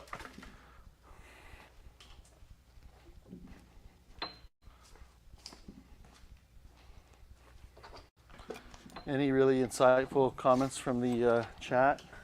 None yet. Okay. People are just soaking it in, soaking it in.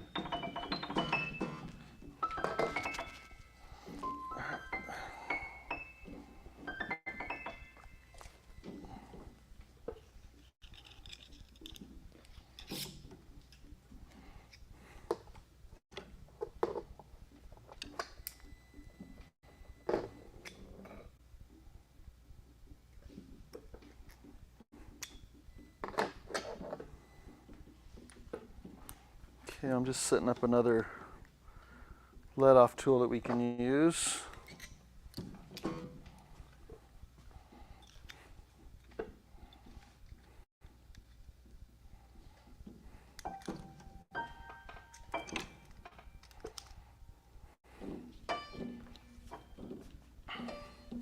Okay, Mark, you happy with that? Yep. Okay, let's get you. How far left can you move your chair, Landon, and still do what you're doing? I'm going left to right, so I'm just. I can go here though. We'll just have him work on this treble. Stick that magnet in there where the hammer's gonna hit it. Okay.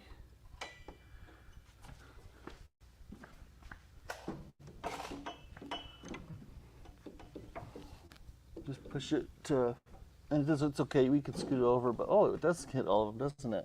Yeah. This has to be higher probably, huh? Does that work? Yeah. Okay, so is let off really far away on these? Is that what we got going on with some of them? What, can I see where let off is?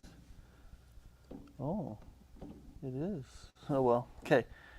That's right. We tightened the screws on that rail and everything and moved it where we wanted, right? The let off rail yesterday. You mean like these screws down here? Nope, the let off rail with the let off buttons. So you remember how we moved it forward and back and then tightened that screw? I don't remember that. Oh, well we did. So it's this rail right here. And see where that screw is? These metal. The brackets, yeah. This thing. That we bent up or down. Yeah. Yeah, I know what you're talking about. So the screws that anchor it and hold it, we tighten them. So, but anyway, so what you're gonna do is just turn. You're gonna turn up. So Lannon's using that. Is there a way you can do it just moving the hammers and not the rail, so we don't accidentally break something up here? Yeah. Okay. So you're gonna you want that to go closer to the string, right? Let off to happen closer to the string. So we're gonna turn this And you have to be really careful not to get all the way on the screw or it'll break it. So I'm turning that counterclockwise now. Push the C. And it still lets off just fine, right? You're not feeling any resistance against there. It's not quite hitting the magnet basically. So turn it out a little more till it just barely kisses the magnet. So it hits the magnet and then drops back. Yeah, it just barely kisses the magnet. We're almost there, but not quite. I see. I think. Let me feel it. Yeah, we're not there yet. You'll feel just a touch more resistance than that. Or if you want a break, I can start and you can come back to it if you need a break. I just need to go get. Yeah. Okay. Let me go for it then.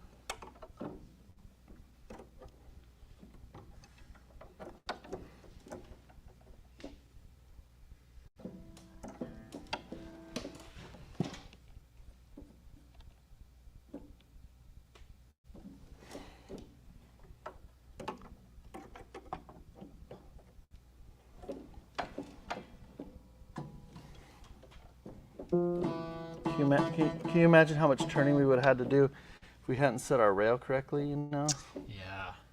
That would have been ridiculous. Been a lot. It's bad enough as it is. Little life hack. Piano hack. Piano life hack.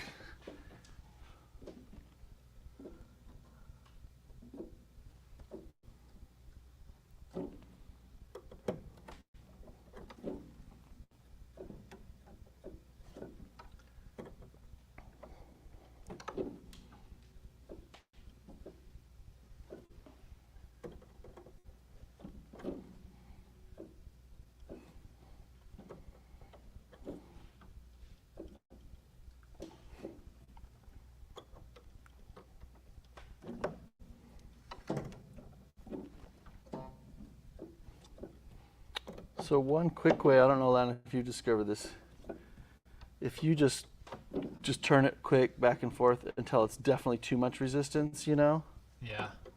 and then you just back it off a little, right? That's one way. Yeah, or the other direction. Or the other direction, depending on what you're dealing with. It's a good way to set these.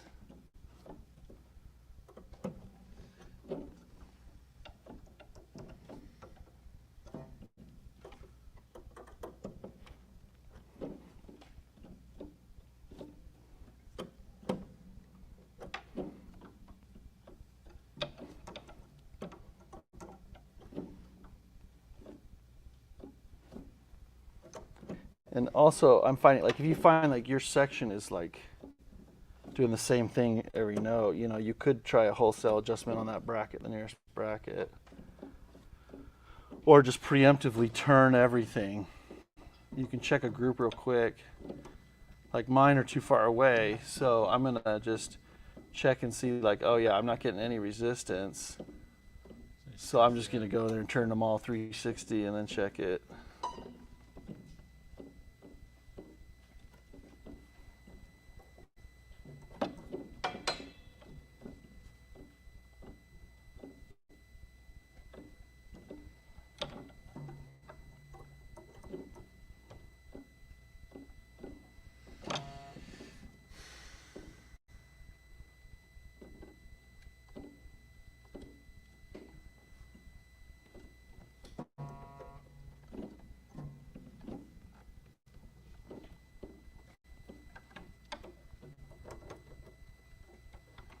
If this tool gets seated really deep on these eye screws, you don't want it to be, you want to kind of come off it a little bit so that you don't break the eye screw. You can only force them so much and then it's kind of scary.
Okay, Mark, want me to show you where I'm up to? Yeah. Okay, so as I went through, they were all like basically too far away, right? Pretty much the whole section. So I'm like, okay, instead of like checking, turning on each little one, I'm just gonna turn them all a bunch up to bring them closer. So I'm just gonna go here. I'm gonna do 3 turns, 3 half turns. 1, 2, 3. And counterclockwise makes it closer. Yeah, because that button raises. You got to really visualize in your head what it's changing. And so here we go. 1 half turn, 2 half turns, 3 half turns. Okay, so now you're on E flat. Just do those 3 half turns all the way down, and then we'll go through and check it. And that'll speed up the process a lot.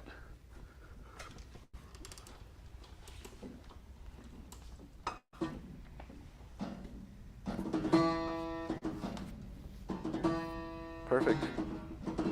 You finish the bass? So now you just take your magnet out and you just really quickly check that nothing's going to block against the strings, because that would be the biggest issue. And you can just do that like kind of wholesale. Like you can just see if anything touches, like this one touches, and I did that one. So you got to fix that. You got to fix my work. Okay. Just back up the ones that were too close. Yours are all good, mine are bad. So all of them are too close. No, there's just some, like that one. That one.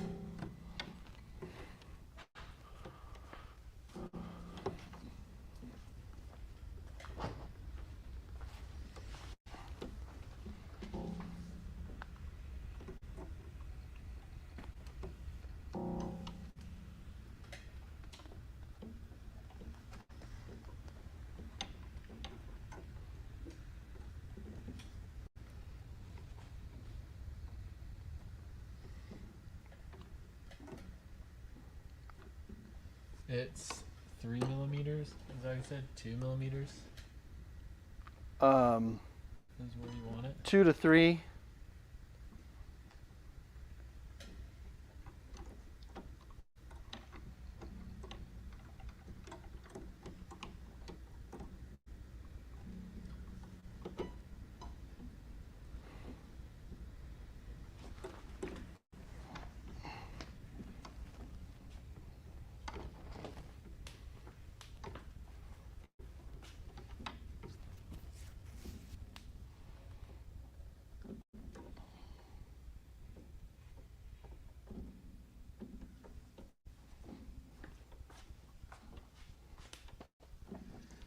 Okay.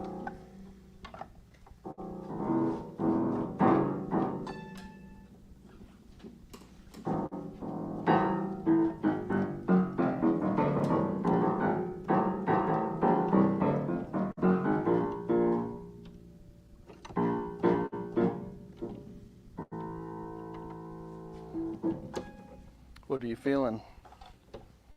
It's good.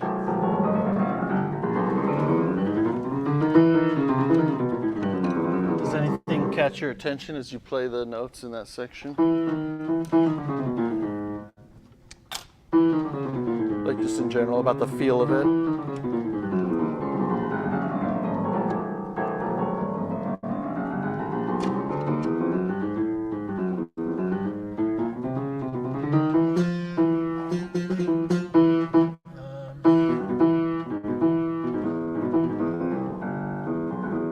Well, here's the one thing we haven't set, which is how far the key travel goes down. So where is that? Shallow or deep? Maybe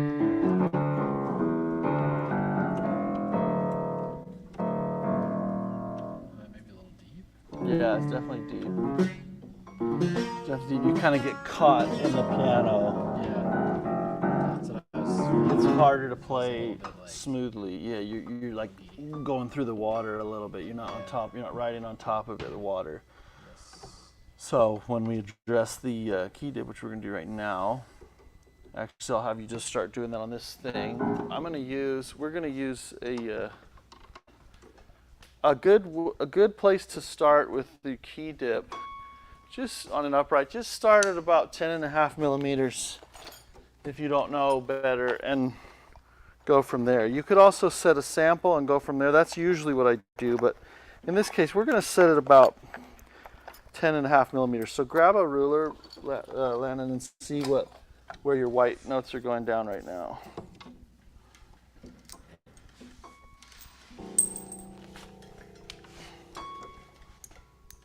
Just like Maybe not on the number one, maybe on a different one. do you like push down all the way, or do you like just do Well, you don't want to squish the punching, but just where it comes to a firm stop if you've got kind of light finger. and am I measuring to that bottom lip? No, to the top of the key, because that's where your finger starts in this case, yeah. And you have to measure at the very end of the key. You can't measure at the, yeah. So we're just looking for a rough. 12? Yeah, it'll be 13. 13. Okay, Yeah. 13 millimeters. As far as dip goes, that's a big depth. That's really deep compared to 10.5, right? Yeah, Were you on the D here? I think so. Okay, so set this. This is a jig we use that we can use the indexes off the side keys, and it's adjustable. I can raise or lower this post, and when it sits on the keys, it's we want that post to be flush with the bar here. So put some punchings in there until it's flush. We'll just do this D as a sample. You got let off set already? No. Oh, so you So- did all the 3 turns. Yeah, what point do I go to get it So now. correct? So now it just should barely kiss the magnet. And then let off. What? And then let off? Yeah. After? So like barely touch. Yeah, if you have to push, Like if you push feel all the way down. if you feel a lot of resistance, and just do a sample, pull the magnet to the side and see how close it is, and see if it's about 2 millimeters from the string. This is like a 1-to-1 ratio, right? Yeah, So yeah. that's So a if you lot. see that big gap, you want about 60 thousandths cardboard under that.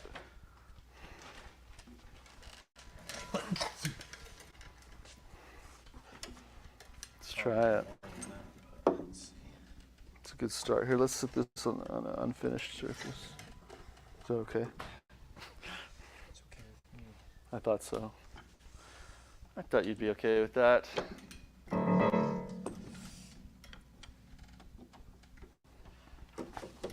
Blue, Okay, maybe? now I need a thinner. That's a lot more than a blue, so let's do stick that under there. That's 35 thousandths right there. 5. And I don't know what our dip tool there is set to right now. I'm guessing it's close to where we want to be, which is somewhere near 10.5 millimeters or so. Feels a lot different. Okay, so now we want a blue and a green probably.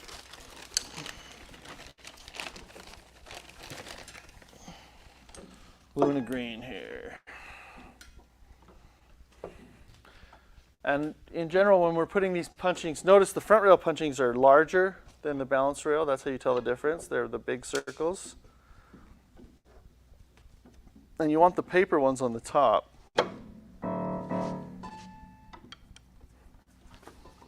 Okay, so that's perfect to the gauge, but we don't know what that necessarily, oh no, it's a little shallow, isn't it? Yeah, let's take out blue.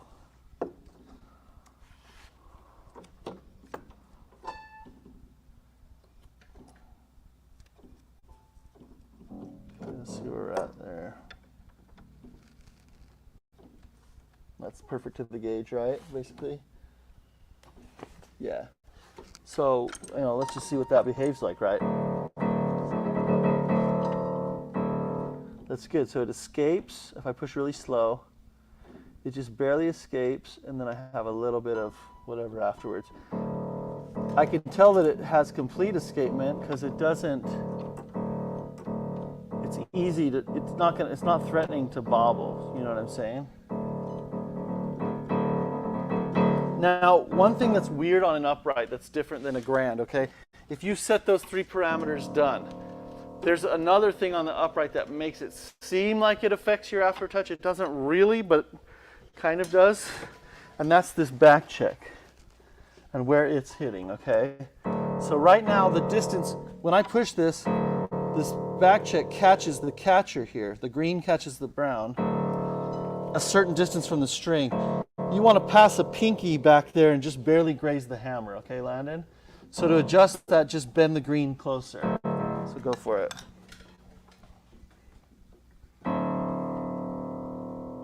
I guess a pinky without a bandage. Yeah. Like that? Just barely, yeah, let me see. Play the note again. Let's go a little bit further back, yeah. It's about a ½ inch or 5/8 of an inch, okay?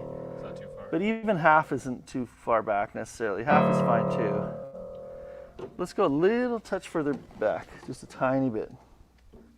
That was a lot. See what I mean? It takes a while to get a feel for that. Let's just do that again, play it again. Yeah, let's just do that one. So now, let me look under there. Sorry. So now when I play this note, it escapes and I have a little bit of key travel just after, okay? But it escapes really easily. See what I mean? Mm-hmm. And the hammer even goes forward a little bit. Some people will even set it more than that, but I actually like that, where we had it. Okay, now measure with the ruler how much key travel there is for fun, just with the ruler. I actually just did. Oh, what is It's it? about 10.5. It is about 10 and a half. Yeah, it's like between 10.5 and 11. Okay. So Okay, Mark needs something. This C sharp, it's like when I go up, I can feel it like this come off. But this C sharp just doesn't really have it. Does that mean that I don't have the capstone this screw at the back at the right spot? Nope. You already set that. Yeah. So you're just feeling differences in key dip now. Oh, so that's One key will dip. feel really different the way it I rebounds. don't really feel any. Yeah, there's not as much aftertouch. That's what you're feeling on that. But all you worry about right now, you kind of just ignore all that and just get it to kiss that magnet. Can you set some let off up in the middle, Landon? yeah. Oh wait, actually before you do that, oh yeah, you gotta run. a question or Oh, we got a chat question. I'll do it. Okay, so Landon, I think we like this D. What do you think? Set a sample up here. Same thing what we did with the gauge. Let's see if you like it or not. And I'll check the questions here. From Matthew Toon, where is this piano headed once you are done regulating and tuning it? Unfortunately, this piano isn't headed anywhere when we're done. This is just a learning piano. It belongs to a relative, and we're kind of storing it in the shop indefinitely for them. So unfortunately, we don't get to send it out and make a little more space in here. I'll take it. So it really is, yeah, it really is a learning piano. Landon says he'll take it. I bet we could arrange that, Landon. You could babysit it for a while. Except I don't know if it will fit through my door. It's gotta fit through your door. It's like a really tight entrance, basement entrance.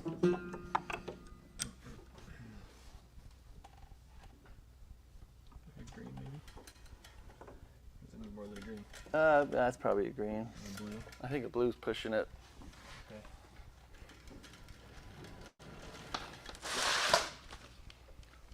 Okay, so next steps from here, basically, in fact, here, if I go up to the board here, whoa, man, He-Man. It's starting to get really hot in here. I like it kind of where you can, you know, yeah. move it easy too. Okay, so if we go up to the board,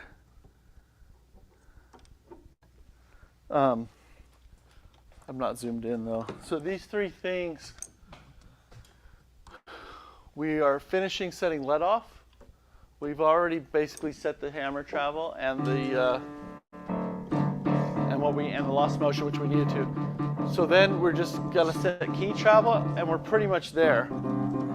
The only other thing like that I have on my list is to set the checking. And there are other issues with uprights, you know, with the mechanism that mostly have to do with the dampers from that point. But if they're working, you know, you don't need to revisit them. So you're gonna set your dip. You like it? Yeah. Okay, so we like that dip, and it is about 10.5 millimeters. Okay. So again, I'll write that up here. If you don't know any better, and I don't think many of us do know better, because you know, just set this to about 10.5 millimeters, give or take a millimeter, and adjust as needed.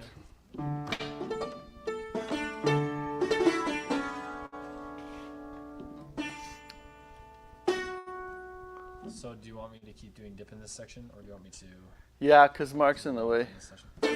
of the middle one. Not in a bad way, Mark.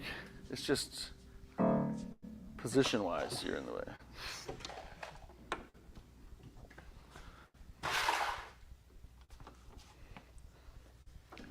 Okay, I'm just gonna do a What I like to do, you know how I like to do it, right?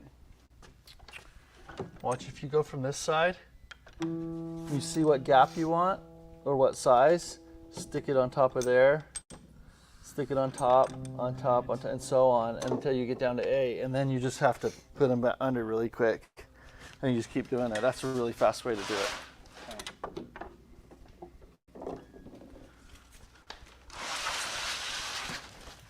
What if Say what?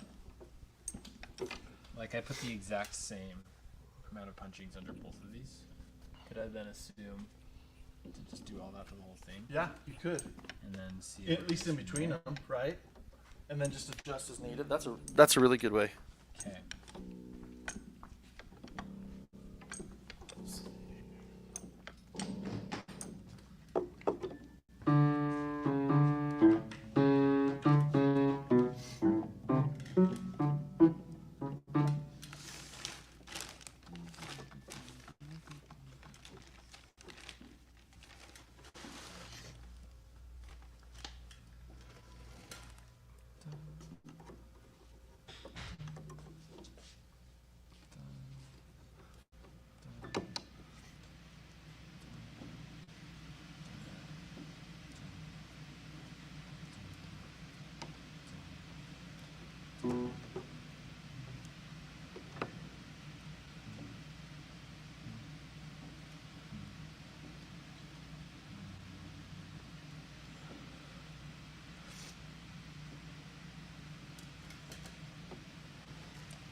Why does this keep coming undone?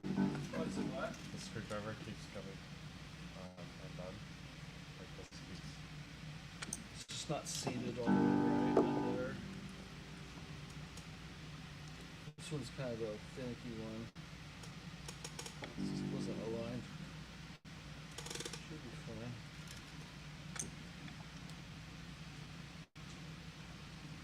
Ugh, no, I You have forgot to what kinda key like I was wig- on. Well, you just look. No.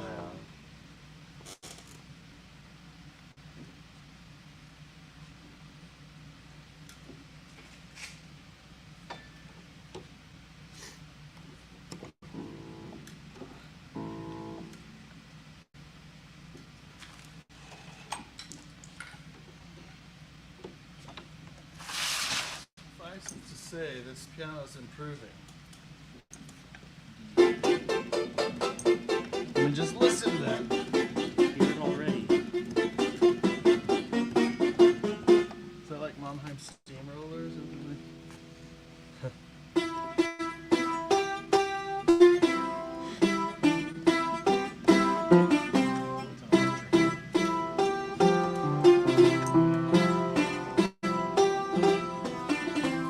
You didn't know we were making a synth out of this piano. That's what we're doing. Thanks for the laugh. It's funny. Courtesy laugh. It's funny.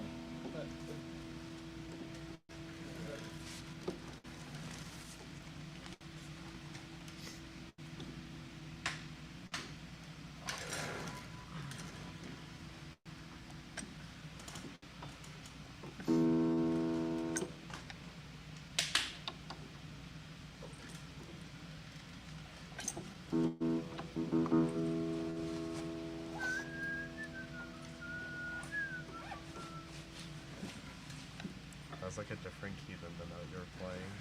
So I was like, whoa. Must have been the key he was playing in earlier.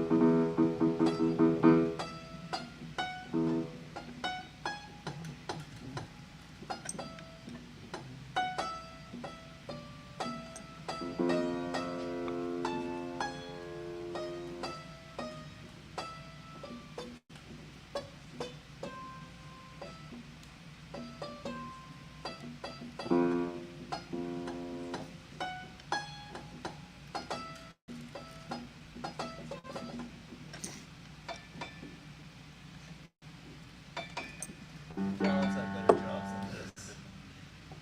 I don't know. It's pretty good.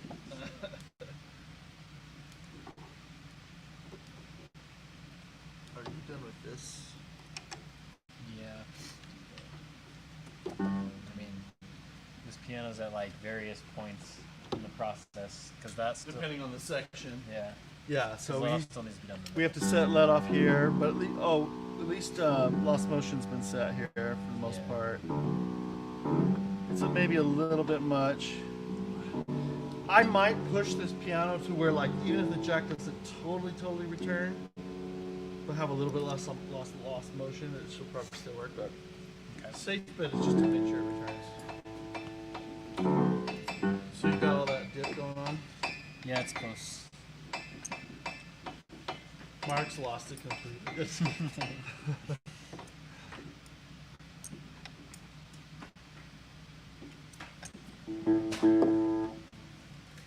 Another way, Mark, besides the magnet, you don't have to do it that way. Another way is just to take the magnet off and just look at it. I think the magnet's working okay for me. Yeah, I like the magnet a lot better. It's a lot less effort mentally and visually and body mechanics wise to kind of get in there.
Okay, guys, we'll suspend the torture a little bit. How's it coming, Landon? How are you liking it? I like it. It's feeling a little more regulated. There's more to do on the bass with voicing as far as whether the hammer's hitting both strings of the note or not. Right now the bass is kind of weak. It'll strengthen a lot when we mate that up to the strings later. Sweet. But we're gonna cut it for today. We didn't know how far we'd get, had a little bit of a detour. We'll continue to show what we do on this piano. I might do some tonight or when Mark has time when he comes in. Depending, I don't know who's gonna be around, but we'll continue to finish this so that you can see the process to the end and hear the result. But we'll go ahead and cut the stream for today with a big thank you for joining and tuning into our content.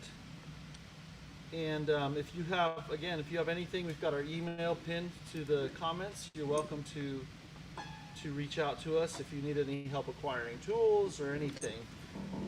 If you're not too far from the area and it's not unreasonable, if you're looking for a rebuild or major work done on your piano, definitely think of us.